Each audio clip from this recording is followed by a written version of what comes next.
Vibe blowing up the jack, got the loud jumping at the back. Everything I'm on slack. Everything I do is got the band jumping at the bag. Vibe blowing at my jack, got the loud jumping at the back. Everything I'm on slack. Everything I do is got the band jumping at the bag. Another milestone, look at that. Paper boy on my paper route till I'm 6 down on my back. I'm an old soul like my dad. My old girl's still a fan. And yo girl at the live show, so don't act like I ain't the man. I'm kicking my feet up, get frank like Aretha. I'm calm but I'm teed up, just flip me a stack. The re-up just doubled up off of the muscle, I stuck to the task. They see me, I'm troubled, I'm bubbling up till it's stuck. And they want me to stay where I'm at. I'm good everywhere that I'm stepping, my presence is crucial. You know that this shit not no trend. On a big wave, I'm controlling the tide. Snake eyes when you rolling the dice. So with the stakes inside, I could never take another nigga advice. They can't reach the sky, I'm aiming up high. Just wanna know what it's like. Y'all know what it's like, I come from outside of this. Out the quicksand, I'm the big man, doing big things. Couple big change, up a state lines, doing stage dives on cam. It ain't no limit to my vision. Check the temp, I'm on fire with it. Got the band jumping out the bag, Prosecco on ice. I'm nobody nice, gonna run up a check. Demand my respect, I'm doing the most. I never quit, they want me to quit. I'm good as it come, I'm good as it gets. Vibe blowing at the jack, got the loud jumping out the bag. Everything I'm on slack. Everything I do is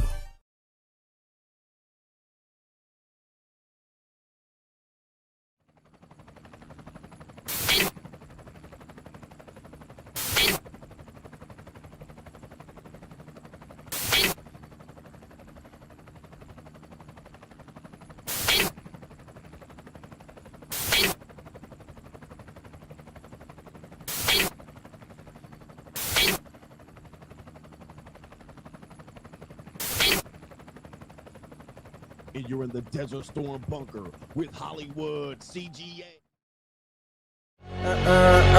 Yeah. Legends ain't born, they built from the grind. From benches to banners, we sharpen the mind. We sharpen the sword and promise and swore that we going hard and leaving it all on the floor. Hey, yeah, we going hard and leaving it all on the floor.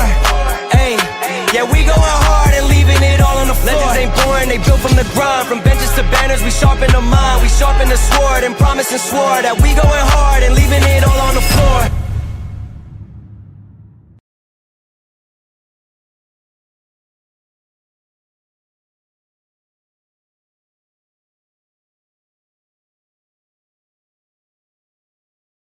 What's going on, everybody? It is Coach Greg Adams back in here with another YouTube live stream. Shout out to the Coach Gang. And that's you. For being in here, being involved, and being active on this YouTube channel. And welcome back to the real, internationally known and the recognized symbol of YouTube excellence and entertainment.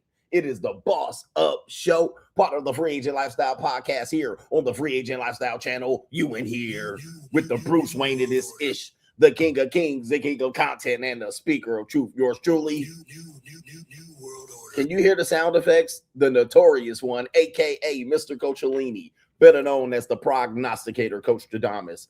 And you're in the Desert Storm bunker with Hollywood CGA, also known as EWF. That is every woman's fantasy, and it is the whole fucking show. I'm the CEO, Niggeroa, Fixes Binds LLC, the unbinder, the undebatable, the undisputed best entertainment here on YouTube. You can call me Senor Gregorio Graybeard. The ladies in the Philippines love to call me Mr. Third Your Leg third Greg. leg was just phenomenal. Also the man with one trabajo, that is the ecclesiastical Mitch Slapper. You're looking at the anointed one. Acknowledge me. I'm the founding father of the After Pill, the junior college sociologist, the Morpheus of the mating matrix, the chocolate and Confucius, the Black Moses, the deliverer, also known as the man that ecclesiastically walks in the spirit of Elijah. I'm the man with more nicknames than anyone in the game. But in case you forget those names, just call me Greg Fu Young, Mr. Lingus Khan, the Lord of the Lings. And I've been having a good time with the Lings here. Or you can call me the benevolent monarch, CGAC God Allah. You're looking at the reigning, defending Ling Dynasty 14-time demonetized champion of YouTube. All right. It don't mean a thing if you ain't got those lings. Do wop, do wop, do wop, do wop, do wop, do wop. And it don't mean a thing if you ain't got them lings. Do wop, do wop, do wop, do wop. Shout out to the C Mexicans showing out, showing up and showing out. All right, for show. These C Mexicans is really talking about. I shut the fuck All right, up. these C Mexicans going crazy on your boy. They sitting up here like, what? Where is it? Where is it? What kind of fuck you give me? All right, goodness gracious. They want. What kind of fuck you give me? It is crazy, these sea Mexicans running around here. Shout out to the Mexicans of the sea. Ain't nothing like a Mexican of the sea, a sea Mexican. All right, I miss these sea Mexicans. I'm going to have to move here, man. I'm just telling you. I'm going to have to move here, and it's a wrap. What kind of fuck you give me? All right. I'm gonna just go have to move here, man, because these sea Mexicans ain't nothing better than the sea Mexican. I'm telling you. Shout out to my sea Mexican watching me. Now I know why the sea Mexican I had in Las Vegas didn't want me to come to the Philippines, because What kind of fuck you give me? she was like, nah, I want to go with you when you go. All right, now I know. What kind of fuck you give me? All right. There's nothing like a Filipina. I'm telling you. Sheesh. And you men are missing it out. You men are, he said, enter at your own. J Flow's married to a Filipina, which is, you're asking for it. But shout out to all the 4'8". I mean, I had a couple of 4'8" women today. I love these little What Filipinos. kind of fuck you give me? All right. It's just, I mean, they are just the best thing since sliced bread. You know, I mean, I cook, I suck, I shut the fuck up. little brown fucking machines. Little brown fucking machines. Yes. I cook, I suck, I shut the fuck up. They are phenomenal little 4'8", 4'9" human beings. You got to get out to the Philippines. Anyway, the reason why I'm talking about that, the main event on today's show, you see the title, A Freedom Bro Gets Finessed Badly by His First Thailand Girlfriend. All right, goodness gracious. Wait till you hear this story. It's an old black guy who went over to Thailand. I believe he was in Pattaya or Pattaya, which I've been. But shout out to the passport bros. You know, I know they get a lot of bad publicity and rap, but shout out to the passport bros who really been putting men up on game on how to do it. There's no perfect group of people. Everybody has a negative point of view of someone, but there's a lot of positives. You know, we talked about Andrew Tate yesterday. You know, there's a lot of things negative you can say about the guy, but there's some positives you can say about the guy. I think he's a criminal, but that's neither here nor there. And I think his dressing, the way he dresses, is like an idiot, but there's some good things that he said and done, just like me. There's some good things that I've said. There's some bad things that I've said. Passport bros, they've done a lot of good. But the one thing that the Freedom Bros get wrong is that they get you niggas thinking y'all gonna find love out here. Right? Y'all gonna find love out here with these lings, all right? And shout out to the lings. What kind of fuck you give me? These lings are very, very brutal.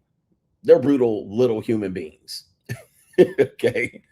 They are brutal little human beings. If you fall in love with these emotionless lings, they will rip your heart out of your throat. Okay? They will break your stinking hearts. These little human beings. It doesn't matter where you get your ling from. You can get them from Cambodia. You can get them from the Philippines. You can get them from Thailand, South Korea, China, Beijing, Japan. These women will rip your soul right out of your eye socket. All right. They will. What kind of fuck you And they give will me? do it all with their little Filipina taco. Okay. They are some master hustlers. They don't do nothing but hustle.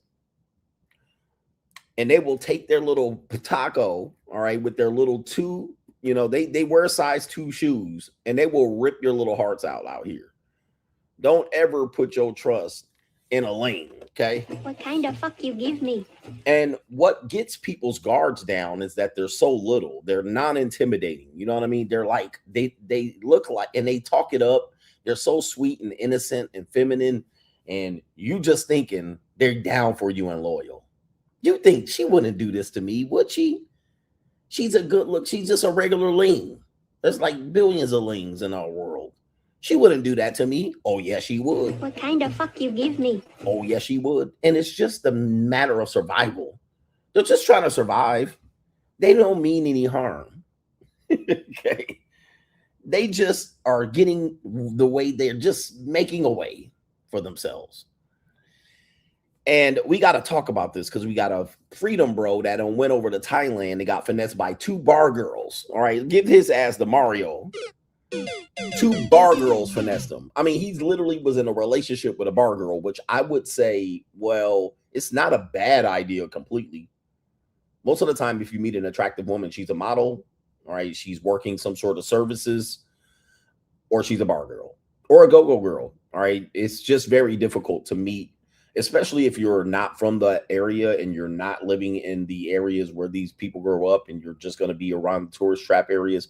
It's going to be difficult for you to meet someone that is not in there. And one thing the passport bros do a bad job of is lying to you about their relationships. They'll lie to you and act like, no, I get the ones that are just lawyers. They're lawyers and doctors over here. They just don't have a microwave and a refrigerator. All right. They only make $2,000 a month and they're a lawyer. They'll lie to you and shit like this. I've heard these niggas say shit like this and all of that stuff. Yes, if you've lived over there for several years, you could end up with one of those.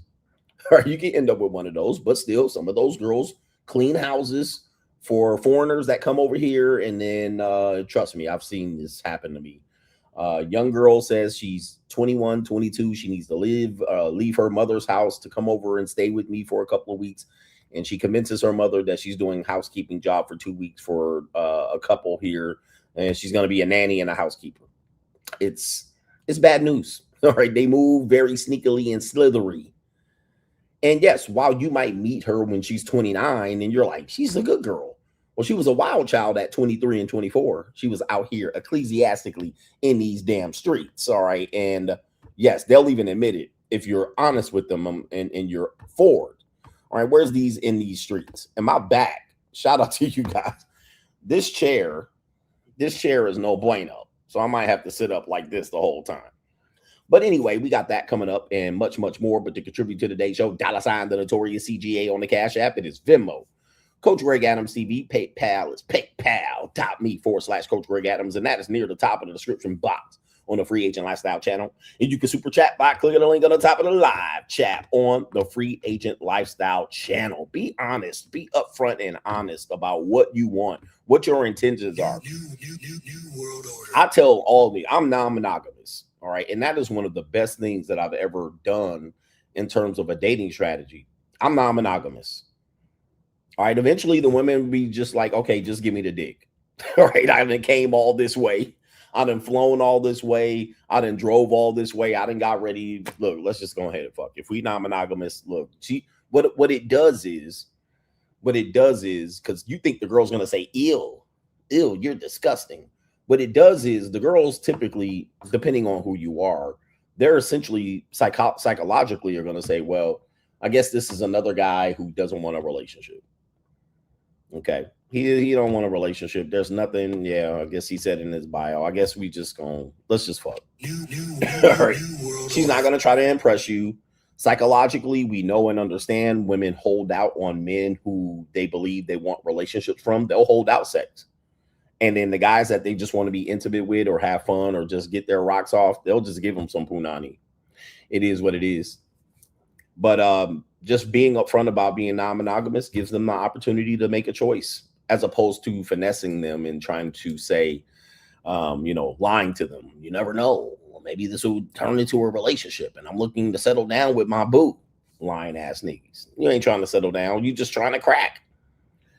With that being said, we got some other stories, but let me see if there's any earlier contributors to today's show. I know I've been gone for a week and you guys aren't used to me being back. So do me a favor. Let's wake everybody up. They didn't say CGA gone. New World Order got them. Well, they got Andrew Tate. They didn't get CGA yet. They got Andrew Tate. New World Order. But I'm back. So do me a favor. The way you get everybody back to alert them is hit the like button. No notifications are going out. People just assume I was going to be here, so they kept showing up on time. But when I take a week's vacation, everybody gone. Right? New world order. Everybody gone. They're like, he ain't streaming no more. So we got to reel them back in. Every time I leave, I lose about 300 and 400 followers. People that were 400 people that would be in here, they're not here no more. They done forgot about a nigga. So do me a favor, hit the like button on this stream so we can reel them back in, and then they'll see that I'm live. All right. Maybe a video will drop. One of my pre-programmed videos or replays will drop, and they'll see me. Oh, he's live. But anyway. All right. If I start wearing a pink blouse and capri pants, I've gone off the deep end. All right. Nigga done gone off the deep end. Okay, so let me see if I can pull this up. Where is it at? Where's my, okay, I got all of these windows open over here. Let me see if there's any Venmo love out here. No Venmo love.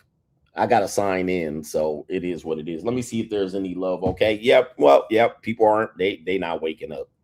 All right, listen. Dude, when I take a vacation, I lose mad money. Just so y'all know, if y'all jealous, like it's literally better for me to just stay in the studio. It's like I lose tens of thousands of dollars leaving. I won't even tell you how much money I'm leaving. By the way, we have a hating ass nigga hating on the content creator in the boss up segment. I lose a lot of money. Like I lose rhythm with my live stream. Nobody donates when I'm not on the air. Right? Money mindset goes down. I can't really donate on. I mean, I really can't do my live streams on locals because of the time difference is fucked up, and I got girls in my bed. So I start losing money. Then the money it takes for me to even pay for the vacation. I know. I mean, coach, where's the violin for your punk ass? Coach, the smallest violin. Coach complaining he's losing money, not streaming. All right, but I do, man. It would be better for me to just stay in the fucking studio, right, and just make money. Other than that, as soon as I fucking leave, shit goes haywire. It would help if I was monetized, but that's not going to help either. So I know you don't give a fuck, but I'm just letting you know. By the way, it is 11:30 p.m. here in the Philippines. What kind of fuck you give me? So I'm assuming it is 8:30. All right, but my time difference gets off every now and then. Somebody says, any JUCO action in Panama City? Yes, there is. I got a JUCO situation going on over there. We have all kind of orgies. And some of y'all might with some of my girls. But yep, Panama City is litty. It's not as yeah. Panama City is litty. You're gonna be good. So just go ahead. Go ahead and what you can do is go over to the JUCO stream. All right. All right. Somebody says right here, my story is a nothing burger. It's about his disappointment. The story is about his disappointment. That's nothing. All right. Well, you can leave. All right. You can certainly leave. It's a nothing burger. All right. To him, he done seen it and he's like, this is a nothing burger. I don't know what to tell you. Yeah. Like I said, I don't want to hear this story. All right. Don't watch. Shout out to our brother Eric Scott Sermon is in the building, paid up over on the Cash App. Shout out to you. Let's see here. What are we doing here? And oh, one more thing I need to clear up about the Andrew Tate. And I talked about it, but I didn't. But it might be an out for Andrew Tate. It might be an out. He might have a chance to beat this case. And I talked about it during the stream, which shout out to everybody. A lot of people thought that stream was funny. I did not read the comment section. I'm pretty sure the Tater Tots was in there hating on me, telling me I'm hating on the nigga that's been arrested for the 50th time. But I mean, I don't understand how y'all think I'm hating on a nigga. Like I want to be him, but he been arrested. He in prison. I mean, he facing life imprisonment. CGA, you wish you were him. He facing life in prison for all kind of heinous crimes, but I want to be him. It's like, wow. Like, oh my God. Like, bro, how crazy can you be? However, I will say this. During the stream, I mentioned that Romania had the case first and United Kingdom had agreed to only start prosecuting Andrew Tate after the Romania case was over, right? And you heard me say that several times in the stream yesterday, and I've known it, and I wish I had paid more attention to that particular point. I mentioned it a few times. That could possibly be his out. Now, he's going to have to fight a lot of people. A lot of judges are going to have to agree with him on this one, particularly judges in the matter that the people who are going to extradite him, they would have to agree that he is unfairly, the United Kingdom is trumping Romania and the agreement they have with Romania to go after Andrew Tate first. And so Andrew Tate's attorney, which he has an attorney, he's been on the internet going crazy saying that his client is innocent. But the one thing that they can do is say, well, listen, United Kingdom has to wait for the Romania case to end for them to prosecute Andrew Tate, which that could be his out. That could be his magic card. That could be Andrew Tate pulling the rabbit out of the hat, because technically, I agree. And I was saying that in the last stream. I was like, well, he'd never beat the Romania case, which means in effect, United Kingdom can't prosecute him yet because Romania is not done with their case. United Kingdom's prosecution office agreed that they would prosecute them after Romania was done with the case. How do they trump Romania by arresting and then extraditing Tate? How do they do that if they still haven't been wrapped up the Romania case? So that if they use that one, which I don't know, man, that's going to require a lot of hook and crooks. That's going to require a lot of sympathy by the judge, the judge that is going to extradite him to the United Kingdom. The judge here in America would have to say, yep, all right, yeah, this United Kingdom, it's not your turn yet. You have to wait for Romania to be done. And we're not going to extradite him to the United Kingdom because of this. That would be his out card. Now, that would be a miracle. All right. And if Andrew Tate's able to pull that off and his legal team, yeah, man, you might have to start to believe in Andrew Tate at that particular point. He would be a magician. Right? He would be a magician if he could pull that out. But technically, legally, it would be his right. Although the women had rights too. Yeah, he would have to definitely hit Dubai up. Somebody's saying they running a train on Andrew Tate right now. Whew. All right, I hope they ain't running a train. Somebody said he's in solitary confinement, which for those who don't know, that is you're isolated by yourself. All right, it does sound like a better situation than to be in the general, what they call the general area of the. I'm not a person, nigga. I'm not Wes Watson. Trust me, I've never been to prison. But when you're in general population, you're with the rest of the hoodlums and the hooligans. And who wants to be there? You know, who wants to be with the hoodlums and hooligans? However, solitary confinement is not beautiful. It's terrible. You're by yourself. You're liable to go crazy. You can't talk to anyone. You start talking to yourself. Okay, you in there going crazy 20 days, you liable to lose your brain in there. And, you know, you do need to socialize when you're anywhere. And not socializing for 20-something days and the lights out. Sometimes they mistreat you in there. They certainly do mistreat you in these situations, right? They keep the lights off long, you know, rats running around and shit. You talking to the rats in the corner, you liable to lose your mind. Somebody says 23 hours alone, 1 hour's a wreck. Yeah, that's for a month straight, that's not good. It sounds good because now you don't have to drop the soap. You don't have to worry about nobody running up in your Duke shoot. You don't have to worry about somebody said he's in jail, but they said he's still in solitary though. You still want to be up in there with the bunk bed niggas. So, but maybe they're separating him because he's famous, right? But nah, man, you talking to the roaches and the cockroaches and the rats, and you making friends with crickets. You trying to talk to anybody. The security guard. Anyway. Yeah. Oh, no, you don't want to be up in solitary too long. But hopefully he's going to be doing well and whatever his punishment he deserves, he will get more than likely. Somebody says solitary is designed to break your spirit. Yeah, man. I think I've had a relative serve a bid or two, and when they went into solitary, it was never good. All right. They never came out and said, I was glad I was in solitary. Most of the time, their worst stories were in solitary. That's crazy. That's crazy to believe. All right. Anyway, in the hole, as they said in the movie Life. Anyway, enough about that ish. I'm going to check if there's any other earlier contributors to the day show, and we're going to knock this show out of the park today. We got some interesting, somebody mentioned also the main event is a nothing burger, which is funny because, well, the entire show is the main event. The entire show is the main event. Really, the main event is just something. I mean, because look, I got a great story about OnlyFans moms.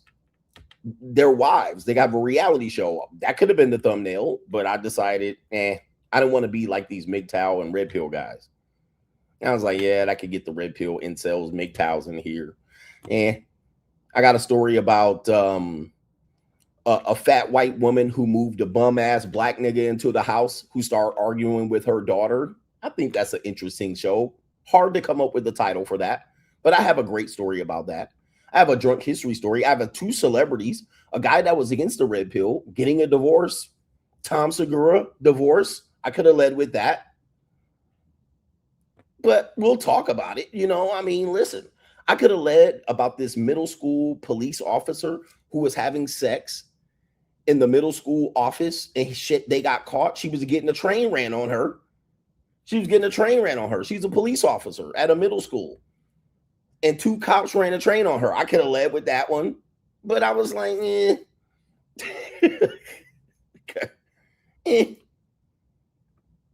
Yeah, I mean, I could have went all doom and gloom. There's so many things I could have led as a main event. Sometimes I just pick one, like, all right, like, fuck it. But yeah, man, it is what it is. So yeah, I know it's the thing that gets people to click, but all my show is the main event. Let's just be honest. Anyway, let me see if there's anybody else that needs to contribute to the show. Let's see what we got. Venmo, no. Let's go to PayPal. I'm refreshing the stream. All right. Well, they don't want me to look at that either. Doing one screen is crazy. All right. I got one screen with all of these windows open. All right. Let's see what we got. All right. Shout out to Ratchet Monster says 100% nothing else on YouTube without CGA. How do y'all survive? What do y'all watch other than me? Go ahead and support your favorite content creator right now. If you do it too much, I'm going to block your motherfucking ass. Shout out to our brother Leon Lovelace says the U.S. District Court in New York shut down the USFL back in 1986 to protect the profits of the NFL. New world order. Some people don't know that the NFL and some sports organizations technically are monopolies. In many cases, especially when there's a high level of competition, they will make sure people are not going to, tread on that competition. The USFL has learned that. The XFL learned that. And they knocked them out of the box. All right. It is what it is. People says financial stuff, 401k, old Kevin Samuels videos, music production streams, tutorials. Y'all watch the bottom G.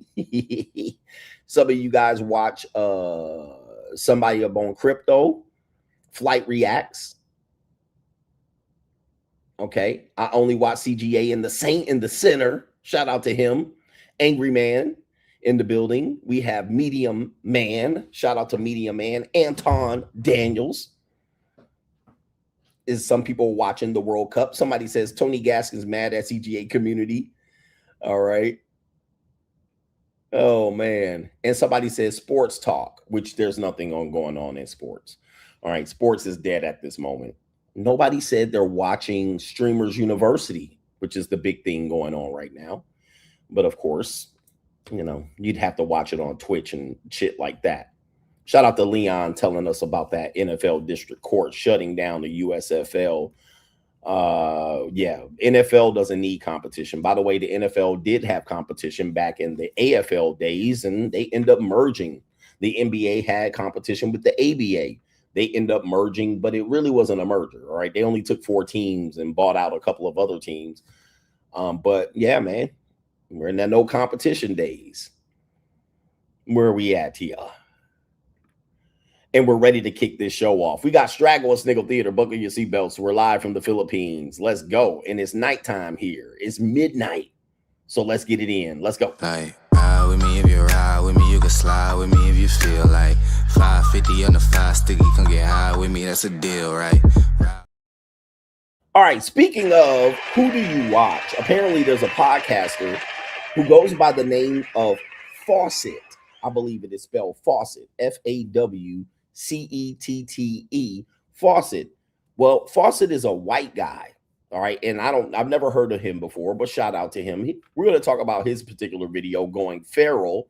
Streamer Fawcett confirms that he would date a black woman, but doesn't find the Glorilla and Sexy Red types sexy. He says, looks like the CIA science experiment meant to destroy the black community. Okay, so let's hear him out on this particular clip. Would I ever date a black girl?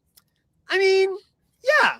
But see, like, my taste in black women is a little bit more refined than the average black woman you find nowadays. Like, I like the Lauryn Hill type of black women, you know, the Pam Grier or the Tisha Campbell kind of black women.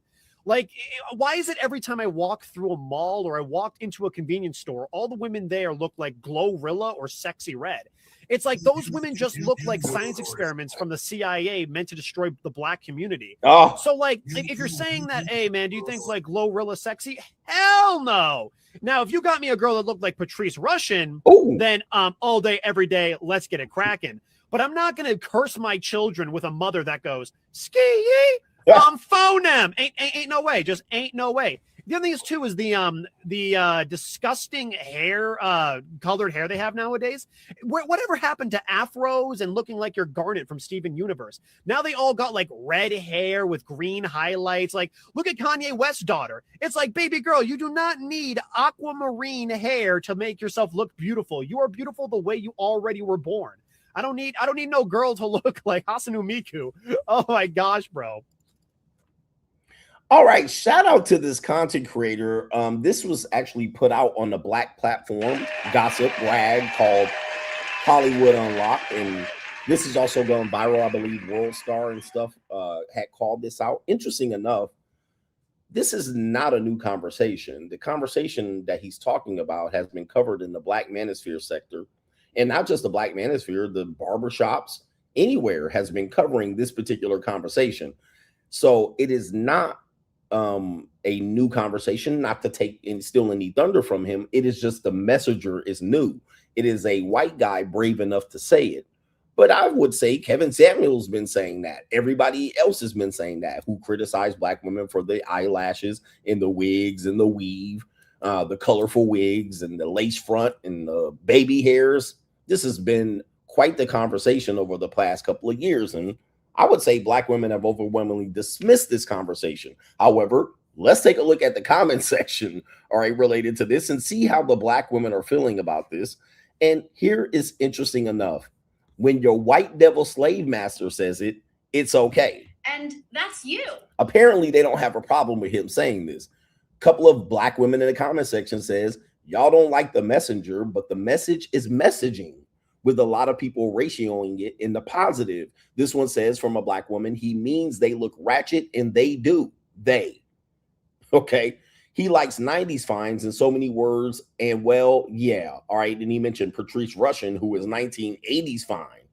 Okay. This guy, a male, black male, says, I'm conflicted because I agree with what he's saying, but I don't like him saying it. LOL, laughing emoji. Okay. He's conflicted.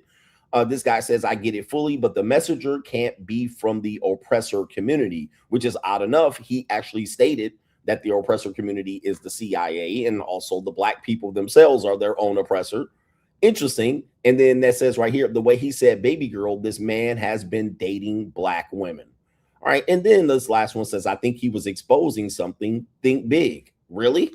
So, and that was a black woman saying that. So it's interesting to me, in these comment sections, it was interesting that people confirmed his belief and said, yeah, I mean, even though that the messenger is not appropriate, we do agree with this. Now, if it was any one of you goofy ass Black Manosphere fugazi ass maggots that would have ran out here with your Kevin Samuel simp suit on, they would have ran your ass off the block. Right? You already know this. They would have knocked your fucking noggin off your head, off your shoulders. All right, especially me saying it, running around here with all these Asian and white women, all right, in my repertoire and Latinas. All right, you know they would have knocked my head off if I would have said some wild shit like this. You know, I don't like them MBs running around here with them colorful Kool-Aid lace front baby hair wigs. All right, now I'm an Uncle Tom sellout coon. All right, but now White Devil Slave Master says it in the vernacular that he says it, and they're giving him the thumbs up, oddly enough. And we could talk about the Black community other time. All right, but one of the things I'm very proud of is not having to deal with the Black community when I'm abroad. All right, boy, do I feel like future is bright. Do I feel like it's a wonderful world when you don't have to deal with niggas. I'm not trying to get censored today, but do me a favor, hit the like button. All right, you don't not deal with niggatry. All right, not dealing with niggatry is a breath of fresh air. All right, for sure. I mean, I'm just telling you. Do I have any niggatry comments over here? What are we doing right here? All right. The real problem is niggerism. That's the real problem. When I'm overseas, I do not deal with niggerism. The real problem is niggerism. That's the real I mean, problem. it is wonderful, guys. I'm telling you, man, if you've never dealt with this, if you've never left America, and every time I leave America, the real problem is niggerism. That's the real problem. I'll just be like, it is so peaceful without. The real problem is niggerism. That's the real and I'm gonna tell you, here's another thing before we go on. A lot of you guys live in places like Washington, D.C. and Charlotte and Norfolk, Virginia and Atlanta, Georgia. You live in these nigger communities. All right. But what happens is you so used to just toxic behavior from niggas all day that you don't understand how toxic these people are. And then you go overseas and you don't deal with any of this. You just, the real problem is niggerism. And that's the real problem. What trips me out is when I go down my Instagram, but I'm in Asia and I'm in Europe. And when I'm going down my Instagram and I'm seeing all the bullshit that I see on Instagram, I'm like, oh, because it's shocking. It's shocking to see niggatry on the internet, right? And you don't see it in your real life. You sitting there in Japan and the streets are just clean. You can lick the sidewalks. And then you go on Instagram and you see niggatry all on the internet. The real problem is niggerism. That's the real problem. You just like, golly, man. Just so anyway, let's go back and go back to Stragglers Nickel Theater. Shout out to you. It's a breath of fresh air. Stragglers Nickel Theater, we have some truck drivers and a lot lizard. All right. And let's see what type of lot lizard he picked up. And apparently these guys are paying for it. Somebody snitching these guys out. Let's take a look at our screen. And the humanity. Take a look at your screen. You're going to have to zoom in if you're looking on your phone right there. A couple of niggy truck drivers with their CDL. All right. They done picked up one girl and it's train time coming up. They about to take her ass in there and give her the train. How's the sound effects do? I'm telling you. How's the sound effects here? I can't hear it. Trying. All right, we're going to have a tag team back again. All right, any of our truck drivers in here? All right, let's see what these niggas about to do with this girl right here. Them boys done got them one. I'm at the truck stop in Florida, like them boys done got them one. Okay, boy. Why is they walking to my truck? Hold on. Uh-oh. Uh-oh. Say I'm not in on that nasty shit, cause I'm a real nigga. Okay. But I'm at the truck stop in Florida. Like them boys done got them one. Wow, Florida. Take a look at Florida. Wowzers. And that is a slop-a-lop. That's a whole slop-a-lop. Here's these guys. I get it for free ass niggas. But woo, wowzers. That is crazy, nasty work. Look at her legs. Oh my God, this is a nasty work right here. Titties all, they just plopping off, laid off to the side. Oh, golly, you can tell that shit been. Oh, let's continue, man. This is nasty.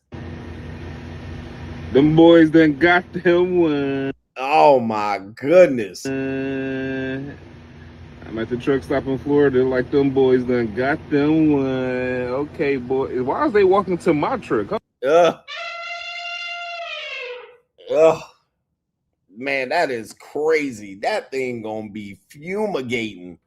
You know what I mean? The smell, just imagine the smell going on. You know, you black men need to raise your standards up, you know. You do need to raise your standards. I get it, man. You know, everybody got their cases where they just have to do what they got to do to get it in. But we got another case here on Straggle and Sniggle Theater. We have some holla monsters. You know, we got the free niggies. You know, we got the slump busters. We got the knock knees, the cock eyes, the booger, the catfish of the dating marketplace. Straggle and Sniggle Theater presents. We have holla monsters trying to holler at this fat white woman, and she disses them. So let's see what happens here. Play the video. Yo, hey, can I get your number? Huh? I just said I'm straight. I didn't ask you. I said I'm straight. I don't know him. I said I'm straight. I don't know him. Damn, shit.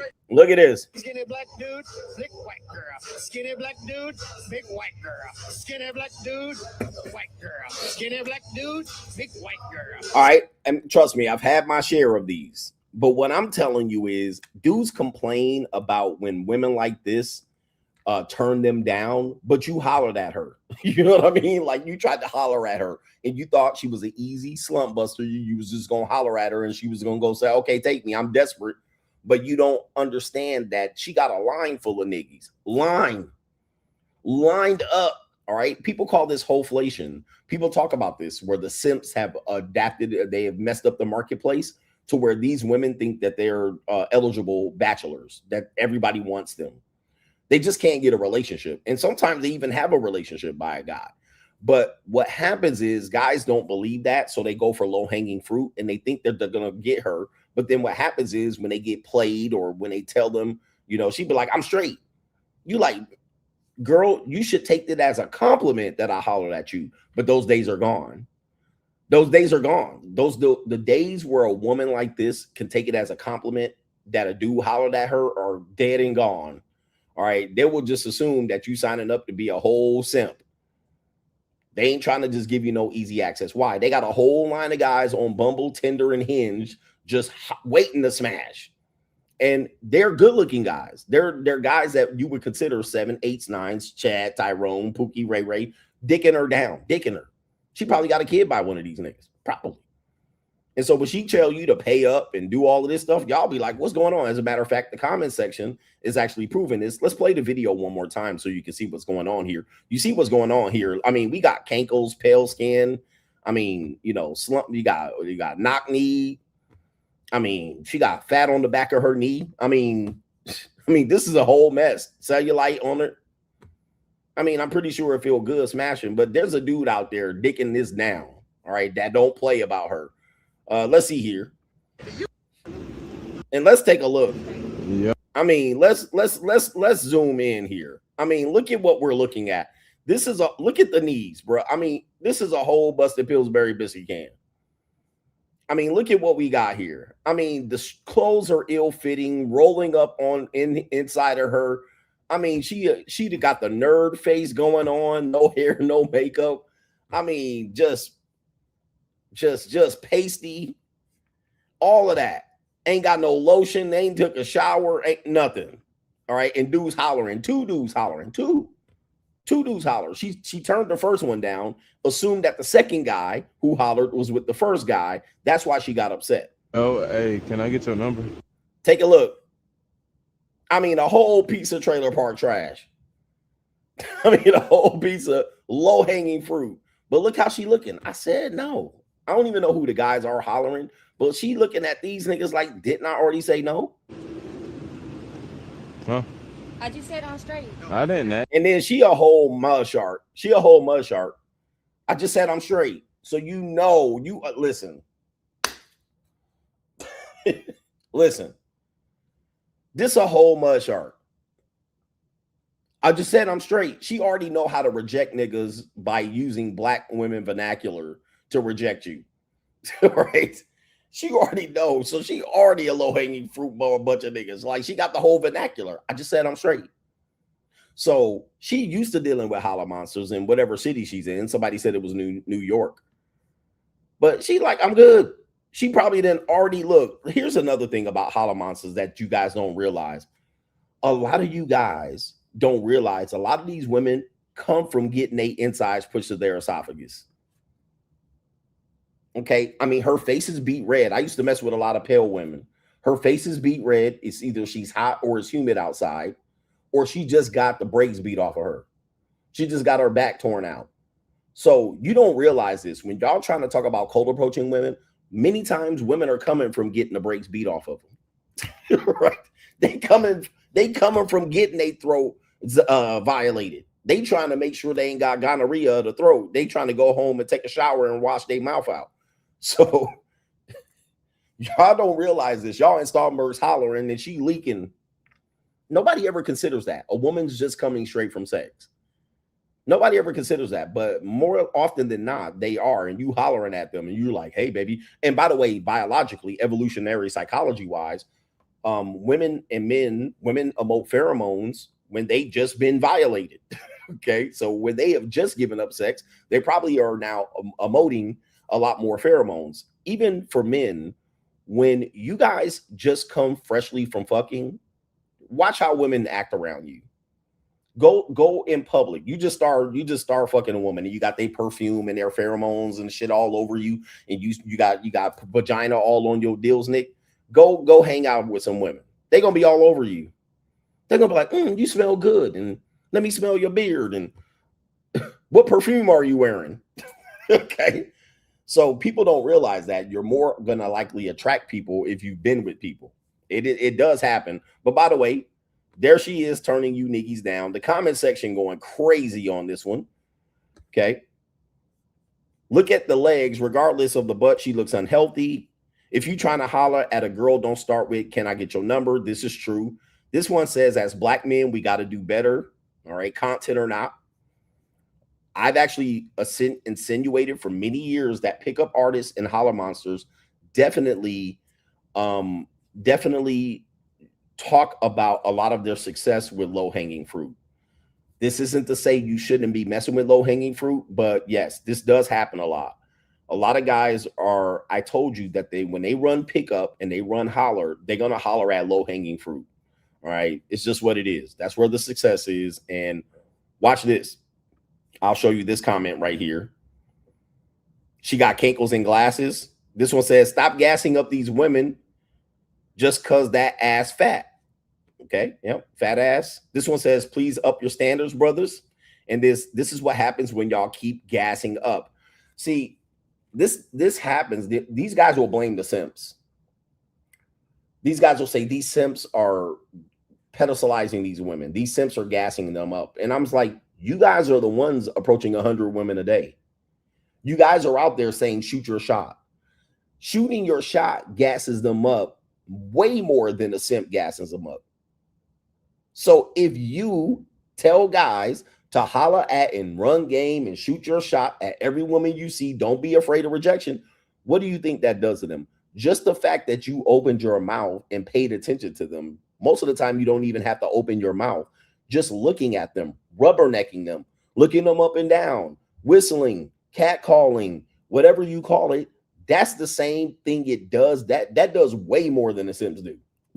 All right? Way more. The simps got to do all this work on the internet. All right? And comment and do all of this and comment and good grand rising, grand opening, grand closing. But hoflation, the guys that run game and holler monster, they always want to act like the other guys messed it up. It's the Trinks and the simps.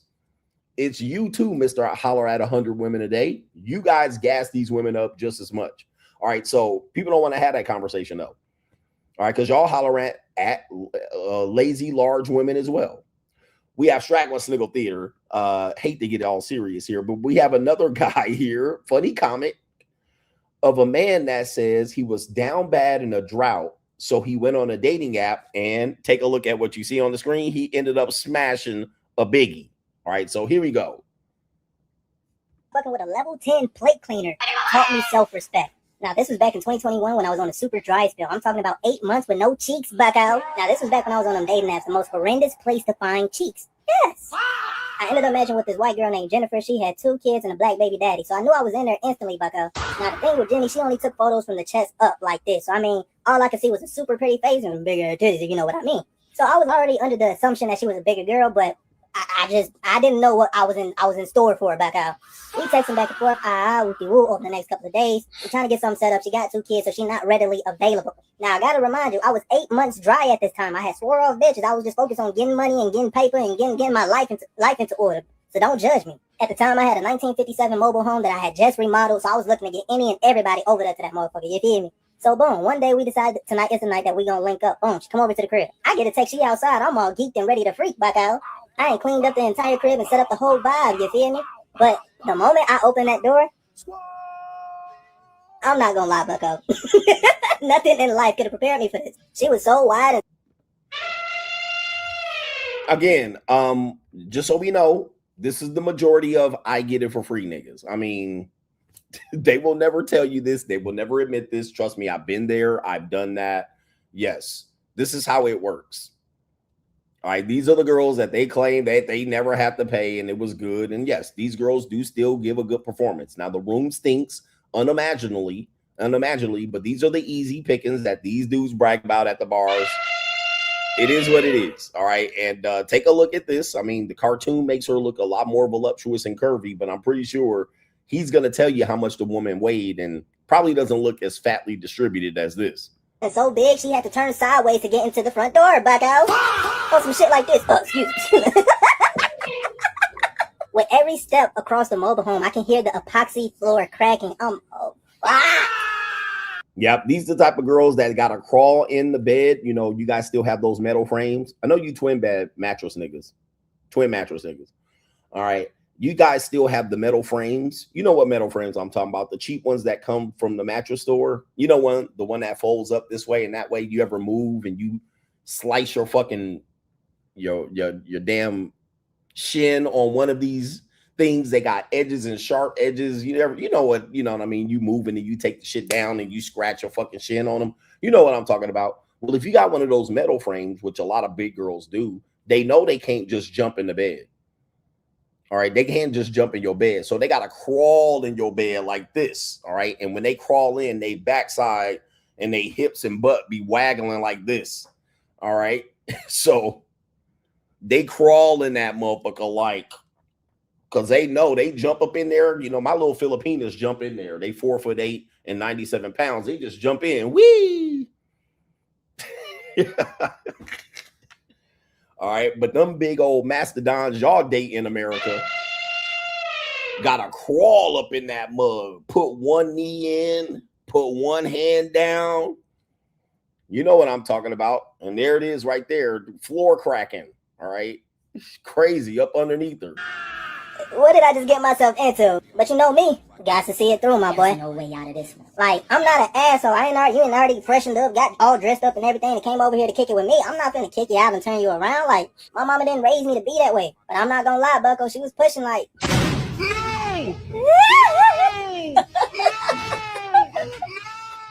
She had to at least be like 350 plus, but 350 plus.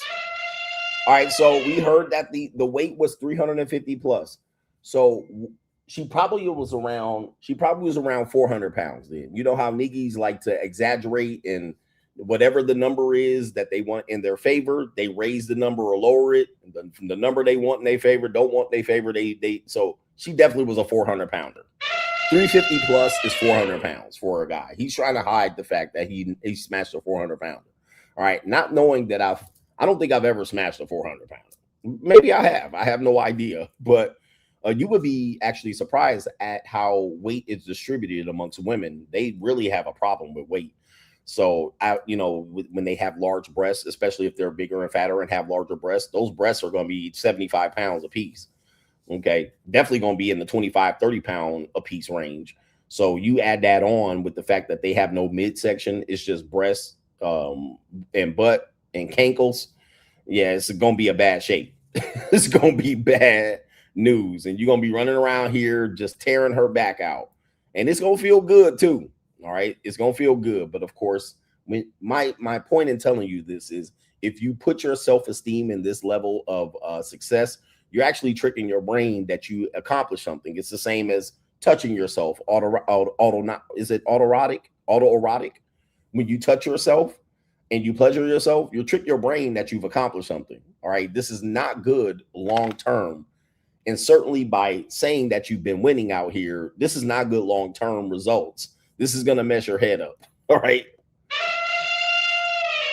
Is that it on that one? Yes, that's it. That's Dragon's Nigga Theater. Ride with me if you ride with me, you can slide with me if you feel like 550 on the 5 sticky, come get high with me, that's a deal, right?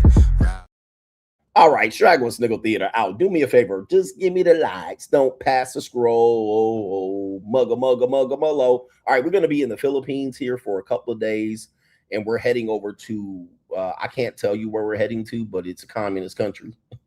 Which means, in effect, I cannot stream. All right, let me just tell you. Look at my African American over here. Look at him. Are you the greatest? You know what I'm talking about? All right, so while I'm in this communist, I'm in a non-communist country right now. I'm in the Philippines now, but I'm gonna be somewhere where, yeah. All right, I got to be careful how I stream, so I'm probably gonna stream on Twitch, just chilling. All right, keeping it easy peasy. I ain't got shit to say. I ain't trying to piss nobody off. I ain't trying to say shit. All right, I'm going to just be like, how's the weather here? Look at the sun. Look at the moon, nigga. It's going. All right. I'm not about to say shit where I'm going. Okay, because they will rap and pack a nigga up. They watching your broadcast like, say something, nigga. Say something. Coming knocking at my door. All right, all that shit. So I'm going to China. So yeah, bro, I'm not going to be streaming. I'm not going to be saying any jokes, controversial shit. They need to be watching me like, you know, when they be watching you with that Mao hat. Not me, nigga. All right. Not me. Oh, hell no. They ain't about to Mao say tongue my motherfucking ass. All right. They going to have my ass in the Tiananmen Square marching in front of a tank. Not me. All right. Not CGA. They ain't about no, sir. All right. No, sir. No. Yep. I ain't saying nothing about a lean. Nothing. All right. I'm going to just be like, how's the weather in America and shit? And what are y'all doing? Y'all eating noodles or hot dogs? Whoops. I didn't say the wrong word. All right. Now they done banned me. So, okay. Now I got to debrief. Soon as I get back to America, I got to debrief. What happened? What you do? I don't know, nigga. I was just saying shit. So I hit that this weekend. So if you don't see me, well, it's been the Red Scare over there. It's just a mess. I'm still going to mess with some lings over there, but I can't fuck around. I'm not fucking around while I'm in China. So I'm not going to say shit. All right, because they don't play. All right, and they monitor all that. Anyway, new siree, Bob. I'm going to have to check in like Lee Harvey Oswald. What was you doing? And why was you streaming? Okay, I was just over there.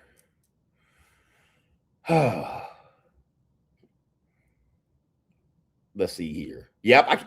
Somebody says I can't say more red flags than the Chinese Communist Parade. Oh, man, I'm cooked. All right. There's more red flags than the Chinese Communist Parade. Uh-oh. All right, here it comes. All right.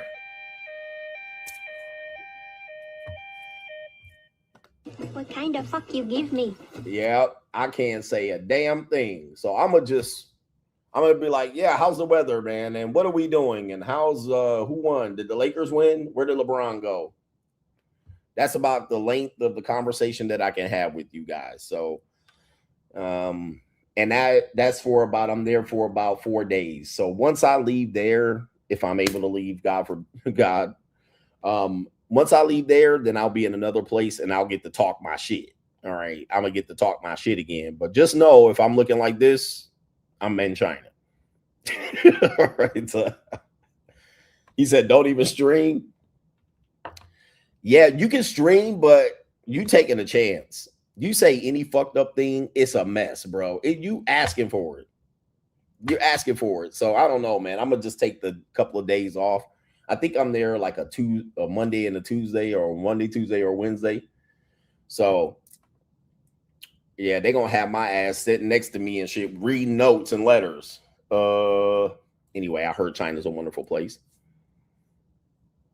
But I'm gonna be on my best behavior. When I was in Vietnam, did I stream in Vietnam? I don't think I did. I don't think I streamed in Vietnam either. I might have. No, I didn't. And Vietnam's communist too, but they're a little bit more lax. China seemed like they ain't fucking around. All right, so I ain't trying to find out neither. And no, I'm not brave. I'm taking a chance just going to the mother sucker. All right. Anyway, shout out to everybody over there and who's been over there. Shout out to Larry C. says, speaking of communist countries, I recently called my buddy who lives in North Korea. I asked him, how was he doing? He said, I can't complain. I said, no, you can't. He says, be careful, coach. You can't. All you can say is it's wonderful here. I love it here. And he says, towards the chair fund for Ling Arthur. Shout out to you, coach. Hashtag the shield. Shout out to Larry C., one of our great contributors over on the Money Mindset as well, and our dad jokes. All right. Shout out to the Resurrected Simp Enforcer. Says CGA, my 12-year-old daughter accused me my mental handicap, 29-year-old laid on her. Okay. So I'm assuming you have a 12-year-old daughter, but that 12-year-old daughter accused your mentally delayed, mentally handicapped 29-year-old, laid her with clothes 1-2 years ago. I think you meant on. Okay, I'm trying to read it right. Laid on her with clothes on 2 years ago, and my daughter's mom made a police report yesterday. Now I'm getting chewed out for not committing violence towards my brother. I don't know who to believe or what to do. Okay, I don't know what's going on there. All right, shout out to you. I don't know what's going on. Let me just see if I can give you the what that means real quick. Just for you on that one. I'll give you this one. What the hell? Oh my God, no way. All right, I don't know. Anybody? What that mean? I think that's what you get for that one right there. Thank you for that. I don't know. What that mean? Jay says, how does a man prevent his reputation or image from being damaged by a woman he stopped dating or dealing with? Shout out to you. The art of aftercare, as explained by a couple of incels very badly. Aftercare is very important on how you let people down. Now, a lot of women still, because a lot of guys, by the time you're frustrated and want to move on with a woman, you're tired, you like want to cut her off and ghost her, but you will have to break it down slowly. It is a process of aftercare. So you want to start to get the process of aftercare going to the point where you slowly pull back from the woman over a period of time. But if you abruptly stop a relationship sexually or personal with the woman, remember, she can tell you it's over. And if you proceed to engage with her, she can call you a stalker. However, if you flip it, if you tell her it's over, she can tell you, no, it's not. It's over when I say it's over. So which means in effect, okay, your reputation as a man does matter what the type of woman you're dealing with. So if you're dealing with a woman who doesn't, like you're a career woman, you're dealing with a woman that is ghetto or unrefined. Well, you chose to deal with the wrong person. We all do. But now you have to basically dismiss this person in a way that they don't harm your reputation and show up at your job, career, call your career, show up at your office meeting. Okay. Call your bosses, and she a strag with nothing to lose. So number one, pick good women. Number two, start good aftercare. All right. Aftercare, initiate aftercare early, way before you're done with them. Let them off the hook, and then give them an incentive to discontinue the relationship. A lot of guys don't want to do this. And thirdly, I would say on this one is that whatever information that you give them, make sure that they have just enough information as to not harm your reputation. So if I live in a good neighborhood, I can't bring slugs, slags, strags, and skeezers and gorditas to my neighborhood. Why? Because they're used to living in the trap or next to the trap or dealing with trap niggas. Now, if you give them to your gated community, she don't have a problem calling the police on you, yelling at your name outside. Ray, come down, throwing rocks at your window, key in your car. You know, they don't have a problem doing this. And that means you're going to lose your reputation amongst your neighbors. You work in a good job, a good career. And she's a slag, a scallywag, a schizoid. And she comes into your nice corporate building or stands outside or calls the manager, calls your supervisor. These are things that you can ill afford. So you can't deal with women like this. Plus, also, there are women in corporate jobs that have meltdowns like this, but they tend to not want to do that to not ruin their situation. Okay, not ruin their situation. Or yeah, they'll bring Pookie and Ray and them to your crib. All right, and they kicking in the door, waving the fo. So as you start changing, and elevating in society, that means the type of women that you bring into your world, they can't be low-hanging fruit. They can't be people that will tear up your shit in your property and bust your window in your good neighborhood or ruin your job or call your mama up. You know, not to say that I'm perfect in doing this, but I do vet women out. I do miss sometimes. And I've had one or two women recently in the last couple of years that have tried to at least ruin my reputation with important people. It happens. It happens, gentlemen. But yeah, those are the things that you do beforehand, but also study aftercare. All right. And this is why we say all men pay. The way you treat people, women who have given their body to you, a lot of men think that they're entitled to a woman's body. I vehemently disagree. You're not entitled to anything. Anything a woman gives you is not to say that you should think that it's a gift, but you certainly should understand that she could have gave that to anyone else and she gave it to you. Now, she might gave it to 50 people in the last year. Still, she gave it, you're one of the 50. And at that point, you need to operate like that throughout that relationship, through the entirety. So when you start thinking of letting her go and ghosting her, abruptly cutting her off is going to be the worst thing you can do because it triggers them. Some women let it slide. Some women become numb to this. Some women expect you to do this. But if you've given them false hope and a false sense of reality, and they thought they had a chance with you, and you have a reputation, and you abruptly cut them off, now you got a problem. And in my opinion, it's hard to correct a woman once she's triggered. It's easy to correct them when they're somewhat rational, which is not very rational. They're not very rational human beings. But it's hard to cut them off when they're triggered. All right. When they're triggered, you can't cut them off. You basically got a loose pit bull. All right. Like you just basically like, oh shit. And you got to weather the storm, or you got to take some sort of precautions, you know, then you end up doing something crazy where you drive them out to the desert. You done went to Walmart and bought a shovel, you know, a kill kit. You done bought fucking 40-gallon trash bags, a chainsaw, okay, gloves and bleach. And you're thinking, this might be my only way out. All right. So now you driving 8 miles out to the desert and you digging a hole 6 feet.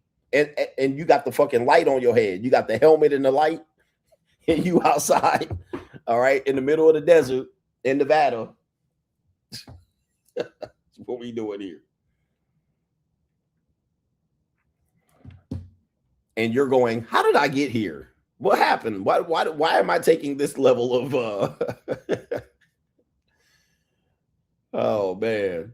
Somebody said you could give them a whole thesis and an essay and say, hey, we're done, and they still gonna act crazy. Man, I'm gonna tell you, bro. The way that dudes deal with women, the reason why they pay is that they on the back end, they think they can just kick women in the butt cheeks, right? They think they can just be like, bitch, I told you it was over. Now leave me alone. Guys, doing that means they're not going to leave you alone. remember, they're bizarre people. Shout out to the ladies. Ladies, press 1 in the chat if you're here. Listen to me. They're bizarre people. You realize that telling them that means that they're going to get revenge on you and they're not going to leave you alone. All right. Just leave me alone. I'm done with you. That means she's not going to leave you alone just because you told her to leave you alone. That means she about to fuck with you, bro. And guess what? She going to come up with every time. She going to make a case. You're going to have a case like Andrew Tate. You did this and you did that. And remember when you did that and you put it in my throat and you put it in my Duke chute. And remember the time I let you drive my car? Now you going to find out. Now she got a receipt for everything that she did for you. Y'all play with women like y'all think y'all got powers over them. Now, the thing is we do have physical strength over them. But we don't have the level of petty and the level of jealousy and the level of crash outedness of women. Women just go to the point where they lose themselves. Now, we've gotten with women and we've done this to them and we've dodged bullets. All right. And they just went to the next guy and we went, shoo. But you do this one time with the wrong woman, but you're a guy like I've had this done, but I wasn't shit. All right. I wasn't who I was. You do this wrong time with the wrong woman, it could ruin your life. They calling your mama. They calling everybody. They calling the police. They making false reports and claims. They calling your kid's school. They calling the teachers and the principal. They showing up at their therapist. Showing up at calling lawyers and doctors and all of this shit. Spray painting your garage, all of that, bro. I'm going to just let you know, man. Okay. It is not good. My ex-wife crashed out on me for a decade, a straight decade. And it was just needling me and bullshitting me and taking me to court and ex parte hearings and child support, whatever she could do. Then show up just nice as hell. Hi, how's life going? I fucked around one time and told my ex-wife, because I told her before I left, I said, I'll make more money without you than I did with you. Then I did. But I fucked around at the beginning when we first broke up and separated. She was like, oh, how's everything going? And I was like, oh man, business is great. My business is taking off. My calendar is full. Bad idea, nigga. You know, you live and learn. That was the worst thing I could have told her. I would have been better off telling her, I'm broke, I'm poor, I'm destitute. I eat bologna sandwiches every day. Right? Because she went right to child support. Oh, really? She went right, because you know, you got to think women are psychotic. She went right to the calculator. She calculated a full schedule of appointments, what my rate was, and came up with he makes $60,000 a month. Took me to child support just on that. And I learned right then and there, don't say nothing to this woman. And people are like, man, that's your kid's mom. You got to talk to her. You got to be the mature one. I was like, anything I tell her, she go right to the court. So I was like, I can't fucking tell her shit. All right. So, okay. Manipulative. They going to try to get their pound of flesh. And just so you guys know, for men and women have this naturally, they have evolved with this particular thing. And some women have it more than the others. Some women are numb to men, so they don't crash out as much. Certainly when you're dealing with women who have fallen in love with you, they're going to have this particular thing. Now, if you're just hooking up with them, maybe not. But if you're putting the dick all the way deep in them, they going to be hooked on the dills, dickmatized. They don't want it to go away. It's hard. Most of y'all niggas can't put pipe on a woman. So if they find a man that can, they're going to be dickmatized. But really with them, the reason why they have this is because historically, although today is different, men been able to whoop every woman. Whoop them. I'm talking about uppercut, Like, oh, you can. Ladies, are you here? Come on, ladies, help me out. Men historically have been able to mop the floor with women. And most dudes seen a dude mop the floor with that woman and be like, it ain't none of my business. He wait till he get, who remembers, who's like 40, 50 years old? And you saw a dude just mollywhopping his woman. No simps went in there to rescue. All right, now, Al. All right, Henry, that's enough. All right, they waited till he got done sending her to the moon. Nobody came in there, man, why you doing that to her, man? You never hit a woman. They waited to be like, hey, let's. All right, Roger going crazy. Boom, to the moon, just taking her ass out. Boom, elbow, Dusty Rose elbow in the bit. Bang, bang, bang. And people just, damn, what she do? Okay. Okay. Today you do that shit. You pull your elbow up, all the Simpson there now. Men, real men, never hit women, and then saw her smacking you up. Half of these women can whoop your motherfucking ass. Okay. Half the women today can whoop you. And the reason why they can whoop you is because you still think you shouldn't put paws over them. Like, you ain't trying to uppercut them like that dude on the bus was like, you going to jail now? And then waka. All right. Most of you guys don't have it in you to uppercut a woman. And I'm not saying you should. What I'm saying is, if a woman trying to get on you and attack you, most of you guys ain't got it in you to uppercut her. Now, you might think about it and you be like, oh, well, nah. Because I'm going to go to jail. I'm going to get into domestic violence. I'm going to lose my job. These men going to whoop me. So you're going to automatically think I shouldn't uppercut her. Right? But most of these women will go crazy on you. They'll fight you and grab your hair. And most of you black guys got long hair and braids like a woman. Perms. These women will grab your braids. Like, this is stuff that men have tried to train you about. If you're a man walking around with long hair, you're a woman. Any woman can whoop you. Right? Because what are they going to do? Grab your braids. They're going to grab your hair. And you're going to be trying to do X, Y, and Z, and she's just going to be holding your hair down like this. And you're going to be... So she immediately has an advantage over you. Watch professional wrestling. Soon as she grabs your hair, you're neutralized. You can't do much. She's gonna have to rip your, okay? She's gonna have to rip your wicks off your head, and she will. So you better consider, not to say that y'all need to be uppercutting women and whatnot, but just know that going in. Some of y'all ain't prepared.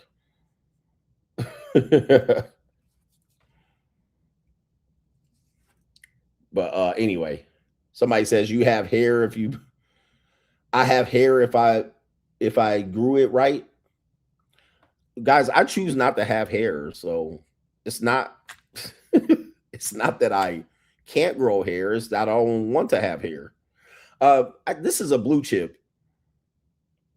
I want you to know this. Like, look at this is a blue chip. Most of you guys, who wants a free blue chip? It's late in the fucking night. I'm about to go to sleep in about 2-3 hours. I'm just about bullshitting.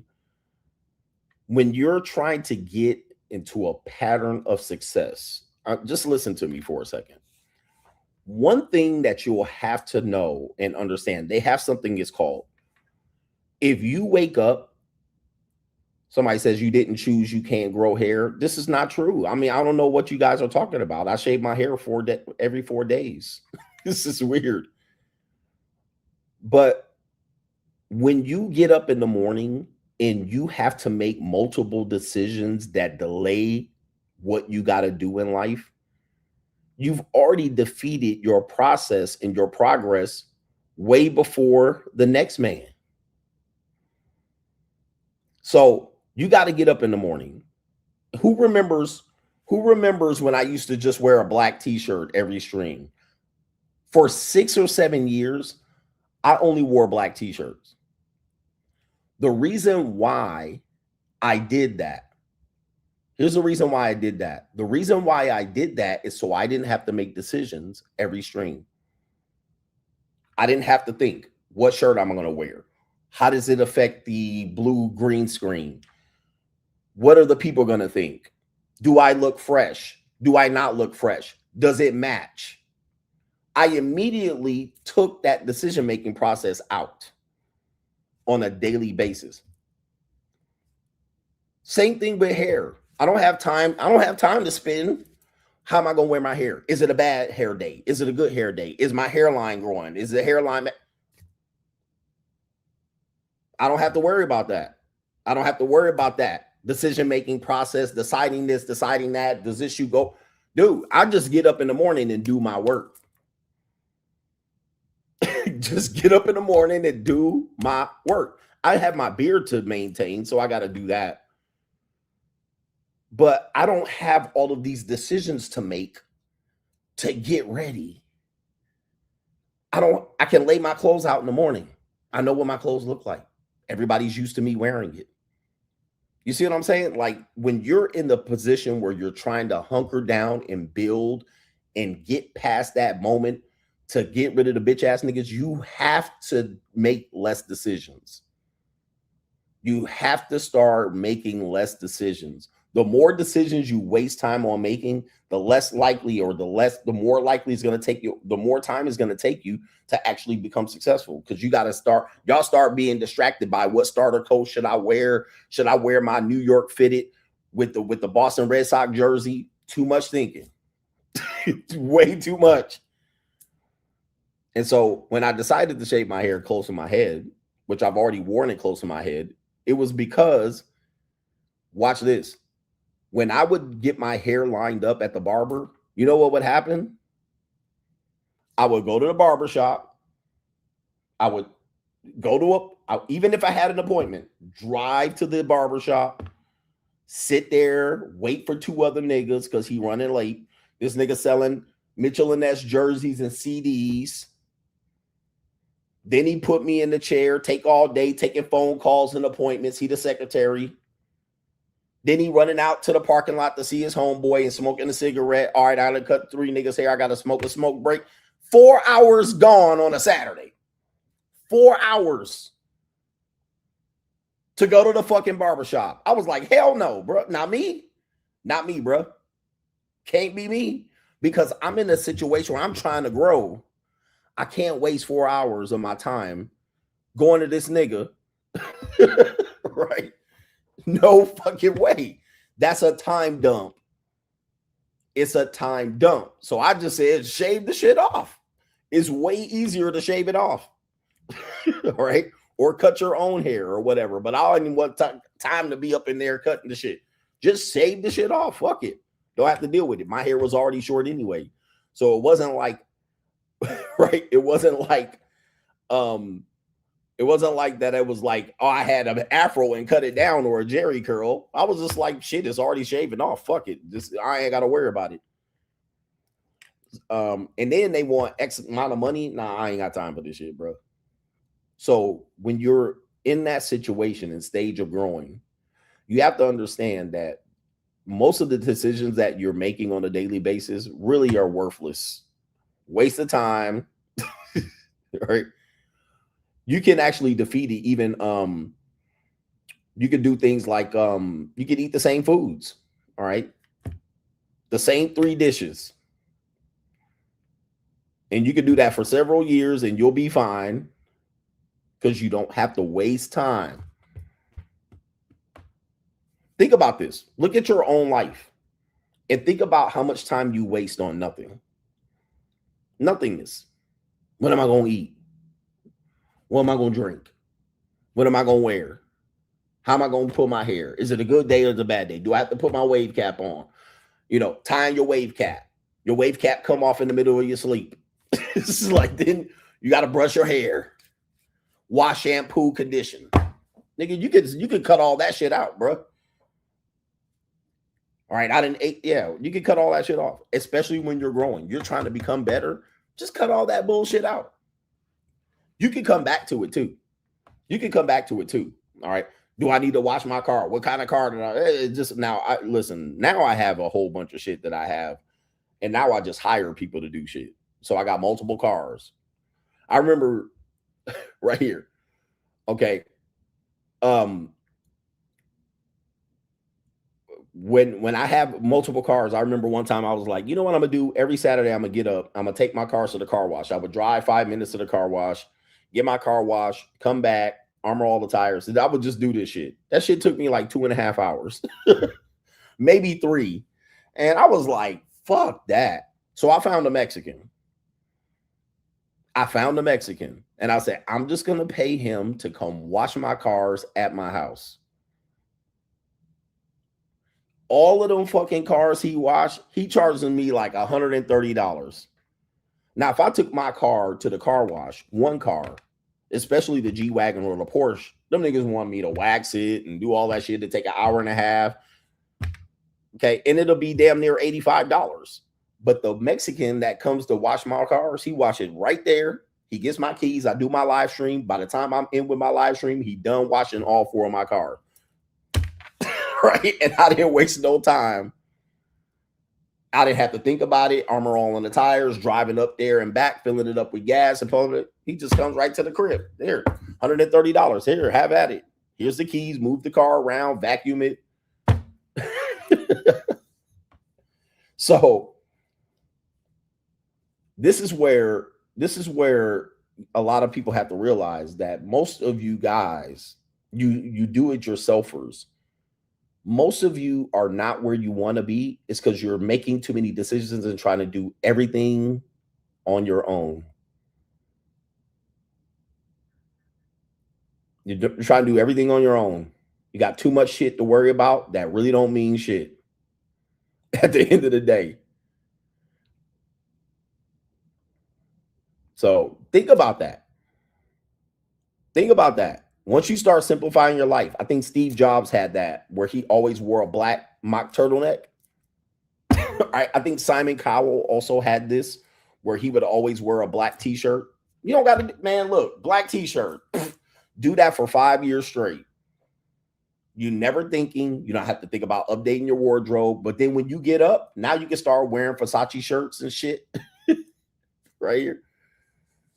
Okay, look at these niggas, man. They really out here really mad that I be choosing to cut my own hair. That y'all weird about that. I don't know what to tell you.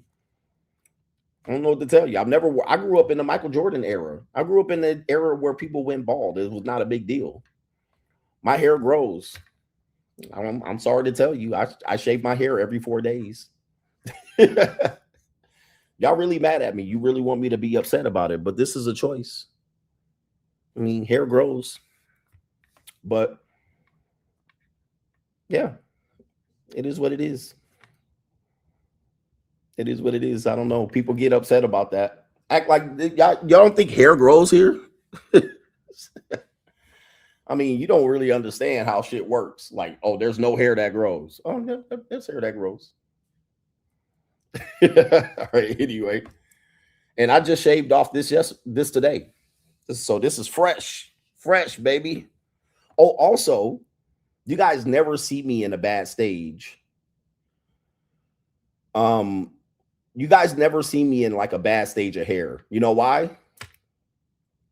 Because I'm always camera ready. I'm always camera ready. I'm never really in like that stage where, damn, nigga, you're George Jefferson showing. You know why? Because I'm always ready for the camera. I never have to go, let me put a hat on today. I don't know if you guys know this, white people. Let me tell you something about black men. Black men wear hats and all of this shit because they got bad hair. They got a bad hairline that day, but they need to jump on the camera. And they got to put on a hat, a do-rag, or something. They're not ready. They're not ready to be on camera. Me, as I'm a professional at this, I'm always ready. My beard is always combed. My hair is always closely shaven. I'm always ready. A lot of you guys ain't ready. You're not camera ready. You're not performance ready. You're not interview ready. You ain't ready for the day. So that's why that's why I'm never looking crazy. I'm never looking like, oh, nigga, coach, goddamn. Boom. Always ready. There's so many blue chips, it's crazy, but niggas gonna miss it because they too worried about I got a bald head, right? Yep, they got to put a hoodie on or a funny, goofy hat. That's because niggas ain't ready. When you're ready, camera ready, you're ready to perform. So if I got to jump on live, I'm going to be ready. I don't have to be like, oh, shit. So I'm always going to stay consistent. When you learn these little things, when you see these little things and you see people successful, you say they got lucky or they got lucky. For me, if I got crazy hair, I got to always think, oh, fuck, I got to cut my hair. I got to put a hat on. Now I look less consistent. You should always be ready. Be ready for an interview. Be ready to be on camera. Be ready to speak. And to speak, you should always be ready. I'm never in the fucked up position where I'm like, sometimes I come in on, sometimes I'm like, okay, yeah, maybe I should have shaved it closer today. Okay. But you guys should always be ready. Right? Always be ready. Always take that shower. When girls come, when I deal with girls, I always take my little manicure shit and I have my dick manicured up. Too much information, pause. But my dick always ready to go. I don't got extra fuzzies and nappy ass taco meat down there and fucked up bunch of shit. I'll be out here. She about to slurp all on this shit. Let me get all this shit cleaned up. I'm always ready. You niggas though. I'm always ready to go. Stay ready. That's why you watch me and you always see where I'm at. I'm always ready. Y'all niggas got lint in your hair, ain't brush your teeth. Y'all shit all fucked up. Nah, CGA, I'm always ready. Get your nails done. Why? I remember I did a video. With my editor. And my editor, I didn't realize my hands were going to be on camera, but I just got a pedicure. And I remember saying, I'm glad I got that pedicure because my hands are going to be on camera. I didn't anticipate it, but I would have been messed up if I would have not got my pedicure. I'm sorry, my manicure. If I wouldn't have got my manicure, my hands would have been on camera and we had just filmed it. That was my intro and my nails would have been in that camera. But I was always ready. I'm always getting my manicure and pedicure. Right? So I'm always ready. So this is not happenstance. It's just not, I just hop on here. I always stay ready. Okay. I keep a bag with me of all my shit ready to go, just in case I need to clip my nails, put lotion on my elbows, all of that. Okay. All of that shit. And one of the reasons why you niggas ain't where you are is you don't have that mentality. All right. You think for some reason I need to be running around here like you, and I just happenstance show up like this. I'm always ready to go. I remember people would talk about my red eyes, and my mother will watch me say, your eyes red. So she was like, you need to get eye drops. All right. So I put eye drops on, but my eyes always red because I wear contacts and I take them in and out throughout the day. All right. And, but I get eye drops before I jump on the stream. I put the eye drops in my eyes to make them less red.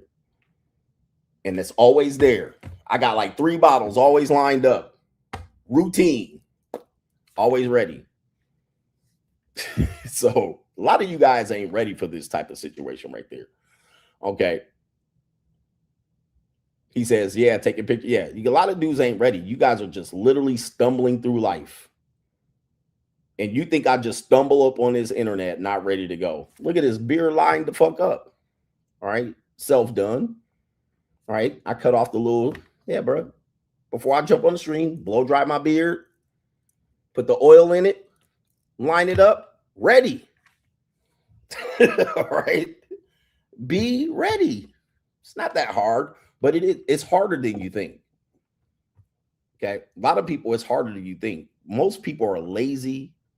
And most people think that they're trying to find the fault in your thing, but really just that you're ready and they're not.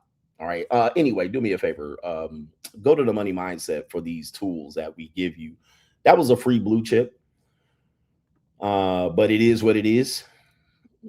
It is what it is. Yep. But yeah, man. People just assume that I just want hair. No, bro, I'm good. I'm good. All right. I'll never have to worry about that shit. I look good with my, by the way, the ladies love my bald head. They love it. All right. Please, man. I don't think you guys realize what it is that people like ladies love. Some ladies like hair.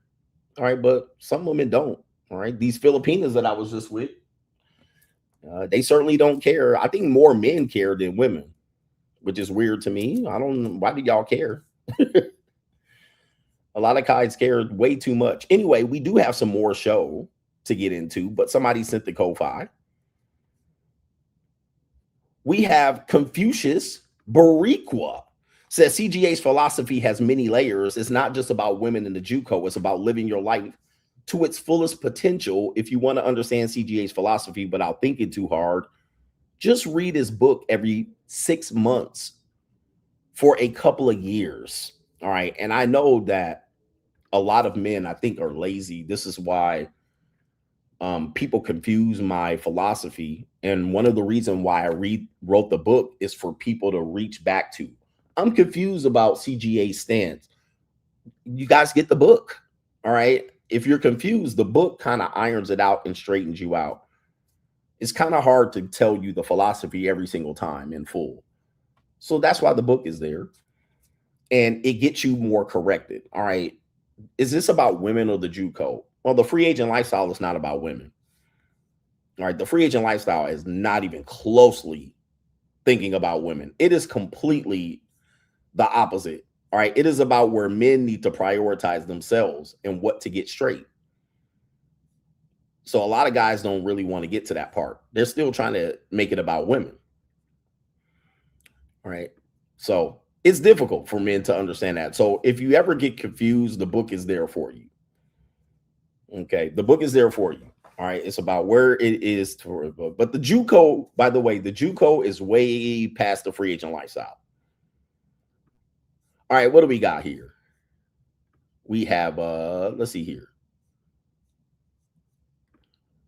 We have the resurrected simp enforcer. Okay, he says, my 12-year-old daughter accused my mentally delayed handicapped 29-year-old brother of laying on her with his clothes on 2 years ago. My daughter and the mom made a police report. Now I'm getting chewed out for not committing violence towards my brother. Okay, so that's what it was. Sorry to hear that, man. Sorry to hear that. That sounds like a tragic situation. And anytime you have a situation where a family member is accused of doing something sexually towards one of the other family members, unfortunately, got to take sides. It's pretty sad. I'm going to get back to this type of point of the show. All right. But that's tough because you got to take sides. And who do you believe? And obviously, you want to protect the child in that case. But it's pretty bad if you don't protect the child and people are going to make, that's pretty bad. By the way, resurrected simp enforcer has all kind of problems in his relationships. And I certainly don't want to be in the middle of that because it sounds very straggle-ish. We got fuck you, boss up. Okay, fuck you, boss up. Check this out. We have a guy out here. His name is, I think, CJ Johnson. And he's talking about a content creator named Brandon Tatum. All right. And he goes by Officer Tatum. If you ever seen this guy, Officer Tatum, he's a conservative, black conservative. I would say more MAGA Republican conservative. If you ever seen him, there were some people who wanted me to debate Brandon Tatum at one particular point, but for some reason or the other, that didn't go forward. But Brandon Tatum has made a lot of money on his social media. All right. So much so that he has been videoed here with looks like a Lamborghini or a Ferrari. And this guy, CJ, the white guy, is going to talk about Brandon Tatum driving a Ferrari, being a man of God and a conservative. But people are accusing him of taking money from, Jews or something. So let's continue here. Let's watch this and listen to this shit video by this guy. Had to post this because my boy Talmud Tatum, Mr. Brandon Tatum, the police officer, He pulled up wearing a Ferrari, and one of those websites, you know, one of those podcasts that says, "Hey man, how did you get all your money?" Saw the car and reached out and asked him, how funny that you have all that money to be able to buy a Ferrari, and you're such a good Christian. You're such a good Christian and for the people, but you're out here buying a Ferrari with your personalized plates, Mr. Tatum. How'd you get all your money, buddy? Where'd you get all that skrill? Who's backing you? Who's paying you? See, this right here, bro, like this right here is why you got to remove yourself from people. Like, this is bad. Like, this type of shit right here is why you got to remove yourself from bitch ass niggas. Like this guy, CJ, talking about Brandon Tatum in a Ferrari, or was it Lamborghini? I can't remember what it was. Saying that and insinuating that he's been because he has a Ferrari. Now, this is what I don't get, bro. This is what I don't get. Nigga, do you know how YouTube works? It's like, this is what I don't get about people who don't really understand why niggas jump up here on YouTube all day. People think they doing it for free or you're doing it for some sort of cause. The reason why you see people on YouTube, whether you like it or not, whether they'll admit it, is because they making money. They're making money. Everybody on social media that posts 5-6 videos a day, 2 and 3 live streams are fucking making a bag. And trust me, I can pull up Brandon Tatum's channel right now and look at his subs and views, and I can guarantee he making 100K straight off of YouTube. Okay. With no New World Order paying the nigga. You don't even need no New World. He got enough money to get a Ferrari. Hold up, let me show you this. Let me pull this shit up. Okay. All right, just from YouTube videos and t-shirt sales, he got enough money to afford a Ferrari payment. Nigga, he don't need no Zion Jew money to get a Ferrari, nigga. Like, what the fuck are you talking about, my G? Like, that's crazy. And I've seen this happen to another guy. The other guy's name is you ever see I play his videos every now and then. It's the Desirable Truth. Well, Desirable Truth wears a black t-shirt and a baseball cap, and he does his interview. He's got his backpack, and he'd be like, "Hey, tell us about you know that guy." Well, he got previously not too long ago. He got exposed for driving a McLaren, and everybody was like, "Oh, those interview videos must be doing good." Duh, nigga. What did you think he was just doing street interviews? Getting what? He probably got 500,000 followers on Instagram and YouTube and motherfucking Facebook. You think he wasn't pulling a bag? Like, people are crazy with the social media thing. This is why I have this money mindset shit with the social media, because people don't realize how big of a fucking bag people are pulling, but they're dressed in a black t-shirt. Okay. Somebody says Myron got more followers than Tatum. How is Tatum rich? See, niggas are stupid, bro. Y'all can't be this stupid. Can't be this stuff. Niggas are dumb. I'll tell you, man. People are dumb. People dumb, bro. People will say dumb shit all the time. Nigga, what? Myron is monetized. Myron is demonetized. Brandon Tatum is monetized. In the story. In the story. And time put in. Brandon Tatum's probably been doing it longer than Myron, but Myron also doesn't buy cars. He buys real estate, Section 8 housing. So Myron could have bought 50 cars. He chose not to. Guys, trust me. I don't know if he wasn't tell you guys. He can afford a Ferrari. Bro, I mean, to think that he would have to be paid off by Jews to afford a Ferrari, you guys are crazy, niggas. You guys are insane, bro. You think he would have to be, you think he don't have no other, let's pull up Brandon. Let's do this. Like, people, y'all some weirdos, man. y'all can't be this weird. Brandon Tatum. Or actually, it's Officer Tatum. Officer Tatum. Where's the damn channel at? Okay, why are you showing me this? Officer Tatum. Okay, here we go right here.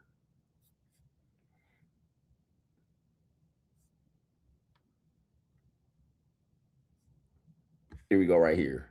All right, let's just say for all the oh wait, this ain't y'all can't even see the screen.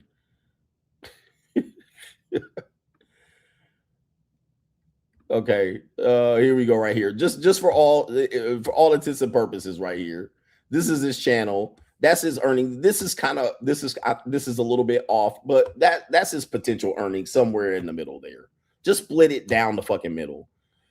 Trust me, a Ferrari payment, let's just say is $3,000 a month, $4,000. He's got it. he got it in the bag, bro. It's not that hard to figure out. People are weird pocket watching, and it doesn't make sense because you guys don't understand social media. Like, people on social media are pulling in a lot of money, especially with that amount of views. All right, lots of money. Let me see here. People think niggas is doing it for just the cause. Now, man, he's got 100,000 views on this one. Oh, Jesus. He's liable to be making 20K on one video. And this is YouTube income. People are really, really weird with this social media shit. All right, people, you can pull a bag off this shit. He got 100K views in 5 hours ago. He's got this video 196,000 views 2 days ago. 382,000 3 days ago. 129, 254,000, 429,000. Jesus Christ. Jesus Christ. 49 million views in the last 3 days. Let me just tell you, bro. He got plenty of money to afford a Ferrari payment. Yo, my Lord. But again, the weirdos ain't gonna understand. All right, you don't gotta take no money from no Jews. If he did, oh my Lord, I don't even know what to say, bro. But this is the world we live in. Okay, this is the world we live in. Where niggas on the internet thinking that people doing this for a righteous cause. How did you get that, CGA?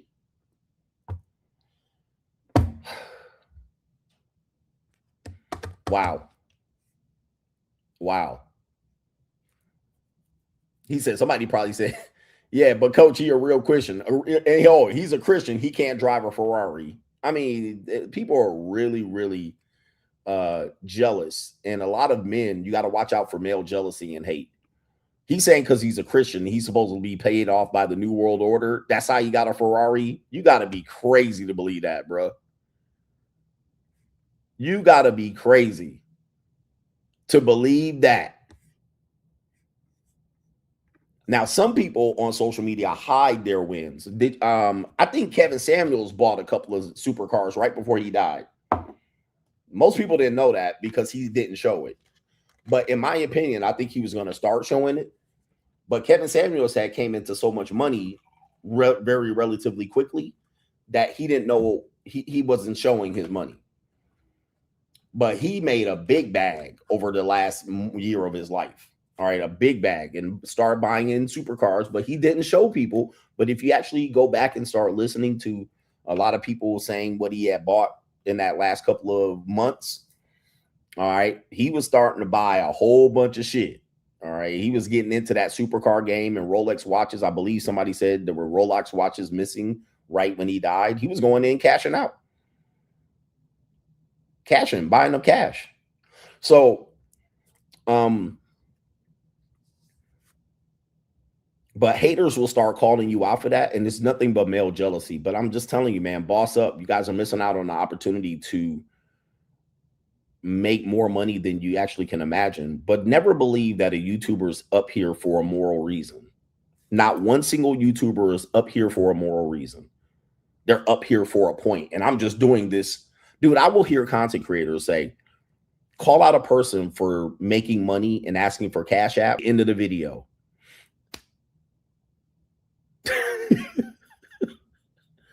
Like, This guy's just doing it and grifting, trying to get super chats. And then we'll ask for a cash app at the end of the video. There's not one content creator doing this for moral reasons. Everybody's doing this to make money. Every single content creator is doing it to make money. Every single one. Never let a content creator fool you that they ain't doing it. And if they say they ain't doing it, they hiding it. They hide in the bag. Anyway, I have to tell you that because I thought that was a weird fucking video. I was like, that's weird as hell. You jumped on the internet to hate this nigga for driving a Ferrari, bro. As if he don't make no money. Crime and Law CGA. This is a deputy right here. This is a woman that is a part of a police department that apparently was getting a train ran on her while at work. And yes, she's a married mother of 4. There she is right there. There's your future ecclesiastical wife doing the dirty deeds out here. Here we go. Officer Lisa Vidrios seemed to have it all. Hi, I'm Lisa Vidrios, and I transferred to Nashville from the San Diego Police Department.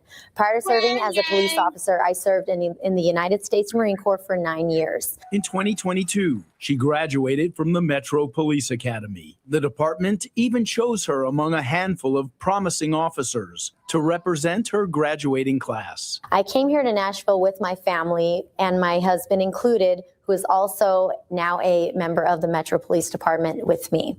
We have 3 children together, ages 6, 4, and 1 years old. And we love spending time as a family and doing everything we can throughout the city of Nashville. According to this internal report obtained by News 2, in May of last year, the 37-year-old woman and another Metro police officer began having an affair. According to the Office of Professional Accountability, Lisa Vidrios and the unnamed male officer, who's an 18-year veteran, reportedly had sexual relations multiple times while on duty, in police cars, and here at Madison Middle School, where the 37-year-old served as a school resource officer. According to the report, Vidrios and the veteran officer had sex in Vidrios's SRO office while children were present in the schoolhouse. According to the OPA report, there is overwhelming evidence that the officers had sex in a Metro building and the male officer's police car. You know, listen, a lot of people will say you're wrong for not trusting women, but I'm just going to tell you, I do not trust people to be monogamous and faithful. I can't.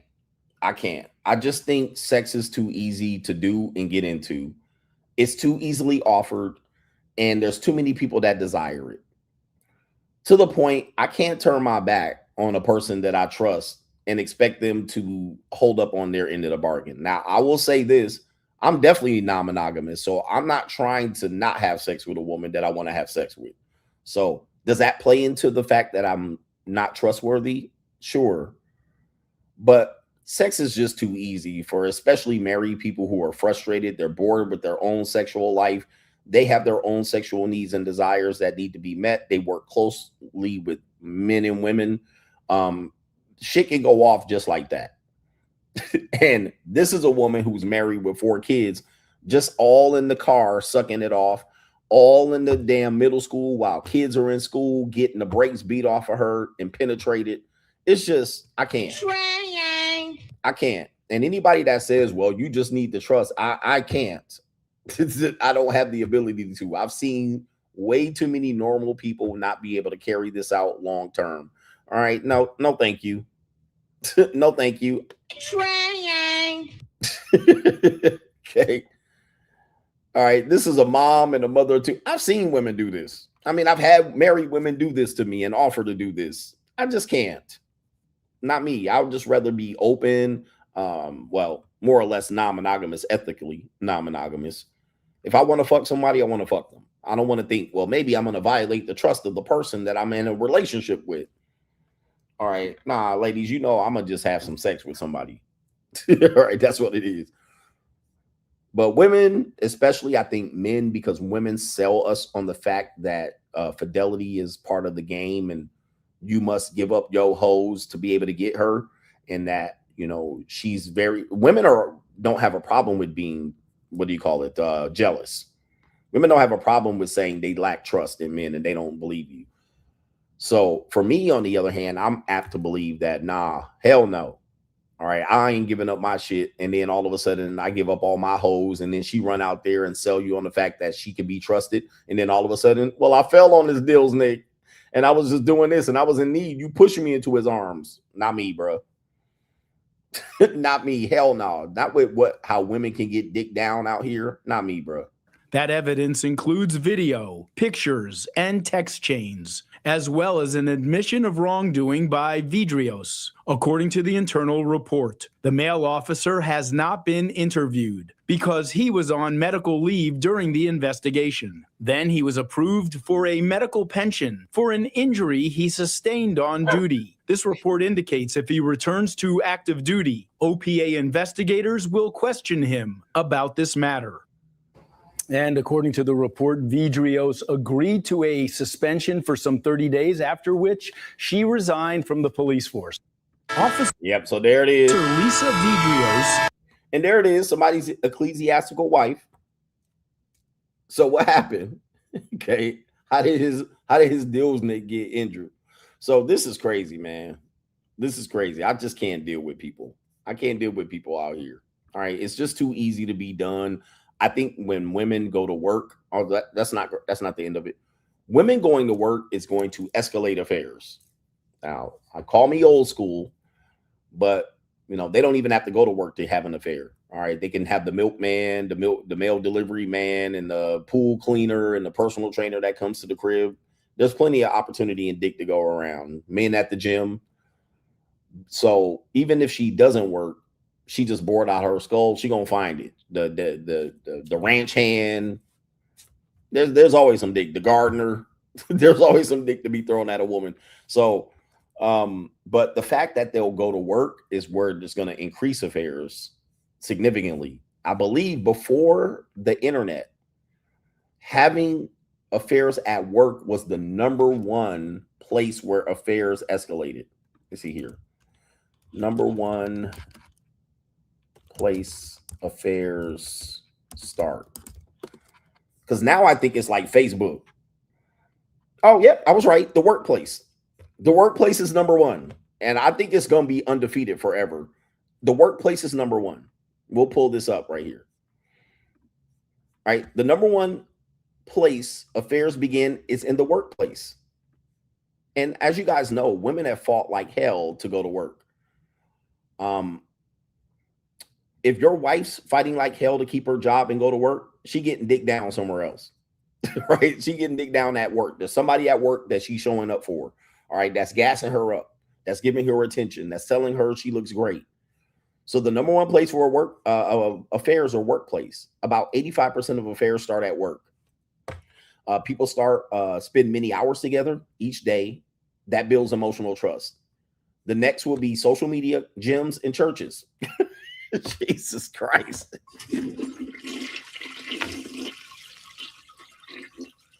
And this is where we spend most of our time, but you're supposed to believe it ain't gonna happen. So churches, gyms, of course, there's gyms right there. Golly. No, thank you. All right. I don't have a trusting bone in my body. No, thank you, sir. All right. Is that it on Crime and Law CGA? Okay. No, we got another story here. Another story. We have Tom Segura. Interesting enough, this guy was supposedly anti-red pill, but Tom Segura and Christina P. Splitsville after 18 years of marriage. Damn. Woo-wee. Sorry, wrong sound effect. Hey, look at this. So Tom Segura, if you guys don't remember, this couple runs a podcast. Tom Segura is a comedian. I don't know what the woman does. I don't know if she's a comedian as well or an actress, but they have a podcast together. Tom has been, in my opinion, simping on the podcast. He hasn't been his real self. I believe Myron Gaines and Walter was on their podcast, and Tom Segura went full blue pill rage on Myron and Walter. Okay, trying to stick up for his old ass wife. So, I've covered them a few times on this show, but here you go, bruh. Anybody can get that work, brother. Anybody can get that work. Now you got 18 years down the drain. Just like that. Okay, let's read the story here. Tom Segura and his wife, Christina P., are going their separate ways after nearly 2 decades as husband and wife. Sources familiar with the situation tell TMZ. The comedian and podcast host recently separated after 18 years of marriage. We're told the split happened within the last couple of months, and it's completely amicable. All right. This is definitely, what's their ages here?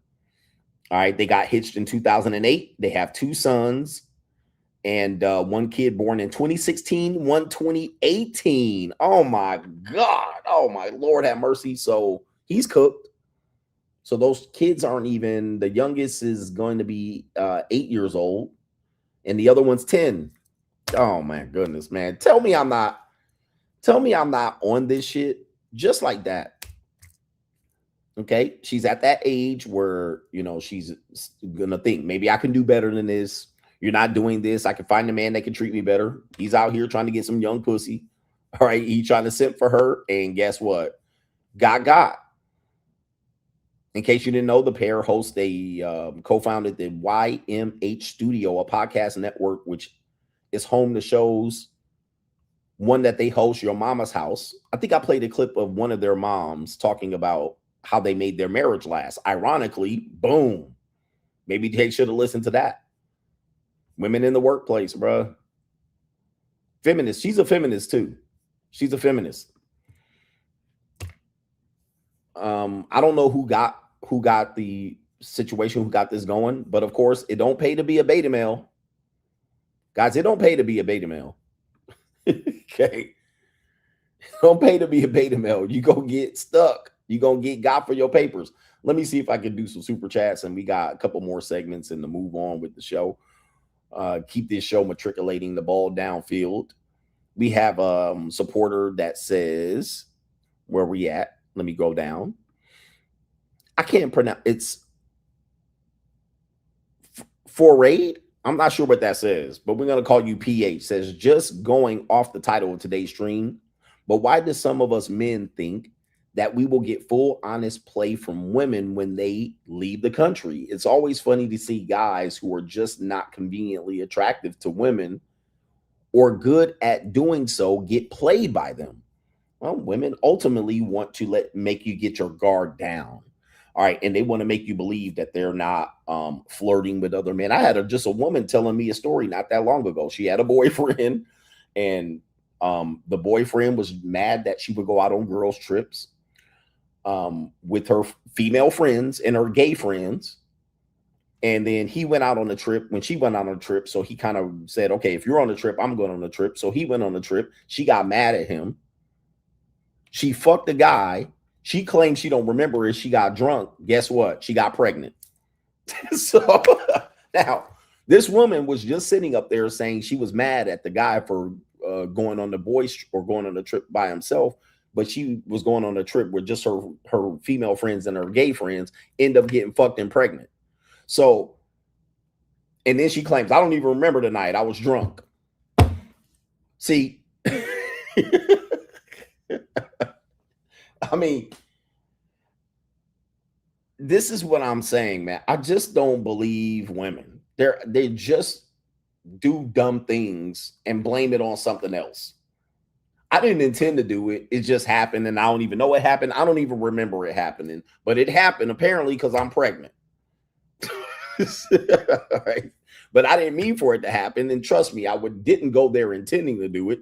I'm a woman. You can believe me, right? No, I can't. No, I can't fucking believe you. By the way, this woman was doing monkey double backflips all over me, and I just met her that day. So she was up here acting ecclesiastically, but of course, she turned into a whole freak once we got into the room. I just can't trust women. There's no trusting them. None at all. Zero. They get no fucking trust. If you ain't watching they ass like a hawk, and even then, all right? And I just assume to not watch them. All right? You do what you do, I do what I do, bitch. We'll just meet in the middle. Long Haul Trucker says, your teachings are appreciated. Keep inspiring us to boss up. All right. I try to help y'all out with some teachings, and people still, men are distracted. So they can't get it. They ain't gonna never get it. Key himself says, I wonder when all of these punk ass red pill YouTubers are gonna stop paying homage and start paying you. They ain't never gonna do it. Because in their mind, they cannot assume and they cannot say that I've came up with the shit. They can't do it. They want to believe that they came up with it. So they'll never be like CGA said. For some reason, I rub people the wrong way. All right. And I don't know. I think I'm a straightforward, honest guy. My approach is, I think, is regular, but a lot of people think my approach is abrasive, or my approach is very, I guess, weird. But my approach is very straightforward. And honestly, you will find that I'm going to be right more than likely, more than you're going to be right, because you give people the benefit of the doubt. I don't. Okay, I don't give people the benefit of the doubt. I think people are shitty characters. I don't trust any person. So this is not just women. I don't trust niggas. I don't trust nobody. Church reverends, nobody gets the benefit of the doubt with me. Nobody. Police officers, I've just seen motherfuckers do dumb shit where I don't give nobody the benefit of the doubt. This isn't just that I think women are slimy or sneaky. I think people are shitty. Like, people are not good people. Right? People are just will look, they're out for their own self-interest. Period. They're going to do what's best for self. And then when you got money and pussy on the line, please. All right. Money and pussy make people do wild shit. So I just don't trust people. I just see people as fallible. Look, by the way, any religion has proved this. Christianity says, for all have sinned and fallen short of the glory of God. People have to repent, and then they got to go to, what do the Catholics do? Where they got to go to confessional once a month after they fucked up the whole month.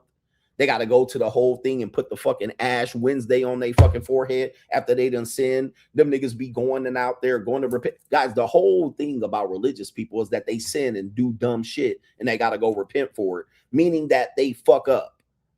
Religious people, the people who ain't supposed to fuck up. What am I telling you? Yep, they got to take communion and confessional. They got to go on a confessional board. I didn't sin. So with that being said, if those are the people who are the good people, what are the bad people doing? What are the regular people doing? If they're fucking up, everybody else is fucking up for sure. 100%. Look at the jails. Look at all these people commit crimes. Well, I didn't mean to. In jail. That's what I'm telling you. I just look at people as not trustworthy. Okay. You got money, power, pussy. As soon as that comes into play, it's over. All right. Anyway, enough about that. That's how I get through life. And it makes it easier. Shout out to our brother. The Talmud says, difference between you and Tatum is your organic CGA, and he isn't. It isn't hating, it's just facts. Why you demonetize and Coach Tatum isn't? Well, that's the $1 million question. I don't know. I believe the manosphere attacked my channel. I mean, I will go to the grave believing that. I don't think my ex-wife has the capacity to sit there and report my channel. All right. Even though she was petty as fuck, she ain't got no time for that. All right. But I said that's the case. But I just don't, that's the $1 million question. All right. Because a lot of people are monetized and they saying way worse shit than me. But it's certainly weird. But I don't complain about the situation. It is what it is. But it does cost me tens of millions of dollars. Right? Tens of millions of dollars. Trust me. This is millions of dollars. And this is another reason why I don't cavort or hang around these slimy ass manosphere motherfuckers.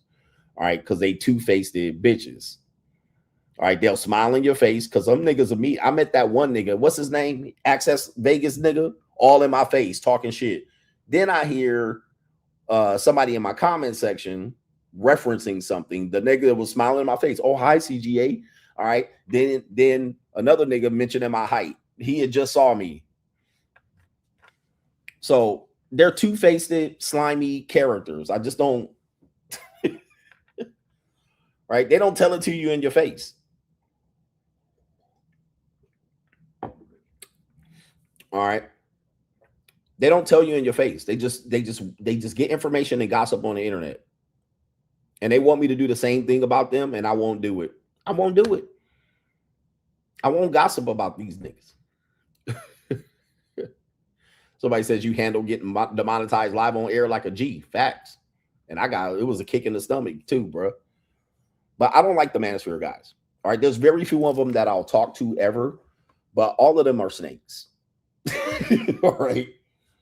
And I say all just to say I don't got time to say which ones ain't, but niggas, them niggas is all snakes.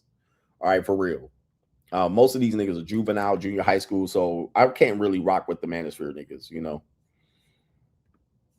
And I know some dudes will be like, "What about this guy?" Let's just go with it, nigga. They all fucking snakes, and they all competitive, and they jealous, haters. All that shit. Kaylin, a couple here, a couple more. Damon says, Coach, the entire hairline debate is another reason black men are falling behind. Only the black community clowns each other for having bad hair or going bald. I've never really seen other races make such a big issue over a man's hair. Well, it's black men's insecurity is their hair. All right. The whole black female and male, hair is everybody's crown. But, you know, a lot of communities, they go bald or they wear a toupee. So they do have this. But hair for black people is a major insecurity. All right. Because look at black women. Look at the wigs and the weaves and look at what black men go through to perm their hair and curl it. I mean, so, you know, that's their major insecurity. And that's why essentially they have these. By the way, just to tell you, let me play this video. All right, let me play this video real quick and show you how ignorant black people are in America. That's why it's a breath of fresh air when you leave America, because these niggas will swear up and down that you black just because you like they don't even know what black is, but they'll just have an argument, circular argument at who's black and can't even define the shit. Shout out to Tariq Nasheed. But do you guys know black don't mean shit once you leave America? It means zero. But then you'll look at another person in another country and say they black. And you'll be like, and the other person say, well, I'm not black. Why they denying they black? Because they're not black. It's like, they're not black. It only matters in America about black. But niggas will group each other in one group because you all the same skin tone or same features. You're not black. Okay, I will go to my grave. You're not black. You literally aren't the skin color black. You're like brown at this point. But people will argue this shit and be like, look, let me show you how ridiculous it is. And it's like, what the fuck? Like, it don't mean shit. You guys are arguing something that means nothing. But of course, I can't even argue with these buffoons. They're idiots. I'm going to show you how dumb it is. Let me find this video of this black woman arguing to her kids that she's black. And I was like, that is the perfect example why nobody's black. All right. It's a TikTok video. Where's the TikTok? All right. It ain't on this tab. Okay, wrong tab. But then you say you're not black, and them motherfuckers will come up here and then swear that you black. I'm not black, I'm OJ. Okay, so here we go right here. We have the video of a woman having a debate with her kids. Her kids telling her she's not black, but she's telling her kids she's black. Wait till you see the video. All right. And this is why I tell you, black is a dumb concept. By the way, it's the white people that told you were black. And you niggas are claiming it too, which is crazy. All right. And y'all hate white people so much, but y'all swear up and down and follow the white man's laws telling you black. And I like, you guys know I like white women. All right. So here we go right here. I'm only white? Yeah. Like I said. You're lighter color. Everybody in this car. No, it's not. Not you. Not you. Is black and white. No, you're not. You're just white. Y'all not letting me explain. All right. Okay, thank you. Let me talk. It's not about the color of your skin. That's not what it has to do with.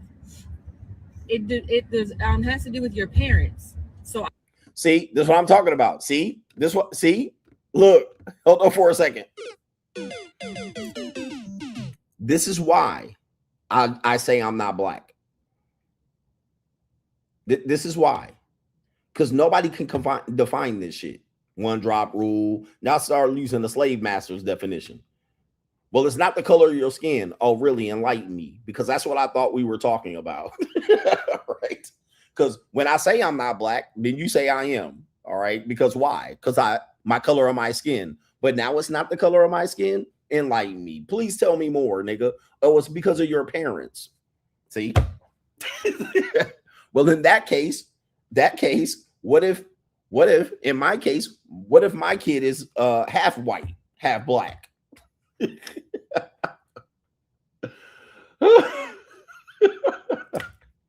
Well, they a drop of black. They 1/5 black. They got one drop of black blood. See how y'all make it up? It's useless. Now, the only reason this makes sense is because the laws have determined that you guys get benefits for being characterized as white, and you get no benefits for being characterized as black. Okay, this is a clown argument, and you're trying to have kids you're trying to justify it to the kids, and you pale it in Pearl Davis. Technically, you got no melanin in your skin, but I thought this was melanated people. Let's continue. So granddad is black, correct? Correct. Exactly. Imagine you're trying to do this basic concept. You're brainwashing these kids to believe this bullshit just because somebody brainwashed you to believe it. Now she's like, you trying to explain it. Explain this shit. The kids don't even get it. What? You ain't black. You're not black. Like, the kids can clearly see. Mom, you're not black. Clearly to see it. But now it's because granddad is black. Let me see what else you gonna pull out of your ass. Granddad is black. This woman got the whitest features, even being a albino. Even her nose is white, angled, sharp, and shit like that. Let's continue. As white. They had me. So they came together and had me. It doesn't matter how I came out looking, but that means I am mixed with a black culture and a white culture. See, now it's culture. See, this is what I'm talking about. Now we done with the culture. So it's not skin, it's parents, but now it's culture. See, I've often told you that conundrum is that I didn't grow up around black people. You see how easy I can take culture out of it? I didn't grow up around black people. I grew up around white people.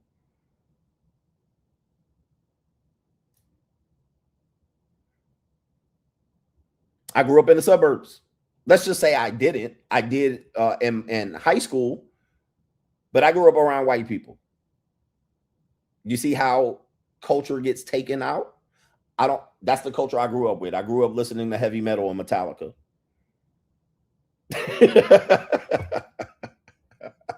You see how quick they just change it? It's the looks. Well, you black still. Why? Well, physically you look black. I thought it didn't have to do with physicality.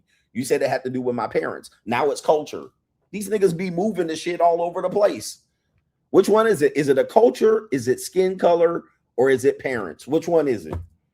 Well, they get to pick and choose the minute you deny or defy. They get to pick and choose. Well, I ain't black. I grew up around white people, but your skin is black, so you black. Okay. All right. This is crazy work. And at the end of the day, she white. Black and white parents. And I'm mixed. Yeah, you mixed. It's not about coloring on the paper and how I look and all that. It's not about mixing colors like that. It's about who your parents are and where you came from. So, mommy. Yes? Because you grew up like that. So you're not only white, but you're black and white, but exactly. So, okay. So the kids just figured it out. Listen, You just said you were mixed with black and white. So you black and white.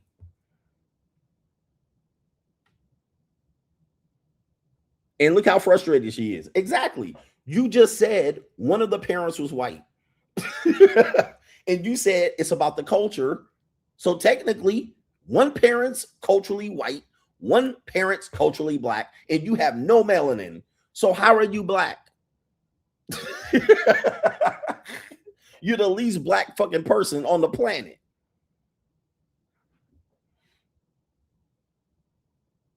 That's what I'm talking about. This crazy. Even kids can understand. This shit is insane. And this is before you're indoctrinated. So you guys are indoctrinated with this belief system that you're fighting for no reason at all.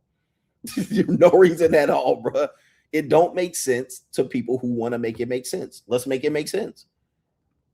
All right. And kids can even figure this shit out. That shit ain't making no sense. What are you talking about? Are you more like whiter? I mean, I'm equal, but it's just how I look. Like how you look. Okay, so we went back to looks. See, it's just how I look. Let's just take a second. Does she look black? So now it's back to looks. Does she look black? I know I'm driving y'all crazy. So remember, it was culture and it was parents. Now we're back to looks. You have a big ass blonde hair. You look like a albino Jewish woman. That's what you look like.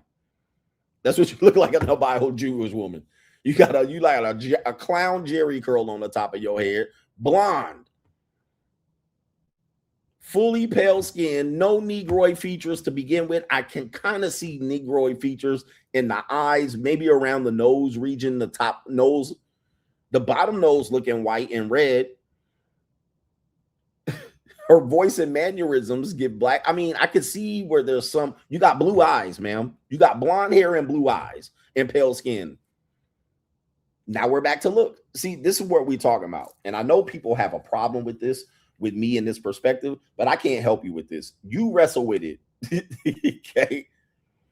You wrestle with this inconsistent bullshit where you get to just cherry pick and pick whatever argument you want to satisfy yourself. Okay, I can't do it, bro. Y'all want to wrestle with this shit? It's meaningless. All right, it's meaningless. It's never going to satisfy you. You're just going to talk yourself into circles. Most of the guys, you're really just mostly a culture, nationality at best, less likely associated with this. I'm black, you white. It's crazy. All right, you crazy. Sad reality, but good luck to you guys out here. Check this out. It's an evil world we live in. How much show are we going to do? It's an evil world we live in. We have this particular drunk history meme. I'm not sure if it's true, but I've heard something like this in 1719. That is the year 1719. Prisoners in Paris were offered freedom on the condition that they would marry a prostitute and move to Louisiana. All right. I got to look that up and see if that's true. But yeah, the JUCO. You guys got to realize a lot of the Americans that were sent here were not the best Americans. The earlier Americans that were sent here, I don't care where they came from, Africa, what do you call it? Ireland, China, Europe. These were the fucking losers, right? Not the winners. Although in many of those areas, the losers are still over there too. Yikes. All right. This is a interesting perspective. A lot of y'all's mamas was hoes, and your grandmamas and your great grandmamas, especially on that side of the mutant culture over there. This is incredible. All right. Anyway, I got to find out and research that a little bit more. What an interesting perspective. We got this evil world we live in. Continuing, we have anybody heard of the football player? His name is Lamille. All right, we've talked about him. And let me see if I can get the story on this guy right here. Lamille is just won the World Cup, one of the youngest players. I believe he is 19 years old. Apparently, he was going to get married not that long ago, but I guess he got away, got that out of the way. I thought he had a baby by a woman. but is it Yamil? All right. I done fucked up the name. But apparently there's a meme going around about this young man, all right, as he has done the World Cup, a good deed by having Spain win the World Cup. I would say kind of an upset, but they were the favorite going into the final rounds. But Argentina could not pull it off. But here's what's going on here. Apparently, he's with this young lady right here. And a lot of men are getting their red pill here. They're getting their red pill. Of course, the young men here, they're getting their red pill here. And the story goes that 3 weeks or several weeks before the World Cup started, this woman is pictured with this man right here. Okay. And apparently, this is an Instagram picture with the woman claiming that she loves this man. And he kind of looks like John Cena there. She's a very attractive woman herself, very pretty. She's young and pretty as well. But the man is there apparently 3 weeks ago or right before the World Cup started. She had proclaimed her love for this gentleman. Unfortunately, she got a DM from the star of Spain right before the World Cup started. So he jumped in them DMs, Yamal. All right, we can say him right there. You guys see his name right there in the chat.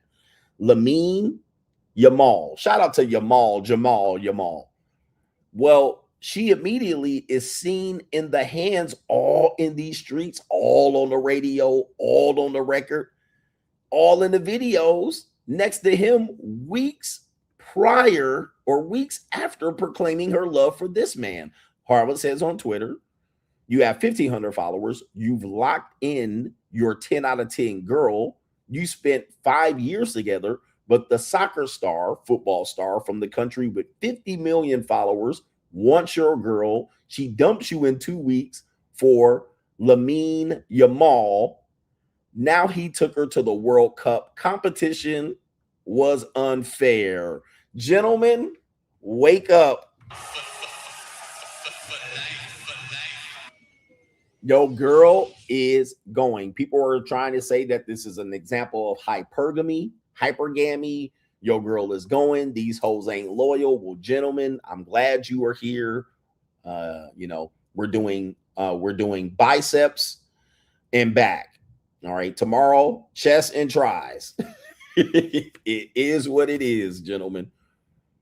Somebody bigger than you. Do you have the stomach? Okay. Do you have the stomach out here? Do I have the sound effect? Do you have the stomach? Do you have the stomach? You got to have the stomach, man. This is a cold game. And I'm guaranteeing you, this woman is saying, oh, I manifested this. She having a time of her life. She's going to get dumped. I don't want her to get dumped, but she's going to get dumped by this guy. This guy can get 100 hers. Hopefully it works out for this couple, but you got to have the stomach. Do you have the stomach? She probably saying, I manifested this. This is what I deserve. Girls, believe in your dreams, believe in yourself. She only 19 years old. I would say the reason why she got this opportunity is simply because of her looks. She's pretty, right? But she had nothing to do with this. She was just blessed to be on the side of genetic lottery. And because of this, she felt like she's entitled to believe that she earned that life. I earned this. I manifested this. And she went from one bozo to a 50 millionaire.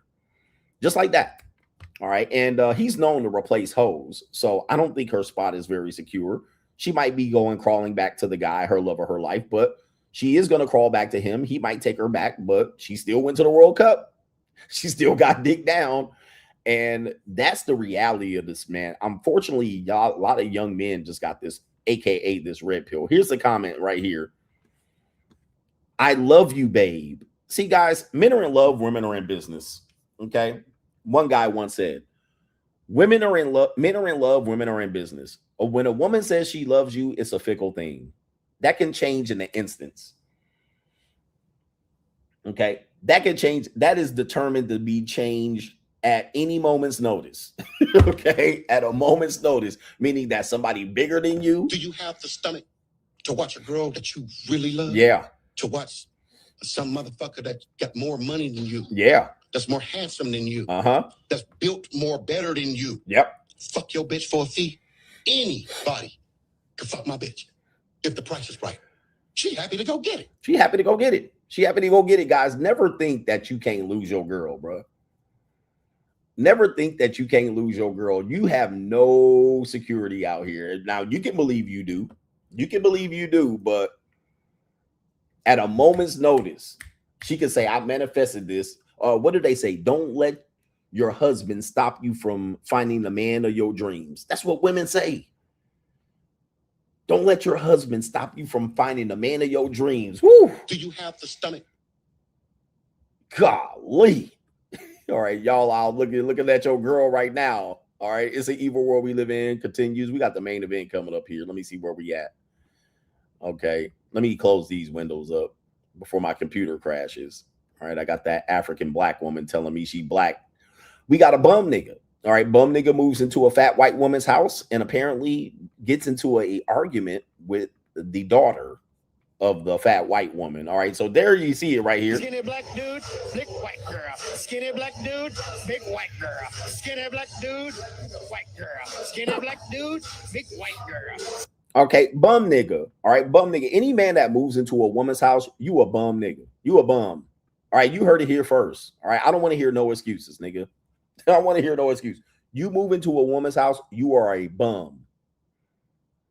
Plain and simple. I don't care what the circumstances are. You a bum nigga.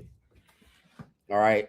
I don't care what the circumstances are. No man moves into a woman's house, man. Hell no. You a bum, bum, bum. By the way, I went viral on World Star for putting this opinion out back in 2020. Right. I know that wasn't that long ago. But you a bum nigga. All right. For moving into a woman's house and then trying to pull rank. So apparently it says, what happens when your narcissistic mother moves her narcissistic man baby into her house? Well, this is just a big dick nigga. You know what I mean? This is the nigga like, not me. I'll be fucking the shit up about, you know, he getting free, easy pussy from a mud shark. She probably got mixed kids already. She already got kids. He moving into a house with a woman who got kids. Let's see how this works out.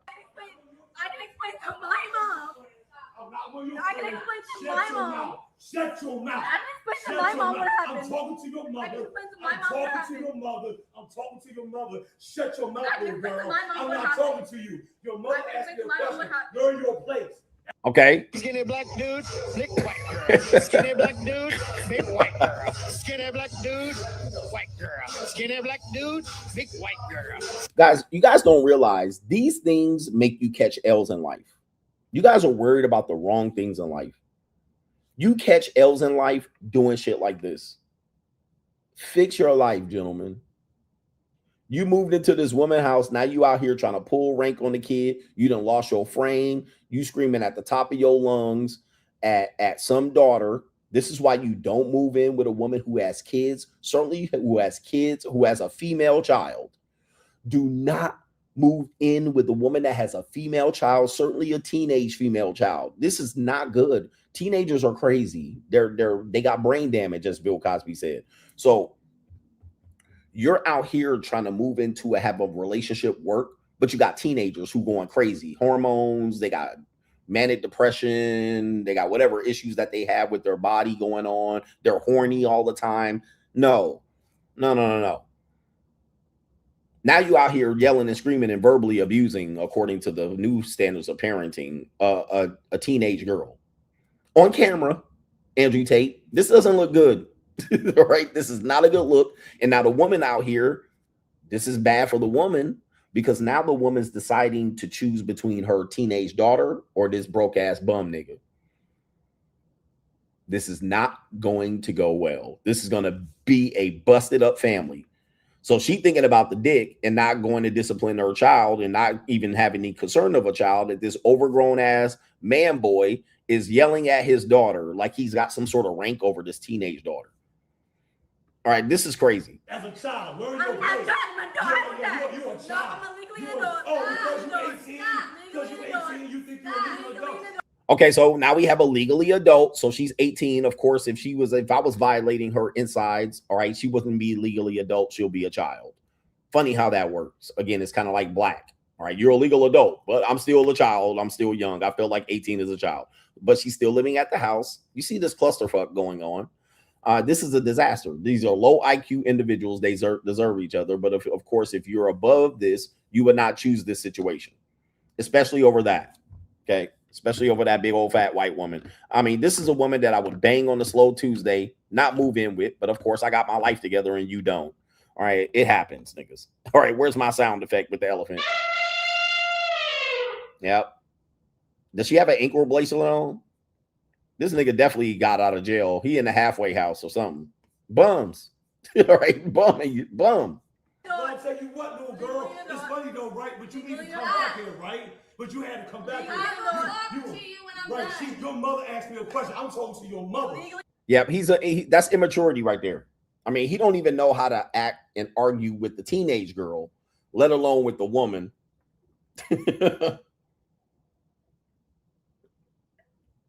And yes, I get it for free. I never paid for pussy ass nigga.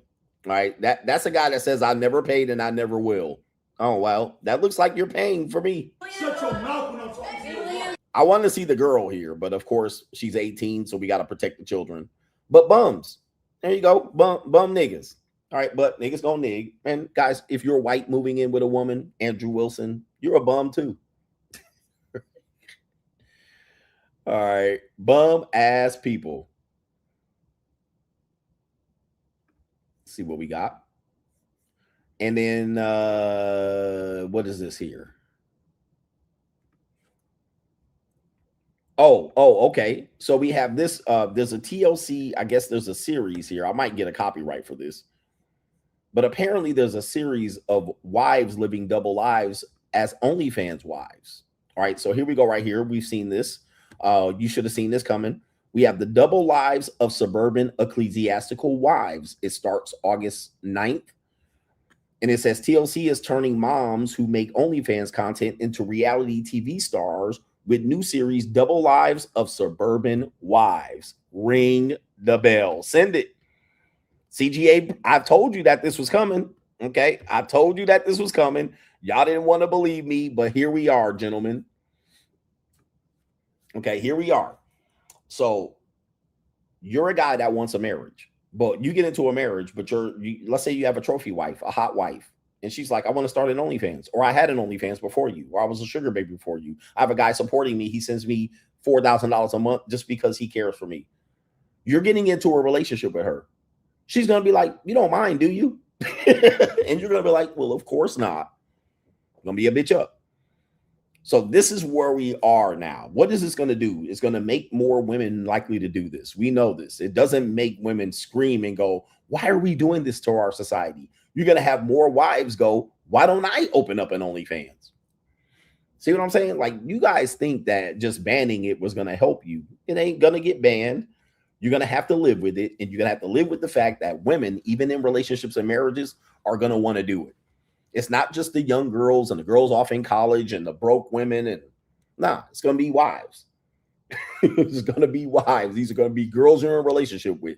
You don't mind. I was thinking about it. And I had one when I was in college. You don't mind, do you? And of course, guys are going to marry a woman. I said Gen Z men are going to have to deal with the fact that their girlfriend has a digital footprint way before you meet them. It's kind of like we worried about what a girl did in college. You guys got to worry about girls with a digital footprint before you meet them. All right. It's not what she's hiding, is what you're going to be able to see in plain sight. This is where we are. Okay. This is where we are. And I don't know what to tell you. It ain't coming back. We're not reeling it back to the past. Social media is here to stay. So are these OnlyFans sites where women don't look at this as prawn. They look at this as just a way to go. Economically, this is where we are. This is what you're going to have to put up with. All right. Like it or not. Like it or not. Especially if you get a hot, attractive woman or a hot, attractive trophy wife. And she's going to make way more money than you. Even if she doesn't make money. All right, this is what we're looking at. And then we have the last one here is the evil world we live in before the main event. Listen to this. Okay. This woman says OnlyFans managers are sex traffickers. You've heard this with Andrew Tate, right? A lot of men are still trying to deny Andrew Tate is a sex trafficker. I mean, and he literally put a course out on how to do it. All right, but you know, pimp and hoes degrees. Now, in this one, this is what I said again. Women will find a way to pivot and make themselves the victim. So here it is right here. She says men who are OnlyFans managers are sex traffickers. Let's continue, bro. I mean, let me listen to this. Okay, here we go. Management or trafficking. As somebody with a really large platform in this industry, this is something that is not talked about enough. The OF management industry is very dangerous. You may think that it's guys like Alamo from Euphoria. People owning these companies are men in their 20s. They're very regular guys. And they are taking advantage of women, they're trafficking them, they're exploiting them. I have personally experienced this along with every single girl that I know in the industry. They'll come in your DMs or be recommended by somebody else. They'll promise you you'll make a bunch of money. They'll promise you surgeries, a place to live, that you won't have to worry about money again, a content house to make videos at. Look at this, bro. I mean, listen, she said, promise you surgeries. You never have to worry about money. You're going to live in a content house. Wouldn't that be...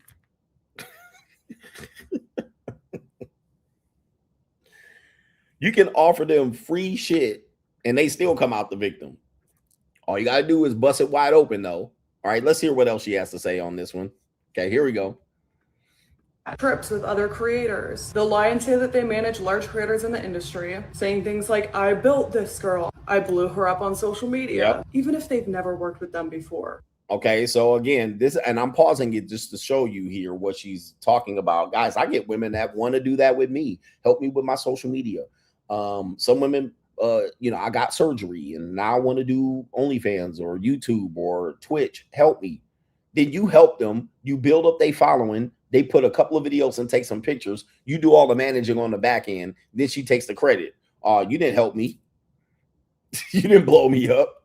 All right, I did it by myself. Okay, you'd be like, well, do it by yourself. All right, now that you want to see, okay, let's let her continue here. This is an interesting perspective. Next thing you know, you're locked in a contract. They have access to your account. They can put their own bank information into your page. They always take too high of a percentage from. Okay, so this is what Andrew Tate is in trouble for, and a lot of other content creators will be in trouble for this. They're going to think that they earn more money and you took a bigger percentage. And if you don't have a good accountant and can vouch for what money came in on multiple platforms, it's not just for OnlyFans, because you're going to find out where it came from Instagram and Twitter and YouTube and whatever other account they're on. Now you got to have one place where all this money comes in, and you're going to have to show she got her proper accounting, or she's going to say you took too much. Also, she's saying that, that you have access to her password. How am I manage your site? Okay, how am I gonna manage your site if I don't have access to your account? Oh, you put your own bank information in there. No, I put the business bank in there so I can. So she wants the money to go in her bank account, but I do all the managing. Okay. Okay, let's continue. Girls have requirements of what you need to make, which means you're usually doing things that you're not comfortable doing and that you don't want to. Sometimes they say that they own all of the rights to all of the videos that you make. This is a simple one. Okay, so they make the videos.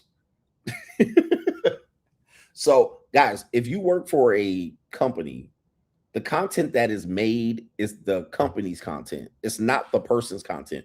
You decided to have a manager. If the manager has a business, whatever content is made is owned by the business. It's not your own personal content. If you want your own personal content, you manage your own page. This is not that hard to understand. But of course, she's like, well, it's me in the video. So what? If you have somebody taking professional photos of you, the photographer owns the content unless you guys determine that you own the content. Now, this is what will happen. Yeah, I put up the money. I have the structure. I own the content.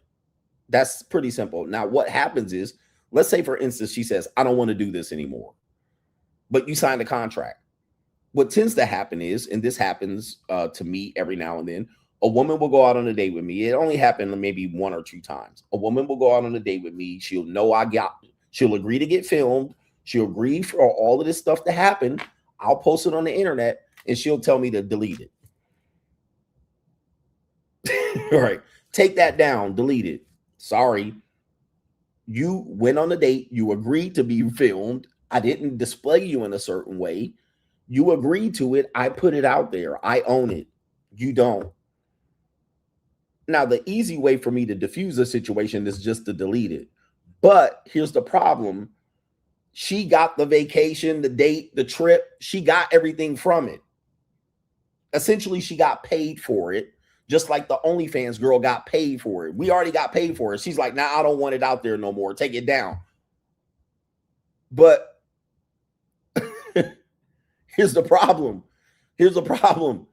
We have a contract that says, I own this material.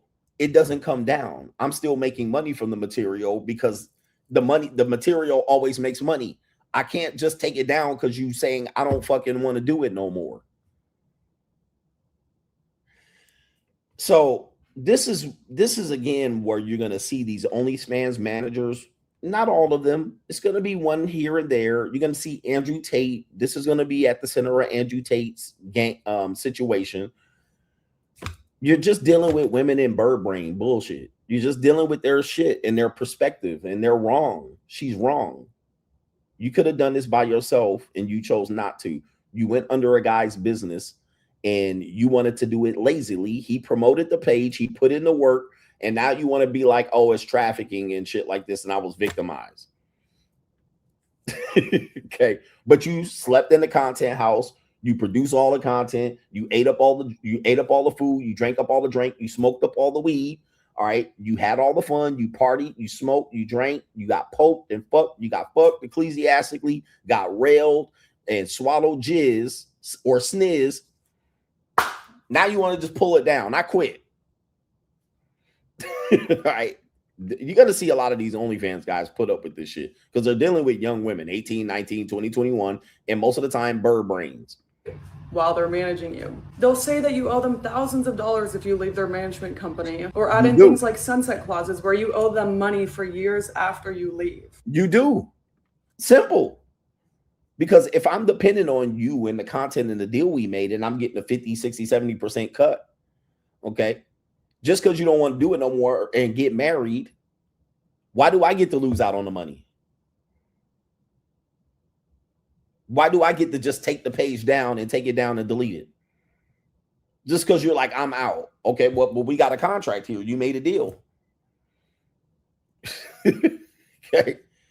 All right. Now they're going to say it's abuse, traffic, rape, and all of this shit. Well, most of the contracts aren't valid. You wouldn't know that unless you have the money and the resources to pay for a lawyer. These guys are also hiring chatters in other countries. While they do absolutely no work, buy McLarens, go on trips, buying designer clothes and houses, and take all of the money from.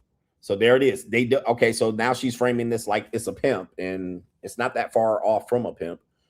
But, you know, that's what Andrew Tate called it. So now he does none of the work. She said he does none of the work. He just buys all the clothes and the McLarens. This is insane, bro. This is a sad video, but I saw this coming. I mean, I've had several women, I would say up to 10 women ask me to manage their OnlyFans. All right. And I gave it a quick thought and I said, nope. Because I was like, these girls gonna renege. The minute you tell them that they need to make content, hey, look, you short on content. These guys are asking for areola pictures. Now I'm coercing them to do it, as opposed to them wanting to do it. I'm like, hey, these people are paying $50 to see your areolas.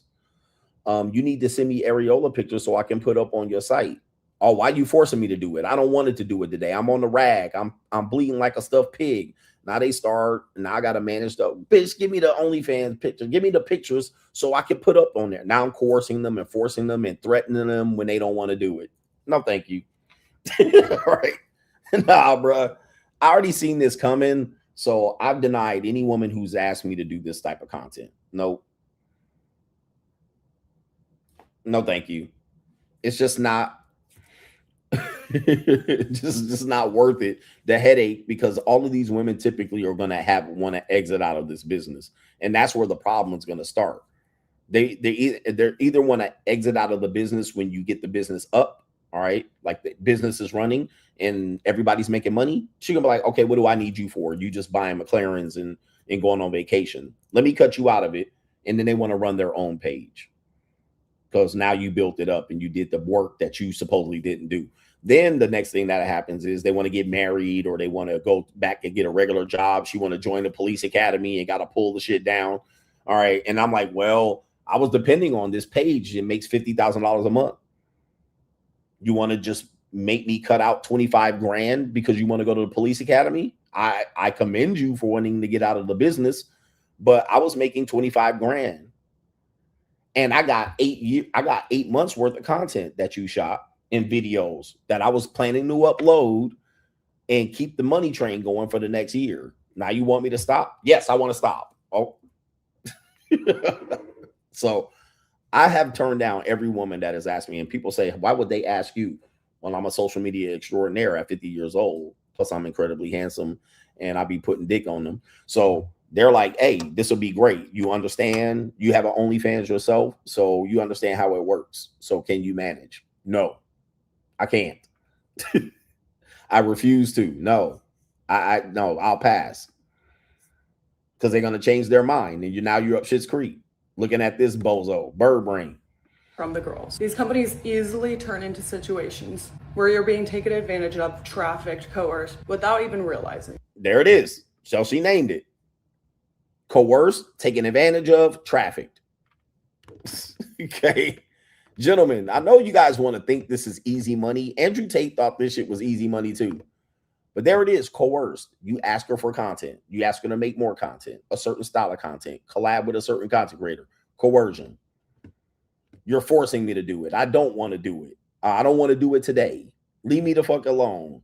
Okay, she does it. Now she mad that you made her jump on the camera. Right? She mad. You made me jump on the camera today and I didn't want to do shit. Yips. And now you in court fighting off 50 years like Andrew Tate. And you're like, what's the evidence? And then she pull up your evidence. Cold, evil world. Main event coming up here. We got a passport bro or a freedom bro who gets a girlfriend in Thailand. This is a story about how men should not go take traveling into account. Guys are going to travel and they're not really dealing with reality. Okay. They go in there thinking that this is how America dates. So I'm going to go over there and date like I do in America. And you guys get ran over in almost all of these places. So we'll talk about that. I'm going to check the super chats and then come back to the show ecclesiastically. I think you guys want to hear this story. Probably the most interesting title of the day's main event. Shout out to Greg Terrible, says hair care should be something your dad family should have taught you. He says, I'm Mexican American and my hair is rebelliously straight up, multiple swirls. If I don't get a decent buzz cut with a taper fade, it starts looking crazy. Also, hair care, it gets expensive. Okay. Especially, I mean, for men, it gets expensive. For women, it gets majorly expensive. But you're putting expenses in hair care is something that when you're trying to get your life together, you can completely eliminate that expense. Okay. But bad hair days and all of this stuff, when you're trying to build and move forward, you just got to go ahead and go without it. I would say let's just take it from men and go to women. Women have a tough decision too to make. If they want to save money, the biggest place they can save money is on their hair. You will find that they will refuse to even cut this expense. The ones that do cut this expense end up looking crazy. All right. They got the natural. So, they have given up on life and certainly have given up on dating. Then you even have the workout when you talk about Black women wanting to work out and exercise. One of the reasons they'll claim they don't want to go to the gym and work out is because they don't want to sweat out their hair. As you see, this does become quite problematic for people who want to make a good positive change in their life. Let's do something positive. Okay, I can't do it because of my hair. Okay. You see how fast people will prioritize something as simple as hair to stop them from progressing. People will refuse to cut their hair for a job. I'm not going to cut my hair for a job. You need this job, but they want me to cut my hair. You see what happens? People will let that alone get in the way. Get in the way of their complete progress in life. Just like that. They want me to cut my dreadlocks. I ain't doing it. They want me to cut my sister locks. I'm not doing it. Okay, fuck it. Stay broke. I don't know what to tell you. Stay broke, nigga. Don't get the job then. Don't be homeless. Be homeless because you want to keep your hair. All right, that's what it is. Well, they need to understand black people have a good relationship with their hair. Okay, fuck it. Carter says, your teachings are undefeated. My great uncle is in his 80s going through a divorce. He got bit by a spider that gave him a health issue, which led to financial issues. She just dipped and went to another man's house. Free agent lifestyle for life. Shout out to your great uncle going through that shiznit. Excuse me. Damn. It's an evil world we live in. Okay, free agent lifestyle. But you're gonna die alone. You'll have nobody. You'll be alone. He was supposedly not gonna die alone. He's still gonna die alone. Damn. It's a cold world. And she went to another dude's house with that old granny punani. All right, she didn't went there with that old granny panties to another nigga's house. She took her granny panties to another house, boy. They cold just like the middle of the winter, man. I'm going to tell you, man, I love it. I love it. Gentlemen, it's not a matter of if, it's a matter of when. Took her granny panties and all that shit. And her bald-headed granny with her and her wigs. Took that shit to the crib. Left his ass out in the cold.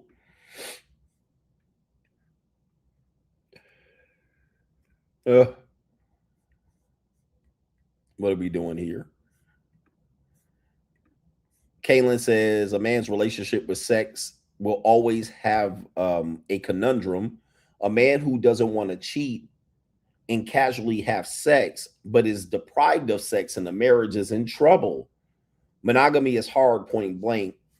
Men choose wisely when it comes to sex. There's no perfect way. There's no perfect way. Yeah, I mean, I think you're going to be hamstrung either way, but you do it the way you want to do it. I'd never encourage you to do it my way. I never browbeat you and say the Lord's going to kill you and you're going to catch an infectious disease or threaten you or scare you, which people use as scare tactics. I typically say what I'm going to do and what works for me. I'm not in the business of hurting people. All right. Despite the fact that you might think that I'm crazy, but I'm not in the interest of hurting people. I want people to deal with me.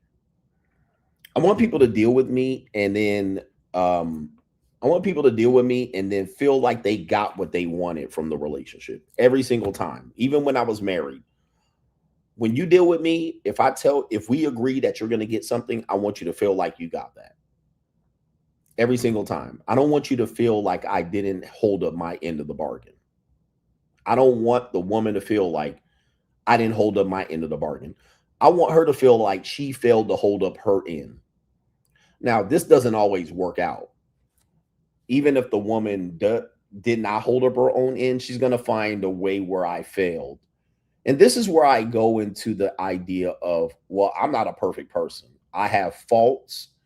I have errors. I have ways that you're not going to like.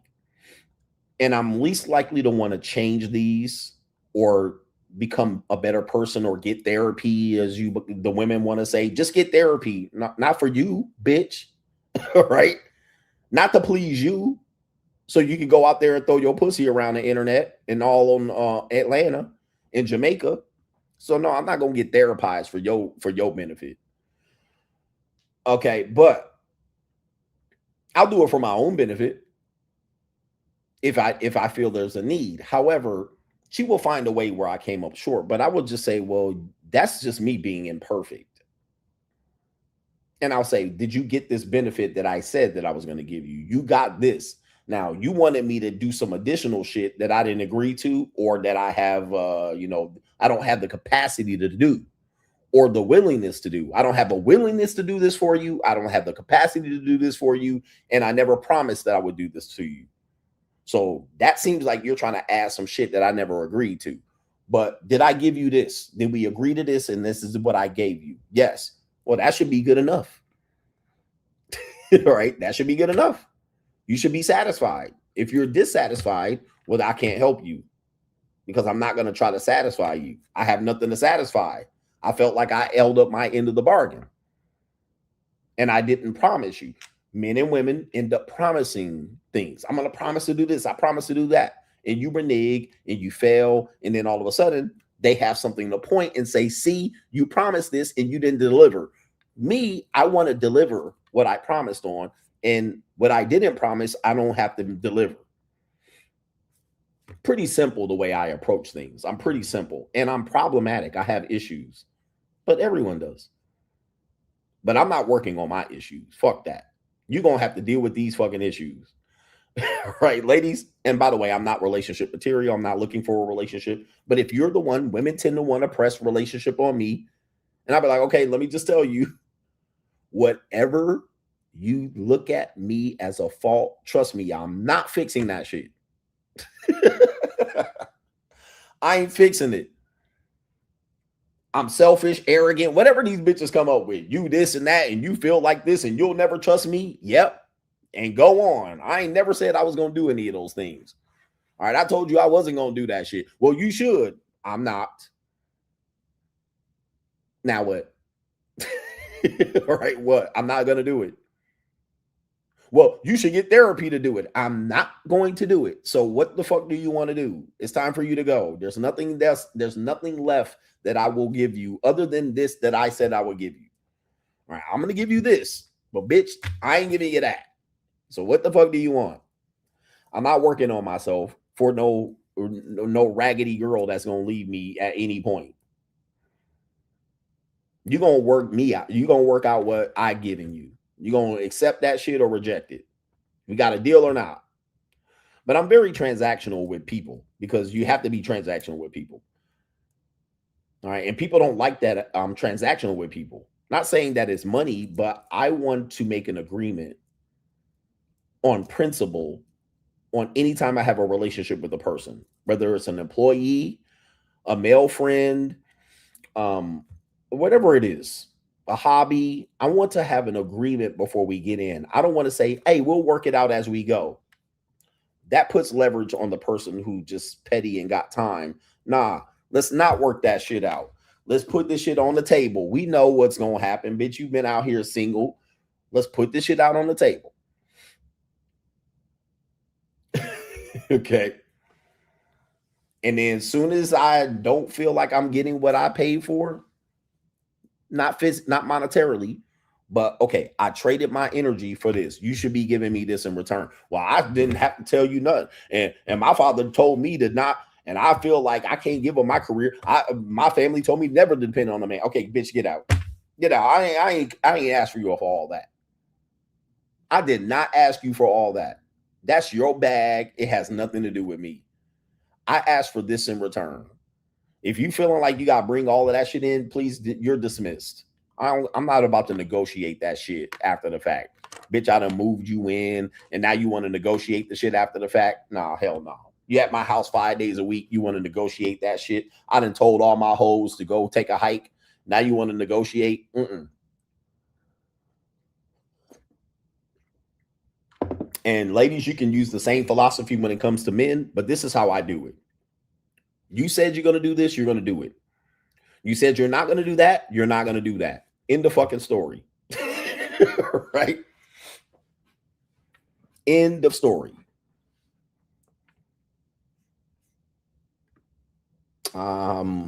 Anyway, let's get the main event in. Okay. Guess we can ring the bell. And I take all of the love out the relationship, and that's why motherfuckers don't like me. I take all the love out. But what about what don't you care about? No. I don't care about it. But what about the fact that we put in time I don't give a fuck about that neither. Like I can cut people out of my life like that. By the way, I don't brag about this. This is not everybody's able to do it. I don't look at that as a positive characteristic, but I can do without people. I grew up an only child on my mother's side. I do have step siblings. I can find things to do with my time. I'm not codependent. I can cook and clean myself. I can make enough money to hire cooks and cleaners. Okay. You know, I don't depend on getting things from women as an extra. Oh, these are extra things that I'll give you. Like what? I'll rub your back. I'll support you. I'll be your champion in the corner. I'll motivate you. I'll cook a couple days a week. Bitch, I can hire people for that. I can hire people for that. I got a personal trainer. She motherfucker be hip hip hooray when I be in the gym. And it's a female. I got a massage therapist that comes to my house twice a week and rubs my fucking shoulders out. Rubs my back, shoulder, feet, all of that shit. 2 times a week. I don't have to wait till my girlfriend get off of work and baby, you think you could get my shoulder? And been, baby, I ain't got no time for that. Cause every time I massage, then you massage me and then you start poking on me. Now I got to negotiate dick in between all that. No, bitch. My massage therapist comes. And when I tell women I got a massage therapist come to my house, they be like, damn, I want a massage therapist come to my house. And then they realize I got another woman that comes, rubs me down in my house. And I never have to worry about my girlfriend coming over and having pizza. Let me give you a massage. Bitch, I already got a massage this week. Right? I don't have this need. I don't have this need to transact intangible shit rewards out of women. Where she comes over and she cleans and she's like, oh, I'm gonna clean for you. Nice. I get a lot of women that clean for me. I can pay a woman to clean for me. Great. And cook. So I've taken that need out to transact that out of people as a reward, or she's going to do this as the way to win me over. Now, last point to this, and I have to get to it. The last point to this is that when a woman says, but I want to do this, she'll say, yeah, you don't need those maids and house cleaners, and you don't need that female personal trainer. I want to do this for you. I want to be your champion. Well, she doesn't have any leverage because I have these other people that can do it. And she's going to find that she doesn't have much value to bring other than bringing me that pussy to fuck. Now, here's the problem. They going to start reneging on that.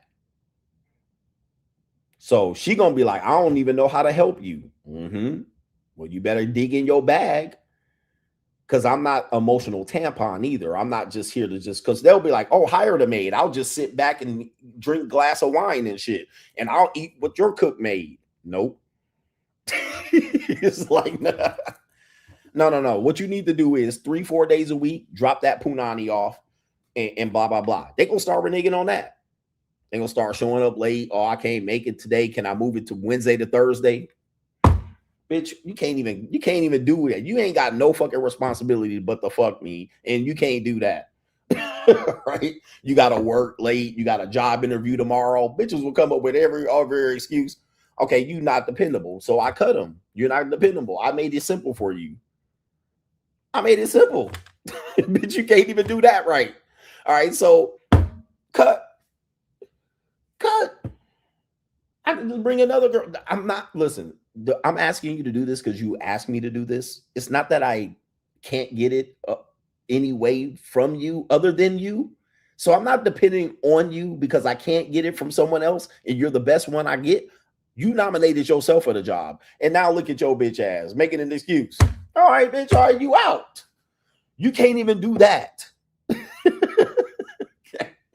Next. The fuck out of here. You had it made. Just show up. But then, dude, this one chick had this situation. She started doing that shit. And she was like, well, I feel like that at least, you can listen to me and shit like this. And I was like, you're going to have to learn, because I'm always teaching women. You're going to have to learn how to get men to listen to you. And she was like, I want to learn, Daddy. And she was about 31 years old. Beautiful woman, sister. I want to learn, Daddy. Tell me. She didn't call me Daddy, though. She was like, I want to learn. Tell me. Because she wanted me to listen to her bullshit. She was like, I feel like when I talk to you, you're not listening. I'm like, I'm not. Right? So, all right. It sounded like blah, blah, blah, blah, blah. It sounded like some shit that I don't need to listen to. She was like, I told you this before. You didn't listen. I probably wasn't listening, just so you know. All right. And I don't remember shit. So I got a bad memory because I'm only thinking about myself half the time. But I said, this is how you do it. You go in the motherfucking refrigerator. You get some bread, mayonnaise, bacon, lettuce, and tomato. You go fucking cook some bacon while I'm working. Then you come up to me and say, you know what? I made you a BLT. And it's cut in slices diagonal. And there's a glass of Kool-Aid, Gatorade, whatever the fuck it is, champagne, motherfucking wine cooler, Azima, downstairs. Come down and eat. Then I'll be motherfucking eating the BLT. Now you got me. I'm like a sitting duck. I'm defenseless against whatever the fuck you got going on. You can talk, jump up and down in a circle, grab your titties. You could cast a spell on me, bitch. I'm gonna be sitting there with the BLT. You got my attention. I'm sitting there. I'm stuck. Eating chips and BLT, listening to your goofy ass.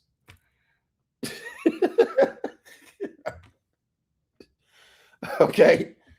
So you successfully got me to listen to your goofy, dumbass story that you want me to listen to by simply putting a goddamn BLT in front of me. It's that simple, but you a lazy broad. You lazy. You don't want to do it. You want to feel like you cooking for me. Well, if that's your ego, you don't want to do shit for me. Here, leave. Go find somebody else. Go find somebody else. Go find somebody else to put up with your bullshit. It ain't gonna be me though. But you got 5 to 15 minutes to get your shit off. You got 5 to 15 minutes. And ladies, 5 to 15 minutes is all the man need to hear from your bullshit story as you take this shit in circles. You really only need 5 minutes to get your shit off. But a lot of times they want to tell you 15 different stories. Pick one. You got 5 minutes. Pick a story. And I'm going back to doing what I'm doing unless you're going to pull your titties out. All right, you got your titties out? All right, I'll stick around a little bit longer. Let me go ahead and pull a sound effect here. Shout out to you guys right here. Where's her titties out? Put your titties the fuck away, bitch. I'm not. Put your titties away. The police are on their fucking way right now. I'm covering them up. I'm sorry. All right, so is now I got sandwiches. I got a bacon sandwich. Now I need to see some titties or I'm lost interest. So put your titties the fuck away, bitch. I'm not. Put your titties away. The police are on their fucking way right now. I'm covering them up. I'm sorry. All right. Anyway, main event here. We got to show you this real quick. We got a guy out here, a passport Freedom Bro. All right, Freedom Bro. His name is Michael. He's got a channel, a very small channel. But shout out to him. Everybody keep doing content creation up. Ladies, I school you, but y'all don't want to listen to it, nigga. All right, y'all think I hate women. All right, but here he is right here. His name is Michael. You can see he's very old, all right, in terms of where he is. He ain't even an old head anymore. He's way up past 50 plus years old, 55. Plus, he's not in the best shape. Looks like he's probably ex-military. He's bald. But bald people, you need a face hair. You need face hair if you're bald. You can't be running around here bald and your face bald. All right, it's pick a struggle, nigga. Like hair on the bottom and light on the top, or vice versa. Nigga, hair on the top, no facial hair on the bottom. But you out here looking like a frog, tadpole, you know. You need a beard to disguise all of the motherfucking wrinkles in your face and all of that chin and shit. All right. So, you know what I mean? When you're old, your face looks older in the bottom half of the face. You already got bags under your eyes. You need to hide all of that motherfucking, you know, that lip. Nigga got the Richard Pryor shit going on. Old niggas, old black niggas, y'all need hair on your face. All right. But let's start this video real quick. And let me see if I can put this down to the bottom real quick. Let's start this video about him and his first Thailand girlfriend. Okay, here we go right here. So I'm walking on the side of the building that I rent here in John TM. It's not really scenic or anything, but I just wanted to give like a different look, even though it's, you know, more plain. And I wanted to talk about something that's pretty serious. And I made a video recently about Thai girlfriends, or just, you know, having a girlfriend rushing into things and stuff like that. And there was a reason why I made that video. And I didn't disclose that during that video because I didn't want to at that particular time, but I'm going to do it now.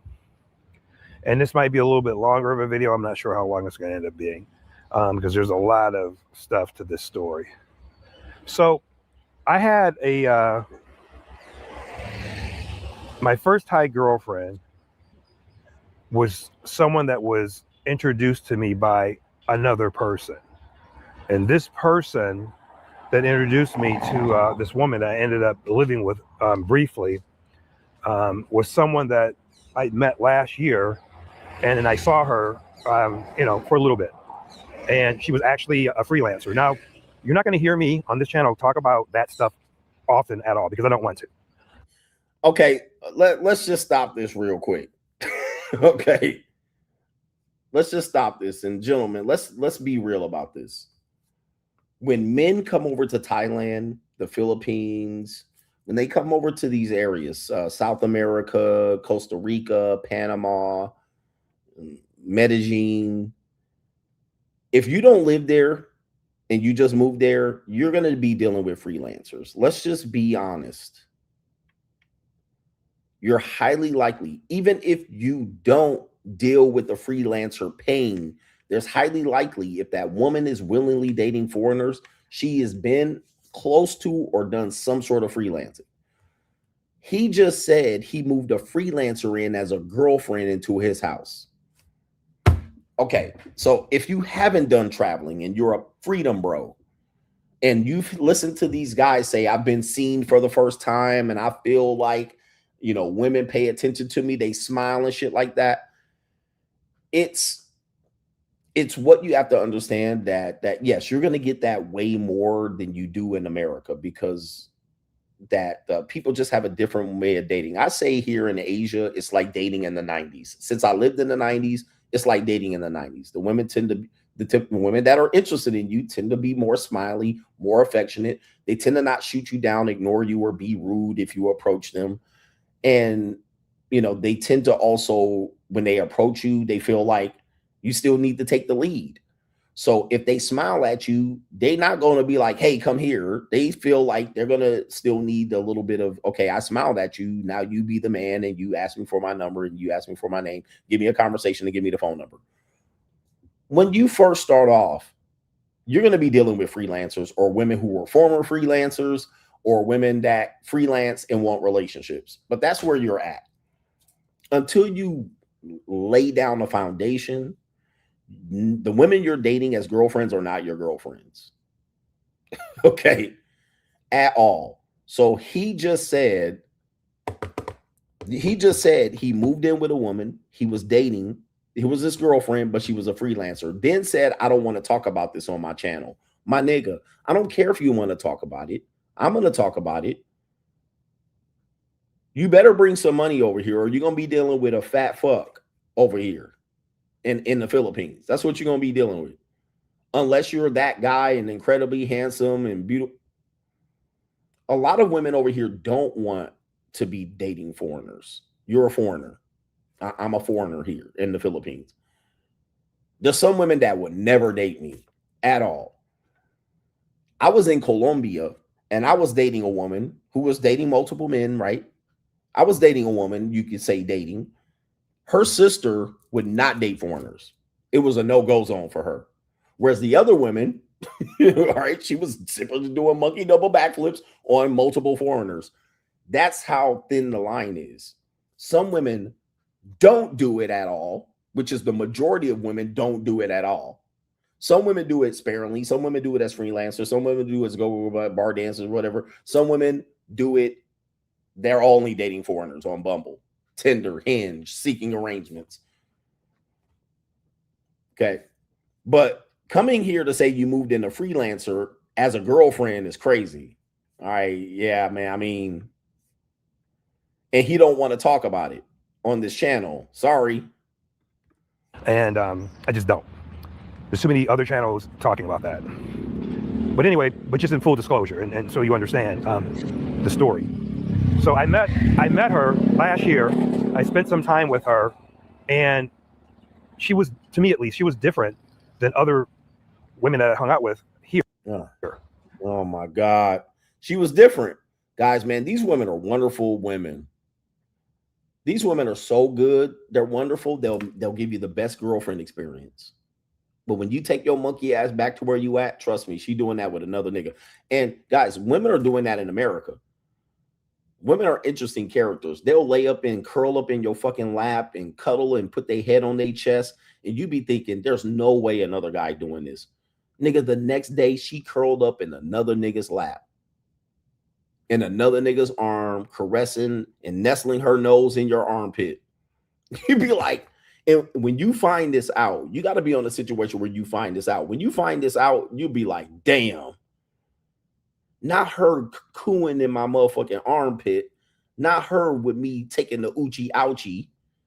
And the next day, she letting another nigga split her. It's for men, this is mind-boggling. Men don't imagine a woman could do this, even a hooker. You can't imagine even a hooker doing it. Because a lot of you guys look for hookers that are girlfriends. Case in point. Freelancers that are girlfriends. I can make a girlfriend out of her. She seems like a nice guy because y'all think hookers are like evil with devil horns. They're regular girls.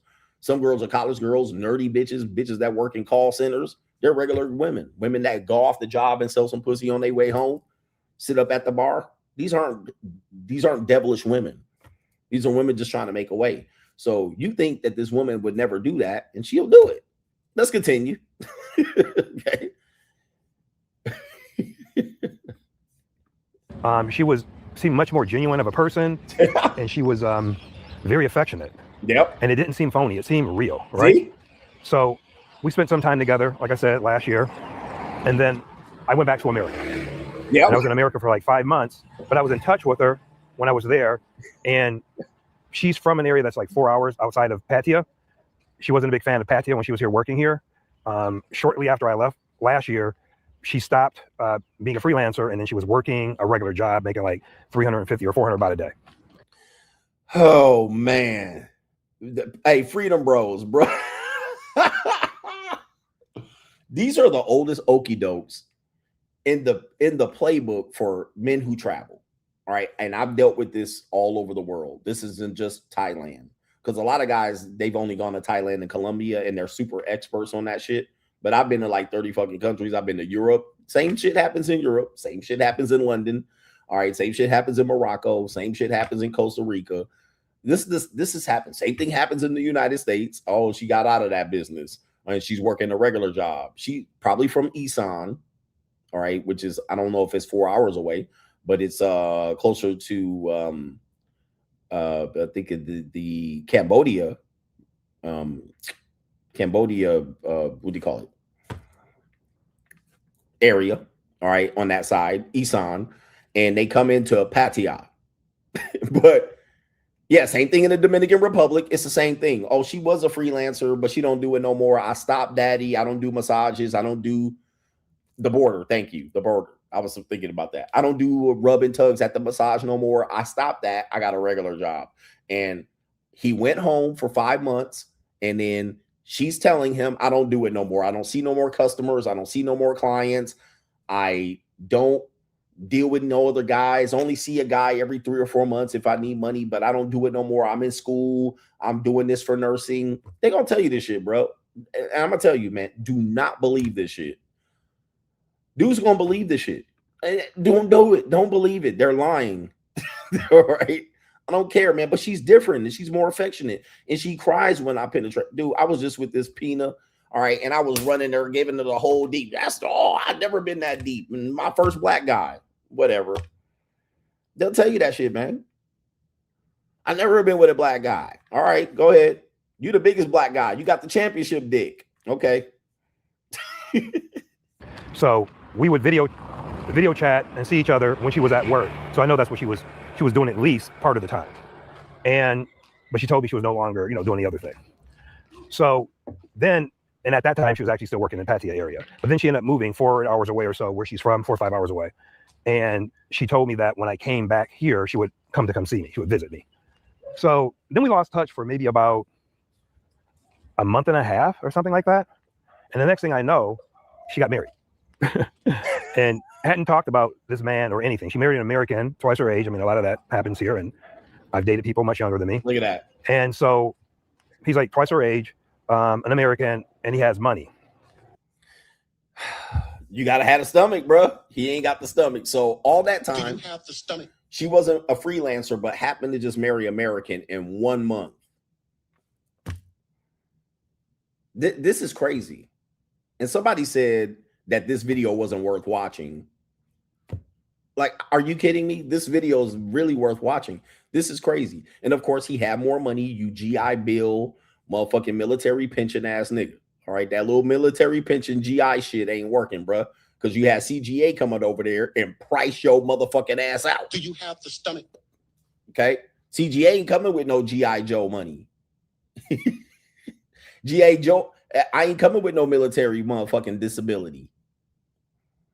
I'm not coming with no motherfucking GI Joe disability, nigga. I'm coming over here with YouTube money. Do you have the stomach? I'm coming over here with some real Skrilla. All right, they coming up in the motherfucking Palacio motherfucking estate. Nigga, you over there, nigga, at the Hard Rock.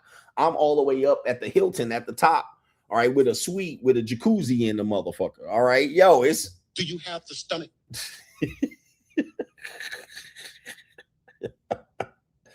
All right, anyway. But of course, she got a guy twice his age. All right, so you're boning 19, 20-year-old bar girls too, bro. It is what it is. It's fair game, nigga. You thought you was going to come over there with that G.I. Joe money, nigga, and go crazy. Do you have the stomach? Waiting for your military disability check to kick in. Do you have the stomach? All right, let's continue here. I mean, money, I guess, because what she told me is that, she has 2 children, and he was paying for their school, 300,000 baht for private school. What? He was paying for the apartment and everything else, and he was sending her, as he was traveling back and forth from America to here. Sorry about the dog barking here. He was paying sending an allowance to her of 100,000 baht per month. Now, I've heard stories about allowances, high allowances, and, sponsors and stuff like that, but I had never heard a story involving that much money. So she ended up getting married to the guy, I guess, 2 or 3 months after meeting him. And I think... Okay, so he's claiming that this woman was getting an allowance. This is what she's telling him. She's lying to him. 100,000 baht a month would be close to $3,000 a month that she's getting as an allowance, and he's paying the private school. Bro, she's lying. This is not... Okay, let's say he is doing it. There's a slim chance he's doing it, but what she's doing is saying that if you gonna pony up, you gonna beat this price. All right, because some girls will come in and tell you, well, it's going to cost this. And it only costs that because she knows you got it. All right, but if she thinking that you ain't got it, she going to give you a lower price. Okay? And she just upped the price. You want to keep competing or not? And she probably was done with him and dealing with this nigga's gimpy ass leg and the gout rolling all over her 20-year-old pussy. And she like, you're going to have to pay higher price. You're going to have to pay higher price. All right. I do this with women. The first time I deal with them, I'm willing to go a little bit higher. And then I say, they'll be like, I want to deal with you again. Let's see if you want to deal with me. Some women take that deal. Okay, that's fine. They really want to deal with me. Some women be like, nah, I ain't doing it for half the price. Okay, bye. Okay. So that's basically what she's doing. She's trying to raise the price so he can't compete, but he's still bothering her. But what about love? I thought you loved me. Let's continue. This dude, this is crazy. He just is inexperienced freedom, bro.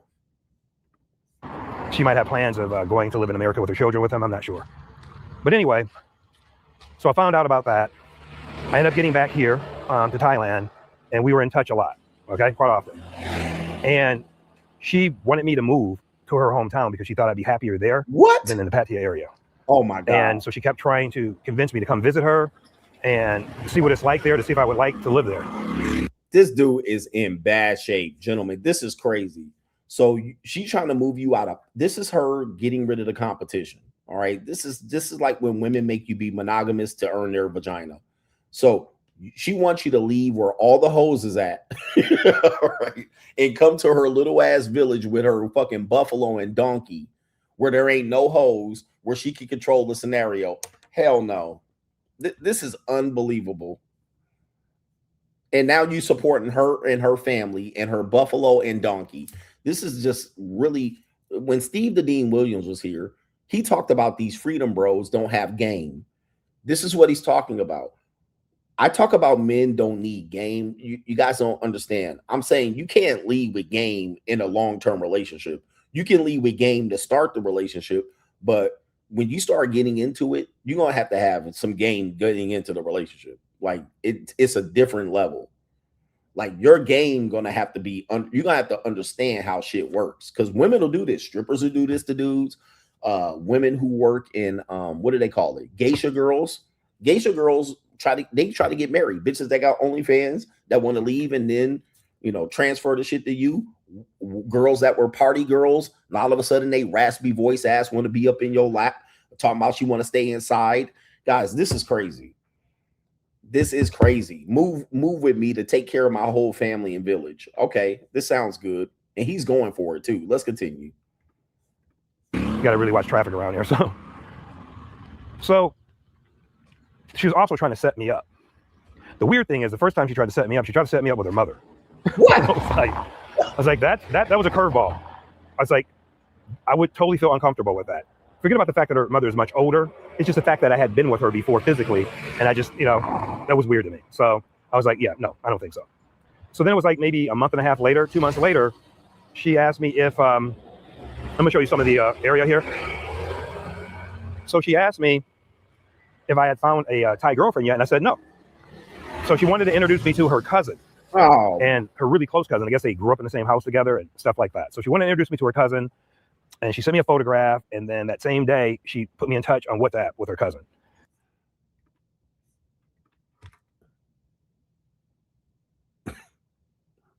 Bruh.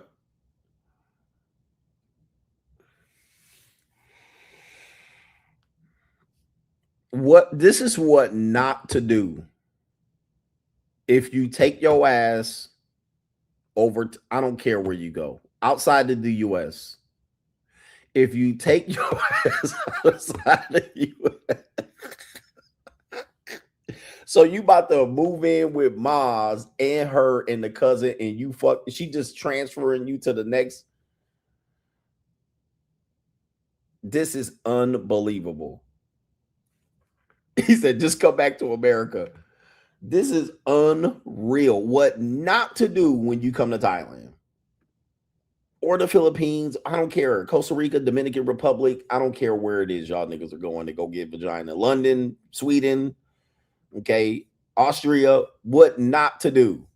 This is a case study. And so we started talking that day, and it was close to my birthday, actually. Very close to my birthday. I don't want to really get my birthday out. And so she actually took off of work and she came to visit me, and she worked or lived maybe 45 minutes or an hour away from me. So I thought that was, like a really cool thing for her to do. So she came over and we hung out for like the day, and we had fun. We watched movies, stuff like that. We kissed a little bit. I'm not going to get, but that was it. And we just there was like a spark, and there was some chemistry with her, right? Now, the cousin, right? Not the one that introduced me to her, but the new one, the one I ended up with briefly. She works at a restaurant. I won't say her name. I won't say anyone's name or places where they work or even where they live, as you can tell. So she works at a restaurant, and she works 6 days a week, and she works literally like 12-hour shifts. So basically, go to work sometimes at 8:30, 9 in the morning, and wouldn't get home until 11 o'clock if she came directly from work. Sometimes she'd end up going to work at 11 and then coming back at 11 at night, but always at least 11 p.m. she would be home. But typically she'd be gone 14, 16 hours a day. So I had the bright idea, and it was not a bright idea at all, of having her move in with me. I thought I was safeguarded because I'm the only one on the lease. So if it didn't work out, I could ask her to leave. And my logic at the time was, at least we'll see each other, you know? So it might be when she gets off of work, I stay up, we go to bed together, we wake up together, she goes straight to work. And that's what it was when she was home.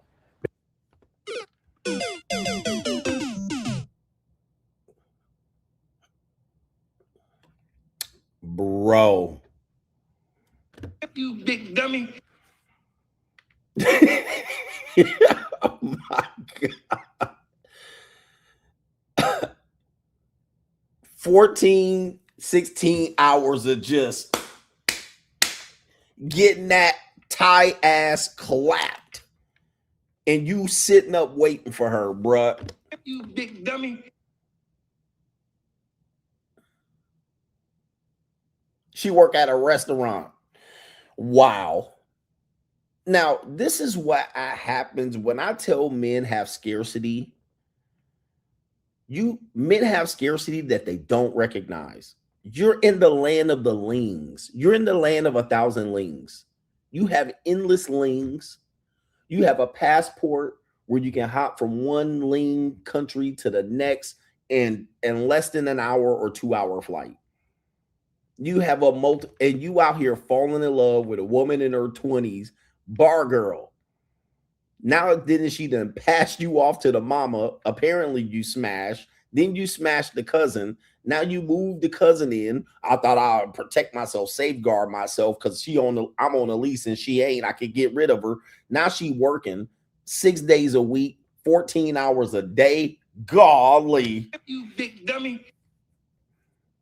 You act like you a shortage of lings. But of course, take a look at him. He's not in the best shape. He's older. He's not taking care of his health.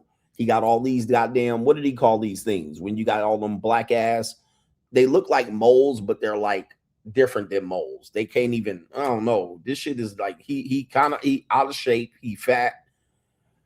He not taking care of himself, man. Tags. Yeah, he got tags all over his face and shit. Like, that can't be good. That's definitely probably a sign of some sort of bad health that he's dealing with. And he done came out here to try to get leverage on the lien by keeping her off the lease. Like, this is crazy, bro. This is insane. Basically, she'd get home, take a shower, say 2 words to me, and then unfortunately get on her phone and then go to bed. So she moves in with me, right? On her day off. We don't spend the day off together. That was a little bit weird. She has a friend help move her in, and I took them to dinner. The very next day, now we're just getting to know each other. She's just moving in, and this is the first red flag. And I didn't know her any red flag. I just should have ended it much sooner than it ended. The first red flag? So the next day, she actually gets home from work. This is day 2, right, of living together. She gets home from work at like 8 o'clock, which is early, and she goes, I want to go out with my friends. Now, I didn't want to seem controlling in any way whatsoever. She just like asked me permission, and I said, okay, even though I was a little bit annoyed because, you know, she just moved in. And she wanted to stay out until like 1. And then I think we agreed. She said she'll be back by midnight. And she got back around midnight that night. All right. But it was a red flag. And after that, the next thing that happened was that she said that they had some maintenance work that needed to be done at her shop. And that her and a coworker, sorry guys, loud around here, a lot of motorcycles. Her and a coworker, they would be staying at the shop all night or until the work was done. And she would send me pictures of her by the time clock, you know, showing what time it was and that she was actually at work and not doing something else, right? Because I thought it was odd. I never met anyone who had to stay overnight at a restaurant at work, a waitress or something, because maintenance needed to be done. It's very unusual, right? So that was another one. And then I was told that she had to go around an hour away from where I live or we live, hour and 5 minutes away or so to do some training at a different location, and she would be gone for 2 nights. And I was really highly suspect of that. So we got into, you know, a little bit of an argument about it or discussion, you know, tiny bit of a heated discussion about it. And then she went, and of course, when she was there, she wouldn't pick up the phone. Wouldn't pick up the phone. This is something that was commonplace with her. Just wouldn't pick up the phone. I tried to video chat her even when she wasn't at work, wouldn't pick up the phone. Then she sent me a photograph. Instead of picking up the phone, said she's about to go to bed, and she sends me a photograph of one half of a bed.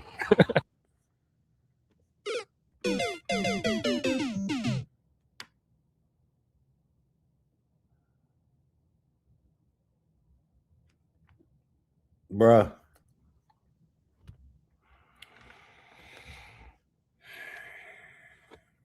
We in trouble. You men are in trouble. This is why I say I can't defend men no more. this is why I can't say, this is why I'm saying I'm not defending men no more. I can't with you people, man. I thought this was a sketch. I thought this was a skit because I'm watching this. And remember, somebody tried to interrupt the video and say, oh, I saw that video. It's not noteworthy. Now, that's why you can't listen to these people in the comments. This video is mind-boggling. And he laughing at himself. Bro, this is not America, bro. Go back to America. This is not America. You have leverage. You come out here and getting played by a woman who make less than $500 a month. And that's selling pussy, rolling around with foreigners, and got passed on to the mama san. And you laughing and sniggling. I can't believe you got this shit on the internet, bro. Like, this is bad. There's no way you move to this land and you got this little leverage. You must be on a very, very tight budget. And that's what I'm gonna tell you guys. You guys are getting told these messages that it's just gonna be a layup over here to find a wife and find these girlfriends. These girls, man. There's some girls out here that don't sleep around, and okay, I can't tell you that there's not. You know what I mean? Like, but what I'm gonna tell you is, don't come over here and think you can be goofy and have no game and not be gamed up and not understand what you're dealing with and letting these women tell you stories. You're moving them in, and then you got them disappearing at night and sleeping at work. You can do with this in the United States. I mean, you can't come over here. Shout out to there's a brother named Paul. He does this travel time with Paul. He says, don't bring your heart to the Dominican Republic or Thailand. He has one of those. Do not bring your heart to Thailand. And I'm here to tell you, what you bring is your leverage and your options and your abundance. You do that in America. If you got the money in America, bring your leverage, abundance, and options. But you bring your motherfucking heart to Thailand and the Philippines, you gonna get steamrolled by a 4'8" monster. A 4'8" fucking machine. Steamrolled. Just bring dick, money, and just discipline, and be heartless and cold and beat the brakes off of 4'9" fucking machines. That's what you do. And if a woman want to be into your program in your wing, take it with a grain of salt. Just know you can get another one just like her in minutes till seconds. I'm just letting you know. You can get another one. Don't believe that this is the best one you're going to get and she going to do. Oh, man. Somebody says, I think this guy been smashing in different countries, but then he got hit with the older age and thought he was paying contrition for all the okay. I don't know if that's the case. Like literally one half of a bed. So of course, in my mind, I'm thinking stuff, right? Of course I would be. So that happened. Then the next thing that happened was she wanted to go. The next thing that happened actually was the following week. This is supposed to be a one-time thing with the training. The following week, she told me that she told me this. She got home at 11 o'clock at night, and she tells me that the next morning she has to travel to the same location and cover at that restaurant. Not training, she has to work there because they're short on workers. And that she would be gone for 2 nights. But when we were talking about it, she was flip-flopping. You know, she said 3 nights, she said 2 nights. At first she said 2 nights, and then I asked what day you would be back, and it ended up being 3, but then she flip-flopped and said no, to be 2. So she ended up being gone for 3 nights because that was the original plan. And of course, she doesn't pick up the phone when I call her at all, and I barely hear from her. Now, of course, I should have thrown her up, you know? Respectfully, I should have went, you need to move. Please find something as soon as possible. Give her like a week, because you can get, especially Thai people, I'm sorry, you can get a room out here pretty inexpensively, really quickly. Within a day, you can rent a room out here, if you're Thai in particular. And maybe if you're a foreigner. So she got back, and this of course caused a lot of discourse between her and I. So she got back, and then I think it was like a day later, another incident what she did too is it was her day off. She only had one day off per week. It was a Wednesday, and so that was the day we're supposed to spend together. So yeah, she got back from Rayon. Oops, I said the town, but it doesn't identify her. She got back from there, and she slept in the morning, and then she slept until like 3 in the afternoon. We're spending the whole night together, right? So then she wants to have a steak dinner. So I took her to this restaurant that I like a lot. I'll give the restaurant a plug. It's Robin Hood. It's in Central Patio. I took her there. I had like fish and chips, which is like 500 baht, 550 or something like that. And she wanted steak. The dinner ended up costing 2,100 baht with tip. Expensive dinner for Thailand. Her steak was most of it. And so during the dinner, and let me give you some more scenery. During the dinner, she informs me that she had some packages delivered to her old room, not our apartment.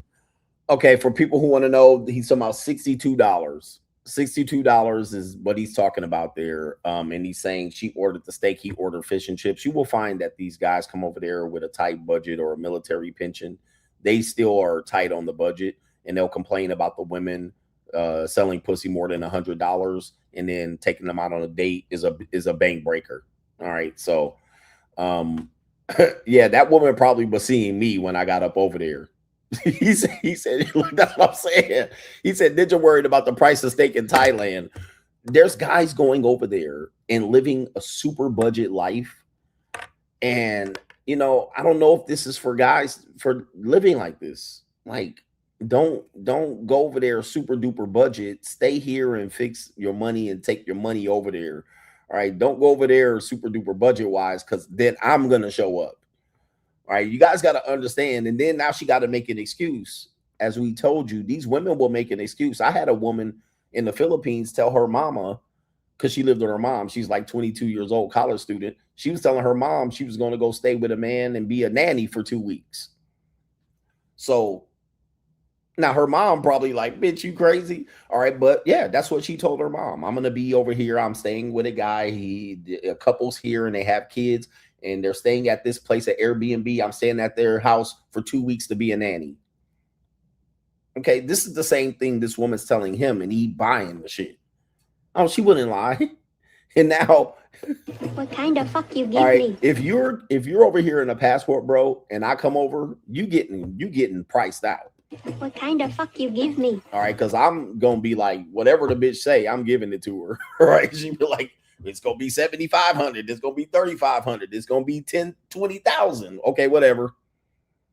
It's nothing to me at this point in time. All right, it might be something to me later, but to me, that's the difference between $50 and $200.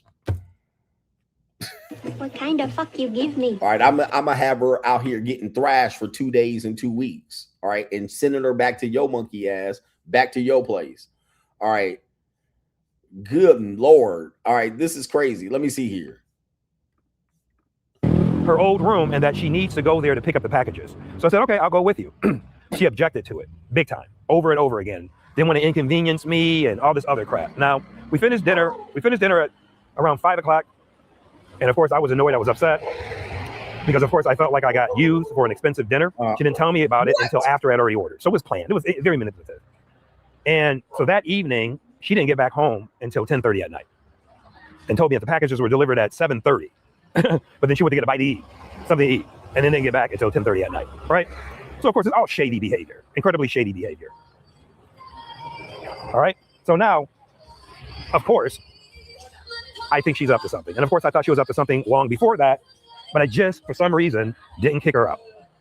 I didn't kick her out. I don't even know if I want to give her the benefit of the doubt because, look, I'm not an idiot. All right, it's all shady behavior. It's all unusual, and it's all rapid fire. So the next incident, and these. Okay, let me just say this, man. I've been here before. I've done this before, but it was in America. All right, I had a woman who was doing this shit and running circles around me, and I was trying to figure the shit out. Why she keep doing this, and why she keep saying that, and she come back and apologize. One time she came in a trench coat, naked underneath. All right, as a way to, you know. Don't worry, I'll see you tomorrow. And she came. I was pissed at her. I'm never going to talk to you again, ass bitch. You're doing this to me. I'm trying to figure the shit out. So she come in a trench coat, you know, sexy high heels, and she's naked underneath. And I fall for it, and I fuck her, and then all was fine. So, yeah, dude, we all get caught up like this until you wake the fuck up, bro. You got to wake up. They're playing. They're playing you for a fool, and you don't see it. You guys, you just won't see it. Somebody said Thailand ain't for beginners. I would agree with that. Dudes be like, where should I start off? The Dominican Republic and Mexico, please. And niggas be like, no, I'll go to the Philippines. Do not go 19 hours to fall in love with a sea Mexican. These little girls are going to run circles around you. All right. Thailand is ease into Thailand, ease into Medellin. Don't just jump in from Houston and ain't been nowhere and you got your first passport and you go to Medellin. Okay. No, start off at the Dominican Republic, take the puddle jumper and hop your ass over there. Go to the Dominican, go to Mexico, go to Cabo. Right. Right. Niggas jump right into motherfucking Philippines, 19-hour flight, and then get played like a fiddle. These women been doing this for 200 years plus. Let's continue. Incidents come sometimes 2 or 3 days apart. The next incident is the 3-day stay, and I think I talked about that before. The 3-day stay. She gets back and she sleeps. She gets back from her 3-day stay. Actually, she goes to work again. What? She gets home and she tells me that there's a party that she wants to go to. She gets home a little bit early that day. Damn. There's a party, her girlfriend's birthday party, and she wanted to go. Now, she spent almost no time with me, right? Almost no time. Now, she's living in my apartment, which I'm overpaying for, rent-free and utilities-free, because I just made it that way. And she's also getting a small allowance of 10,000 baht per month. Oh, did I type this in already? So he's giving her 10. Wow. He giving her $300 a month.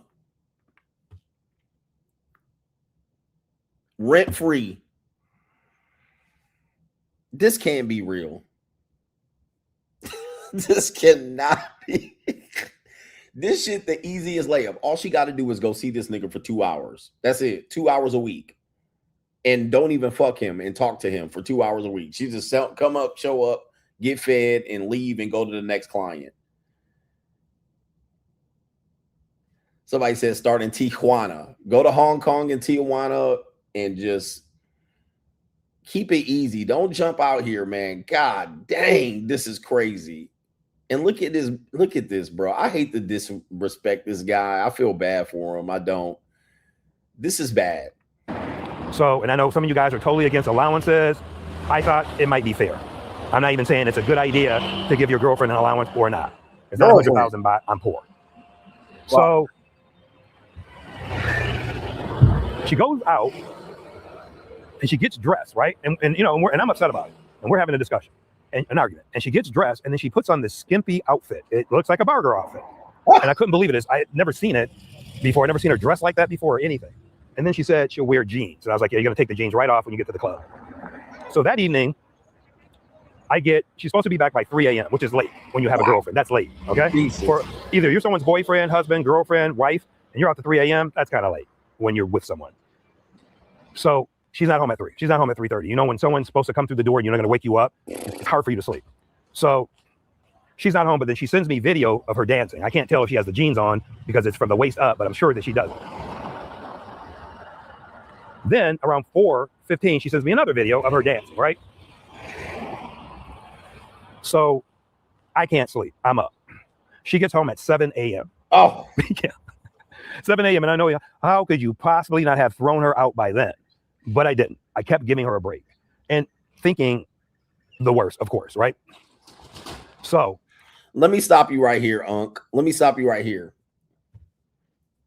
Any girl in any country that gets home after 1 a.m. is fucking or sucking.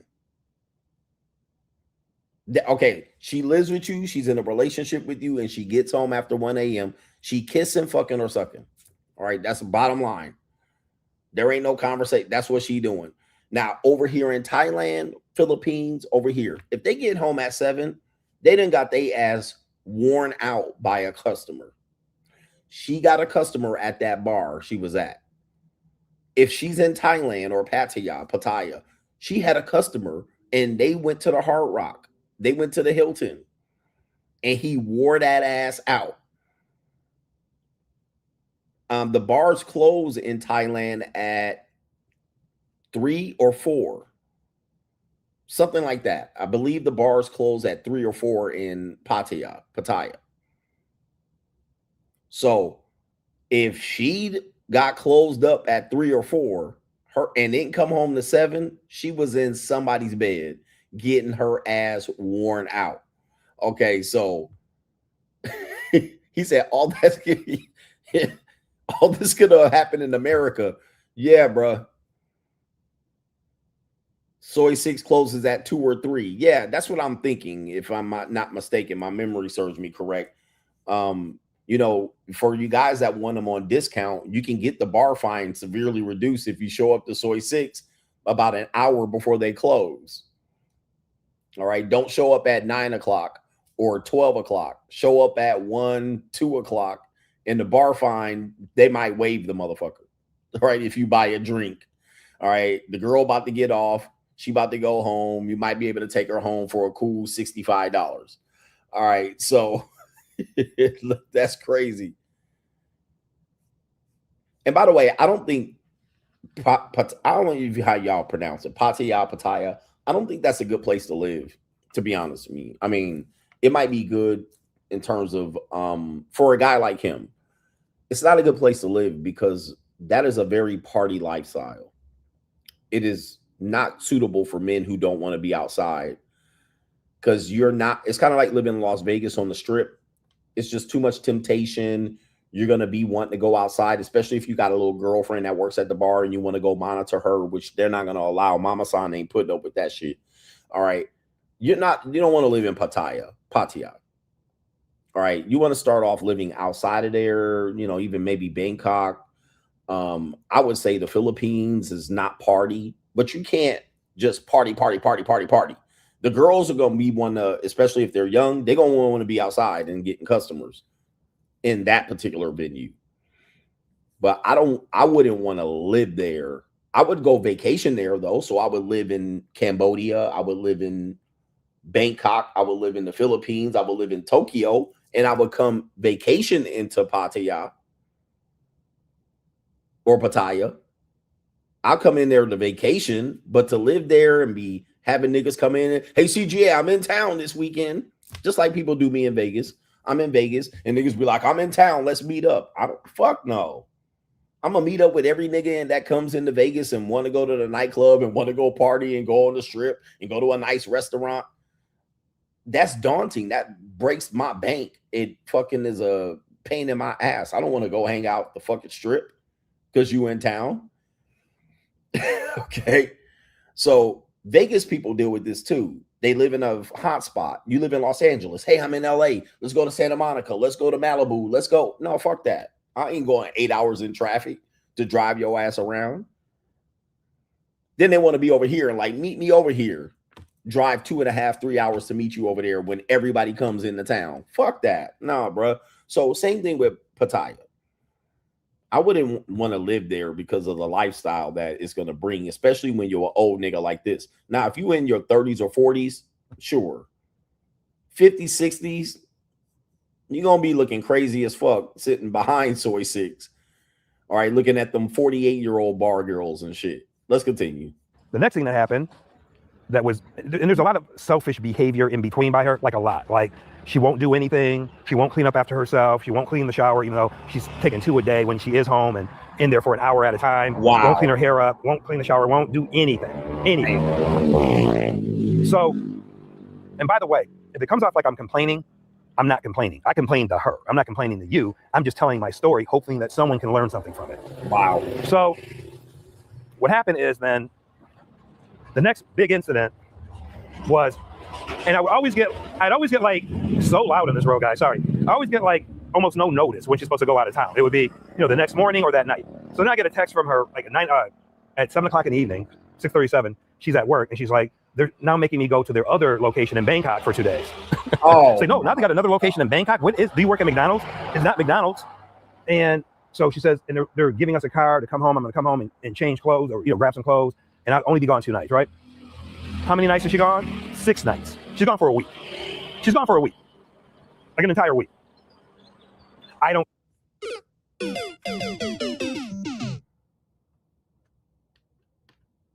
brothers.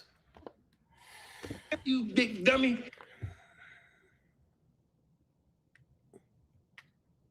I mean, wow. Bangkok is about an hour and a half, hour and 45-minute drive from Pattaya. Bangkok, they sell pussy out there too. Like, they have various Soy Cowboy, Nana's Place.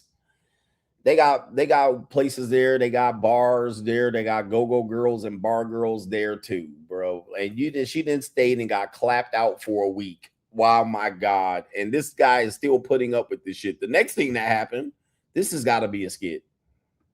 This has got to be a skit, bro. This is... Don't kick her out still. But I am definitely upset, right?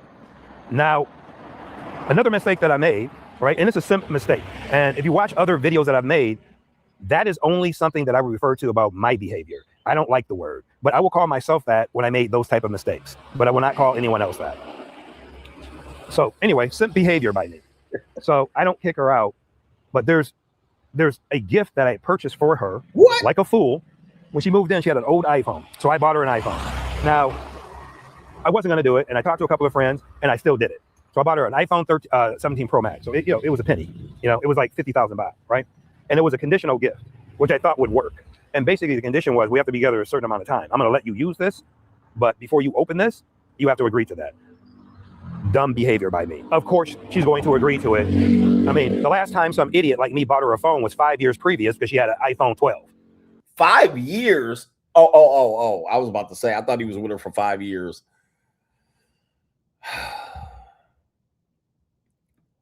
It's a conditional gift. But you got to do as I say. This doesn't work over here. This doesn't work. You can't, even in America, this doesn't work. You give a woman a gift, there's no conditions to it. Once she has the gift, I don't care if it's your mama, your daughter, your wife, a girl, a hooker, a JUCO, I don't care, your girlfriend. You buy a woman a gift, there's no conditions to that gift. She already has the gift. She already has it. She's not going to keep doing shit for something you already gave her. This is not how women work. Once you give it to her, whatever she promised to do has been flushed down the fucking toilet. All right, you ain't getting no shit back, and you can't control her with this. You can see he's controlling. Now you can try to control her with the gift and telling her what she need to do. Just stop, bro. Stop. And you bought this phone so she can set up her next appointments and WhatsApping her fucking client. Hey, by the way, sorry for the event going on very long. Guys, one of my JUCOs told me that another guy she was dealing with, which we know that this is happening. I'm fine with it. I have the stomach. Was actually knew about me, found out that she was seeing CGA and lost his fucking mind. He also was a Boyce Watkins. He was a Boyce Watkins supporter. All right. And the reason why he found out is because when my video went viral and Boyce commented on the video, he saw this girl in the video. And then he went crazy that CGA was out there folding up his sushi. So, but then he's like, how come you seeing CGA? And then was like, but he a Boyce Watkins supporter. He believe in black love. The woman ain't even black. Like, yo, bro, I swear to God, man, I'm gonna get your bitch. Bro, trust me. In this JUCO game, I can get your girl, bro. In the United States and in, I don't care where it is. I can get your girl. You better have the stomach out this motherfucker. But yo, these girls ain't your girls. They're ours, nigga. I've been telling you that. They're our girls. They're not your girls. They're ours. Just understand what it is. You think you're coming over here and getting something special? You're not. You're not getting nothing special over here that nobody else ain't got. Okay? So, with that being said, this happens. He's thinking that you're showing her a world that she hasn't been accustomed to. All she just seeing is free shit you're giving her. It is what it is. Your girl, you think your girl is the only one she didn't fucking, exhale for? And no, it's not, man. It's not. And of course, the girl that the situation happened, I told her, like, I don't care what she does when I'm not around her. She knows that. But when I met her, I was with multiple women in that particular country. And then she was like, oh, I was with him in the same week. It is what it is, bro. All right. She curled up in my lap. Next day, she curled up in his lap. Guys, and you just have to understand, y'all think this is just the JUCOs that do this. Your girl doing this too. You don't know about it. You know why you don't know about it? Because you're not honest with them. You're not open. I'm open with them because I'll be telling them I got multiple girls and they see it on the internet. So they never thinking that they the only one. So they're more apt to tell me as opposed to you this dumbass nigga. She won't tell you. She just gonna make you believe it's just you, baby, even though she disappeared for a week. Don't think anything. I was just sleeping. I was just at the college dorm. I got stories on top of stories of this shit happening, bro. All right, especially over here. You think these girls are just dirt poor and you're gonna control them with money? That's not how it works. It's not how it works. So of course she's going to agree to it, right? And of course she's dishonest, so she's going to agree. And of course she's going to do everything she can to continue the behavior. And what she would also do a lot, right? Her and her cousin both was gaslight. Gaslighting is a big thing with people who are doing stuff that they shouldn't be doing, right? And they turn it around and they put it on you. So she was doing a lot of gaslighting. You must have trust issues and this. And I was accusing her of lying and not being a good person because of all the stories about all the days that she was gone and what she was doing. And any woman that convinces you that you're wrong for having trust issues is to be watched out. That's a red flag. So if she says, well, you have trust issues and you have trauma, it's not my problem. Yes, it is, bitch. All right, don't ever try to push that shit on me and project. That is gaslighting. Claims that she wasn't doing these things, which would be typical of this type of behavior anywhere in the world. But in Thailand, definitely. So a lot of gaslighting by her and her cousin, who I was close to. And then it became a rift between us where I ended up blocking her because she's very close to her cousin. She knows what she's like exactly. And with the iPhone thing is, my fault I bought it. Let me say it again. My fault I bought it is after we're together a couple of days or so, I get a text from the cousin, with a picture of an iPhone stating that you should get her this or something. My husband gave me this when we started dating. And so obviously it was a manipulation. She acted like she didn't know anything about it, but they were working in tandem. But once again, my fault. So anyway, so what happens when you do something like that is you put yourself financially behind the 8 ball. What? Behind the 8 ball. Because part of the reason that I did not kick her out is because I didn't want her to leave with that phone. No way. I wanted to factory reset that phone and sell that phone and get something out of it because she's not genuine whatsoever. Gentlemen, this type of behavior, this type of behavior. Listen, if you're going to be in the business of providing an allowance, gift giving, that's their shit. This is what I'm talking about, you guys, and this is where women call you controlling and financially abusive. Maybe in his old days this used to work, bro. That's her phone. Stop. You gave it to her. It's a gift. You should be able to afford these gifts comfortably if you're going to be in the gift giving process. I'm not telling you should be, but if you're giving women gifts, let the shit go. Because you giving her a gift, a phone to contact other niggas. If you giving her a pair of high heels, she's gonna wear those on dates with other guys. You buying her a car, she gonna drive that to go get dick down and get attention from other niggas. Like whatever you give a woman, she gonna multiply that shit to get other dick. Right? I don't care what you say. That's what you're doing. And you better be ready for the shit. You get her a purse or a handbag, the bitch gonna wear that on a date with another nigga. You buy her some lingerie and drawers, she gonna wear that to another nigga's house. You buy her some perfume, she gonna wear that to another nigga's date. That's just how it works. You bought her some titties, another nigga gonna suck them titties. You buy her a BBL, another nigga gonna clap them BBL cheeks. That's how women work, bro. You buy her gym membership, she gonna go in there and fuck another nigga, personal training nigga for free. Trust me, I've been a personal training nigga. I've seen this and done this. Okay. So don't think, bro. This is what these dudes thinking. I'm gonna have leverage by just giving her gifts and then take it back when I don't like her behavior. Don't get into this fucking lifestyle. Don't do this. However, right? So the phone became an issue, and the phone became an issue with me because I'm like, how much money am I losing in this relationship? Well, the phone is a huge chunk of it at that point, right? The allowance is 10 a month, right?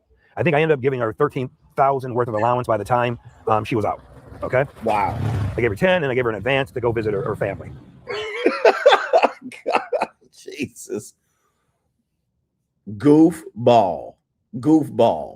He just parting ways with money and ain't getting nothing. He's not, this is a trick, right? So he's not getting back what he wants in return. All right. I would say, well, then, yeah, a trick gets back what he wants in return. He's getting nothing. I mean, man almighty. Let me continue. This at the end of the video. So the next big thing that happened after that is she was going to visit her family. I was actually initially supposed to go, but because I was accusing her of being a liar, it became problematic for me to go on that particular trip, right?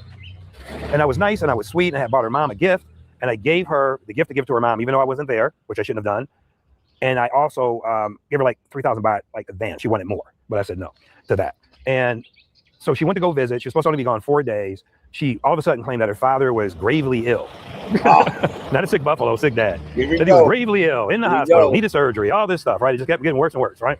And of course, if I thought it was real, I would have like real compassion, but I don't believe anything. So she's supposed to be gone 4 nights. Second night she's gone, I'm trying to confirm how long she's going to be gone. She won't answer. And that's because she intended on being gone longer. No. Well, she ended up being gone 9 nights. Bro, somebody said he's simping. This is incredible. This is painful to watch him go through this. So, what was I looking at? I was gonna look up, dude. I had a woman in the Philippines send me a picture of her dad's casket. I showed you this before, saying, "Hey, my dad died. Send me money." Where's the picture? Where's the picture? Here we go right here. Let me see if I can pull it. Here it is right here. My family member sick.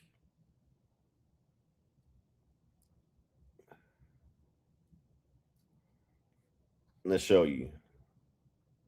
And I won't show the woman's name because some of y'all gonna have fucked her too. So there it is. Right there. That's the dead daddy's casket. You got to know these games are coming. Guys, this game is going to come whether you got game or not. You got to know this shit is coming, bro. Babe, can I ask a help from you? Can I ask a help from you? A help from you. My father died and I need help financially.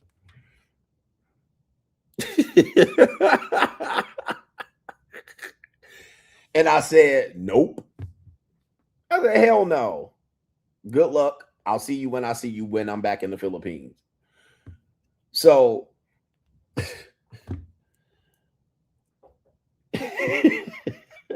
so he getting the whole, my family had a medical emergency. Yikes. She was away 9 nights. So when she got back,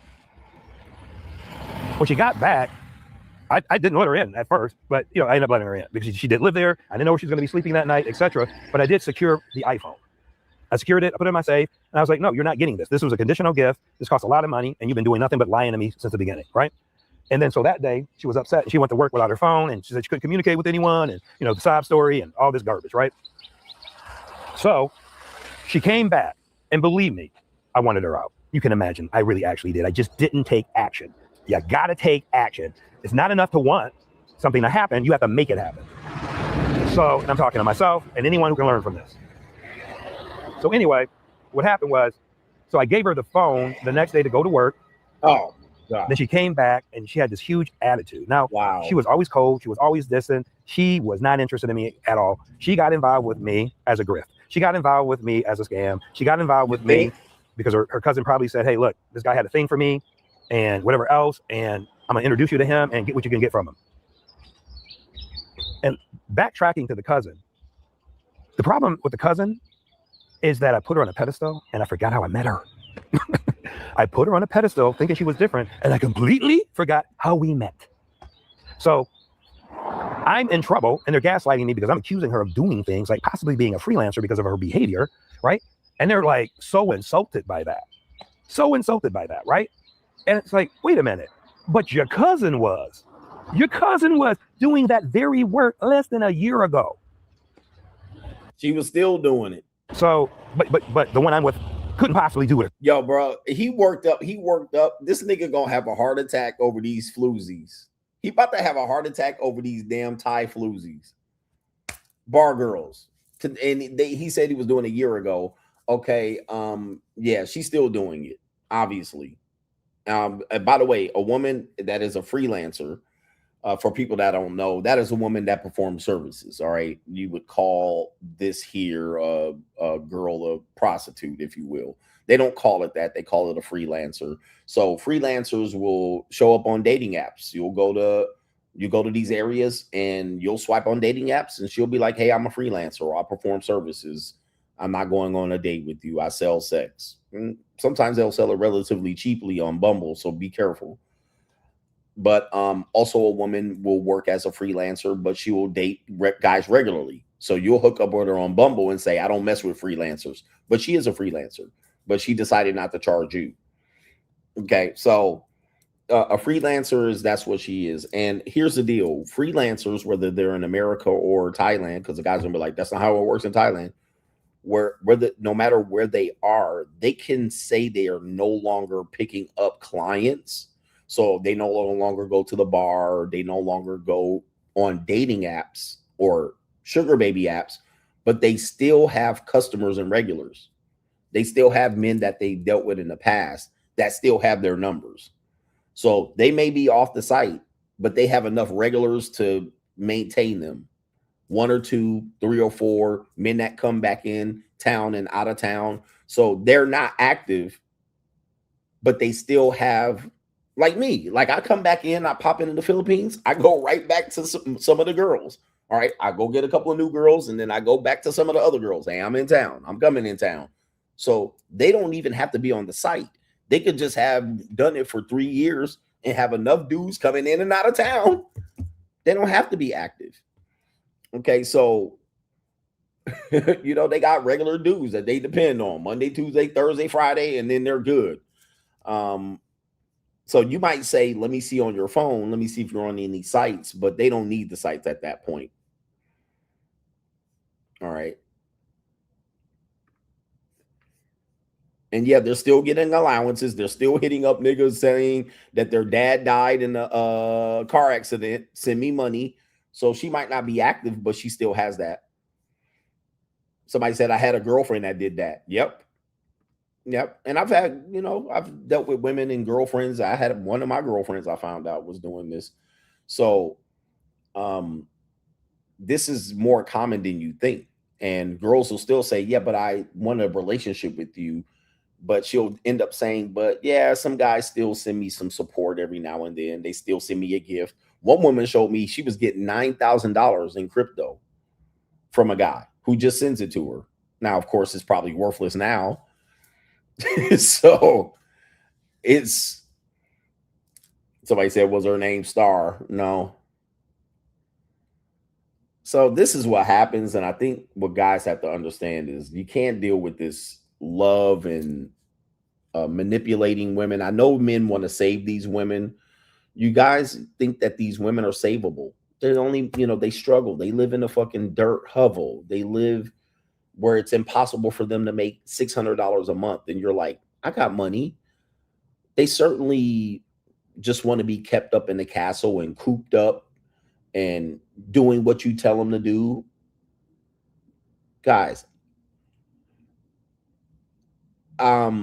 we also apply this logic to American women. Why do you want to work a career? I'll take care of you. You don't have to strip. You don't have to work hard and toil away. The one thing that women want is independence, whether they're in the Philippines, Thailand. They don't want you telling them what to do 24/7. They'll fight that tooth and nail. I don't care if they make $2 an hour. These women will go to work and fucking scrub McDonald's trash cans before they listen to you motherfuckers. So do not come over here thinking you're gonna save them. All right. Do not go to these places, Medellin and Dominican Republic, and say, baby, I got money, I'll put you up. All right. And same thing in America. Same thing in America. There's no woman that you can entice in today's America with enough money to give up their hoes, their past, their future, their careers. None. Not today. There's no dollar amount. There's nothing. You can't even go in a strip club and take a woman that made, she lost money. She lost money on 5 consecutive days. Baby, I'll take care of you. Don't worry. She's still going to be like, hey, cool, but I'm still going to the strip club. Can't save them. So, yeah, I hope that was a lesson. Let me do some super chats. Somebody told you earlier that this video it was a nothing burger. Was it a nothing burger? You guys got to not listen to these guys. Oh, I seen the video. There's nothing there. That video was a 20-minute tragedy. That was a 30-minute tragedy. And somebody came in at the beginning of the video and said, there's nothing there. He took her phone and he got it back. See, that's why you can't listen to these fucking haters. All right. These people, man, that was terrible. All right. Let me see here. Somebody says, don't save them. They don't want to be saved. Dude, people think impoverished women just want to be saved. Okay. And you just gonna come in with your G.I. Joe money and just save their ass. No fucking way. Shout out to our brother here. Oh, the Humanity says, not gonna lie, it is somewhat difficult to look at wifey as a freak when she is the mother of the kids. Did you have the same issue, coach, when you were married? People do have that issue. I do understand that. All right. Where you don't want to slop her down and degrade her and slap her up and come down her face, or she come down from blowing you and she got snot bubbles all over, you know, and you done finished in her mouth. Yeah, it's hard to look at your girlfriend and your wife raising your kids after she done that nasty ish. Yeah, I understand that. Right, but here's the problem with that. You're going to probably want another girl to do that to you other than your wife. And, your wife is going to still want to be treated like this. Yeah, you still going to have your wife wanting to be treated like a dirty SLUT. So she going to go find out a guy to do it. So there's another man that will treat your wife like that. And a lot of women y'all don't know, man. These women want to get choked, whooped, and spanked today. They've always wanted to, but these Gen Z women are out of control. All right, they cannot bring themselves to a climax without getting choked and hair pulled and smacked and all of that shit. All right, somebody said the Madonna whore complex. Fact. Okay, and if you ain't doing that to a woman, trust me, she want it done to her. And if you ain't doing it to her, well, my woman don't like that. Guess what? Your woman about to get dogged out. She about to get dogged out. She want to get dogged out. Shout out to Big LA, says, just got back from Rio this morning for my 35th birthday. I'm in awe of the hypersexuality and how feminine they are here in Rio. Had 2 JUCOs, 1 double backed as my birthday gift. Nice Afro Brazilian piece of calico. Almost did 3 days with her, but remembered the golden rule. Take me out with the ninjas always gotta show their teeth. I don't know where that is. There it is. Niggas always gotta show their teeth. Yeah, man. And Brazilian women are very hypersexual. All right. So are Mexicans and Latinas. Very hypersexual group of people. And yes, be careful with the 3 days. Can you hear me? Can you hear me now? Shout out to you out in Rio. And happy birthday to you. High Tolerance says, salute CGA. This man is down bad. He ain't ready to play. Plus, he missed the memo. Guys that look like him, even here in the States, have to pay a premium. He says her head is in someone else's lap. Send them to VM and can I call you later? Or sorry, I can't talk right now. Pretext. Yep. Sad reality. One thing about the monetized dating marketplace is if you're out of shape, you got to pay a premium. Okay. The women want stuff, but they're not desperate. So they can find guys that are in shape and have money. Now, that means that guy has his pick of the litter. All right. He has the pick of the litter. So especially if he can price you out and he's in shape, you shit out of luck. Typically, women see me and be like, oh, wow, you're 50. You don't look like it. You're muscular. You're in shape. All right. Most 50-year-olds is all looking pregnant and shit with tags all over their face. Like, imagine. But you're going to pay the premium. You're going to pay a premium when you're fat and out of shape and old. They don't care how much money you got. Now, they'll do you, but they're going to be throwing up the entire time. They're going to be like, ah, shit. And then when you call them back again, they're going to be like, oh, they're going to give you excuses and a runaround. Okay. So I would always suggest, if you're going to participate in this type of culture and lifestyle, get in shape. You can't just avoid it and say, I'm going to just get my money up and I'm good. You'll do decent.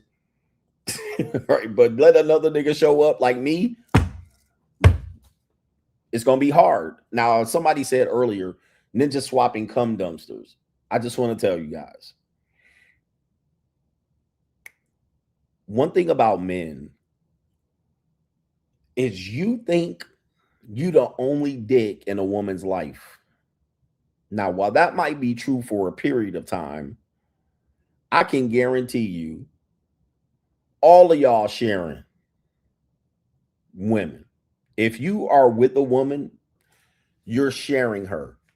The only time you can possibly not be sharing her is if this is the point where you're not sharing her. Center around the first couple of years of a marriage, right? The first couple of years of a marriage. So let's say you meet a girl. She's your girlfriend. Then you go through the girlfriend and you getting serious. And then you getting serious, you getting engaged. You still fucking sharing something. You sharing something. You're sharing her time. You're sharing time between two men or multiple men. You're sharing her attention. You're sharing her body potentially. She's still kissing and flirting and dating other niggas. Her past ex still in the picture or something. You still sharing. You still sharing, nigga. That shit ain't off limits, nigga. She's still going to the club. She's still outside, tongue kissing a nigga, waking up in bed drunk, going on a girl trip to Jamaica. You're still sharing. Right? You're still sharing at that point. Now, the point where she goes up and gets married after a bachelorette party, she's still sharing her, potentially. Then when you get to the wedding, and then in that point where she wants to have a kid, there's more likely that she's not going to have multiple guys. Now, there is a chance that there's still multiple guys in the picture, but she wants to ensure that you're the father. So she will start going, okay, all right, I want to make sure I don't fuck around and don't know who the father of my kid is. So she'll get serious around then. So she don't have your motherfucking another kid and then put it on you. Now, that's not all women, but she's more likely to get into the not sharing part. All right. Then after that, all bets are off, nigga. After she done having your kids, all bets are off. You back to sharing. Okay. Okay. You back to sharing. There ain't no guy out here putting dick in woman right now that woman don't have access to get her cheeks clapped by another guy. Right now. Who disagrees with me? If you disagree with me and you have a girlfriend, fiance, or wife, call in now. Put your girlfriend or wife on the video. We gonna put y'all to the test. Disagree with me. Put your girlfriend and wife on the phone. Put her on the video. Make sure she there. And we gonna settle this shit right now. Look at y'all leaving. They leaving the stream. They like, I don't want to do it. Y'all got Chris Brown and Usher coming to y'all's town right now. And y'all still in denial. Your girl want to go to Chris Brown right now. And y'all telling me right now, not my girl, she faithful. All right. Izzy the accountant says, take the loss and move on. Not even worth the headache. So many others out there, especially in that part of the world. Dude, you are in the land of the lings. You're never going to run out of Asian women. The Asian women are the most populated women on the earth. I know black people are going to be mad. Okay. 45% of the women on the planet Earth are Asian. They're lings. 45. And dude, some of these countries got major problems. Like they can't even find enough men to have babies and marry these women. They all fucked up. China, Japan, South Korea. Like there's a shortage of men for women in these areas. Major shortage. 45% of the world is Asian. All right. And that includes the Indians, the East Asians, the Far East Asians, the Southeast Asians, and all of that shit. 45% of the women are Asian. You're never going to run out of Asian women. Ever. There's 2 billion of them. And dare I say, before I go to China, they don't look that much different from the next one. Like they all kind of the same, you know what I mean? It ain't like, I mean, there's some that's more fire than the others. There's definitely some dumpy ones, but really in between 4 and 8, you can't miss, nigga. You can just go like this. You getting the same shit. I can walk outside like this, turn in a circle in Japan, Tokyo, point like this and go tick, tick, tick, tick, tick, tick, tick, tick, tick, tick, tick. You and get the same one that was standing right over here. Same fucking long black hair. You're not getting nothing but black hair.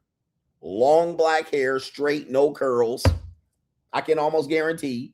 Flat butt, back long, short fucking legs, long torso, small titties. All right. What else? I mean, 90% chance that's what it looks like. A cup, B cup at best. A little butt, long ass back. Some got the bell cut, some got bangs, some don't. All right. About between 4'8" and 5'3". All right, there's about 1 billion of those people that fit the description. Crooked teeth. All right, all the Asian women are mad at me.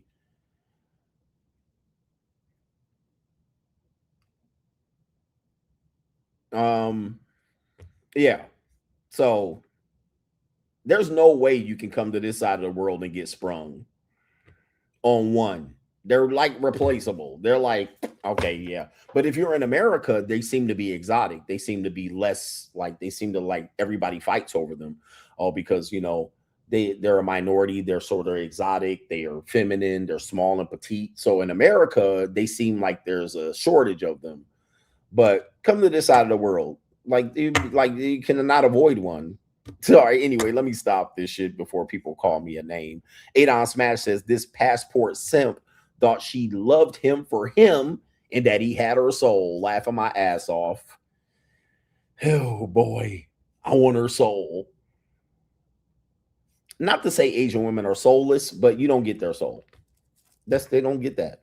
And plus, you don't have religion in most of the areas. You do have it in the Philippines, but it's meaningless because of poverty. More across the board, and then you also have a little bit of Buddhism in Japan and Thailand, but this is like legacy Buddhism. It is not something that they practice. There's also Islam in the Philippines, in certain areas of the Philippines. One of the girls I was with today was Islamic Filipino, but guess what? She was still getting ecclesiastically smashed on date one, and it wasn't a pay. It was a random girl that I met out on the street, not on the street like that, but I met her cold approaching her. So it wasn't a pay for play type shit, but she was a Muslim girl. We had some prawns chilled, and she wasn't a Muslim. All right. So anyway, Oh man, it's crazy. Shout out to MC Hamster says, Coach, can you remind us of the difference between a 304 and a skeezer? Shout out to you. A skeezer, a 304, ironically, they're kind of similar, but a schizoid is a woman that does activities but doesn't say she's a hoe. She's like, I'm not a hoe. All right, she don't get paid. She just get filleted and tossed. All right, she might do it for a celebrity, some basketball players, some rappers. She might want to be backstage underage, all in the video. She'll be on the motherfucking, when the DJ invite her up, she all up there dancing and shit. These are skeezers. These are skeezers. A 304 just getting passed around. She just hooking up here and there. Okay. Sometimes a 304 can get paid, but those are just a whole different level of women. But a skeezer just, status niggas jumping around here, want to be in the picture. She at the Future concert. She want to be at the Usher show. These are skeezers. All right. And they mess around with dudes and dope boys and shit like this. Skeezers. 304 has got a little bit of a standard about how they fuck around. Kind of. Right? They fuck around with the wrong niggas type shit. All right.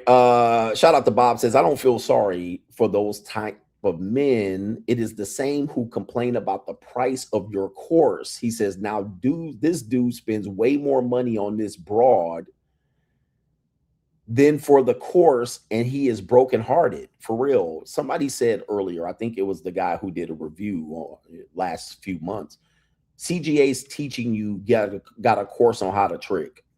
Well, I'm gonna tell you, there's dudes that come to the JUCO, they come to Passport Bro area, they'll deal with women in America, straight hoes and skeezers, and they'll try to wife them up, and they'll get circles ran over them. It is like, yeah, you got to teach dudes that they can't bring the heart to this shit. That you got to teach dudes that women have multiple men as options. Especially now, the women are going to deny it. Not me. If a woman is between 18, Gen Z, and 28, she's got multiple guys. Right here. Multiple. Running around, talking, finessing, playing, teasing, lining up multiple guys. He said, not all of them. Damn near all of them. I mean, I can't say a woman who ain't doing that. The only thing I can say is, like, if a woman wants to prove that, let me see your phone. That phone, look.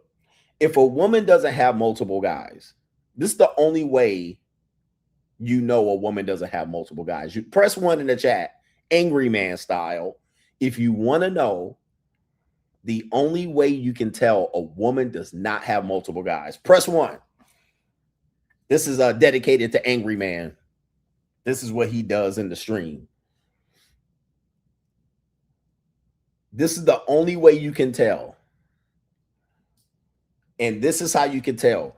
If she uses her phone in front of you without tilting it, turning this way, or putting it upside down when she's with you.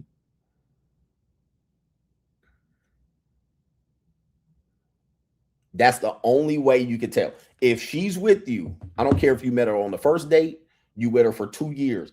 If that phone is right side up, if she openly, because this is how people do their phone, they extend the shit out in front of them. But if they want to hide it, they're going to go like this.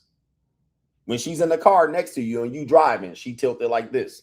She's talking to another nigga. Okay. You can forget that shit, bro. You can forget that. Just chalk that shit up. Right there. Just chalk that shit up. I wouldn't even do, when women do it in front of me, I don't give a fuck. I'll be like, well, you ain't going to be wifey anyway. You ain't going to be wifey. Whoever you talking to, I don't give a fuck. It is what it is. I don't care if it's your mama or whoever you shielding to or whatever you doing. It don't matter to me anyway. But, you know, if they're doing that, they got another guy. They talking to another nigga. They take that phone to the bathroom. It's another guy. Say, we're like, you ain't gonna be girlfriend or wifey, but we can still hang out and kick it. But you going back to whoever that is after that. And don't ask me about shit. Don't ask me for a relationship, a commitment, and where is this going or nothing. All right. As soon as your phone hit the table and it's upside down, forget it. You automatically been disqualified from that. You automatically disqualified from any allowance or whatever shit you gonna come up with. Relationship, monogamous. That's all gone. I did a segment on this one. I did a segment on that one already. You got to dig for that one. But yeah, she can still get them guts ran. She can still get them cheeks ecclesiastically clapped. But there ain't nothing coming other than that. All right, she ain't getting shit other than that. So shout out to you ladies. Thank you for that. That's something that I look for. As soon as I see you do it, all you are is pussy for me. You only vagina. You're only vagina. But it is fair game that they have multiple guys. All right. So I'm not saying they shouldn't, because I'm not giving them a commitment. And guys, you do have to be fair. I'm a fair guy. If I'm not giving a woman a commitment, she could date whoever the fuck she wants to date. In my opinion, and I too. So if I'm not committed to her and we just dating and messing around situationship, and I haven't committed to her, she doesn't owe me any. And in the past, she would have if she wants to be courted.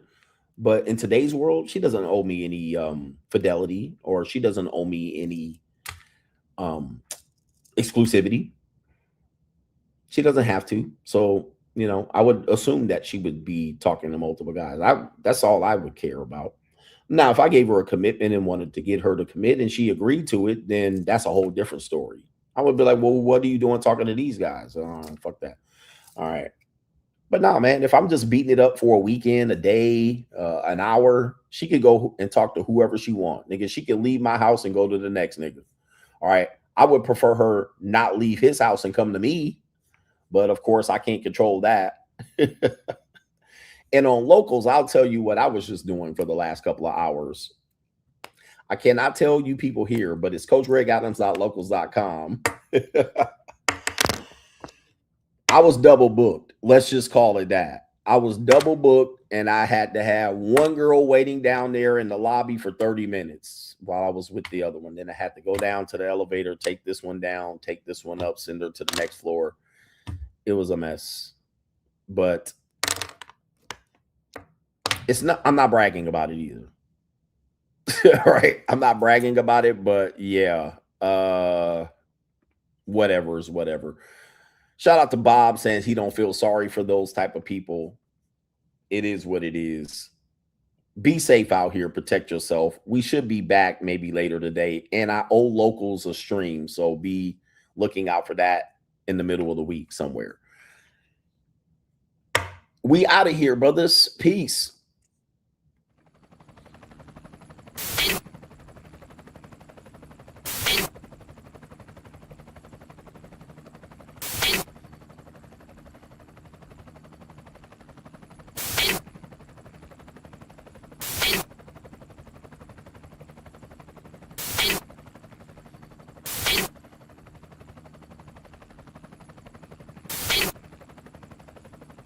And you're in the Desert Storm bunker with Hollywood CGA. Yeah. Legends ain't born, they built from the grind. From benches to banners, we sharpen the mind. We sharpen the sword and promise and swore that we going hard and leaving it all on the floor. Hey, yeah, we going hard and leaving it all on the floor.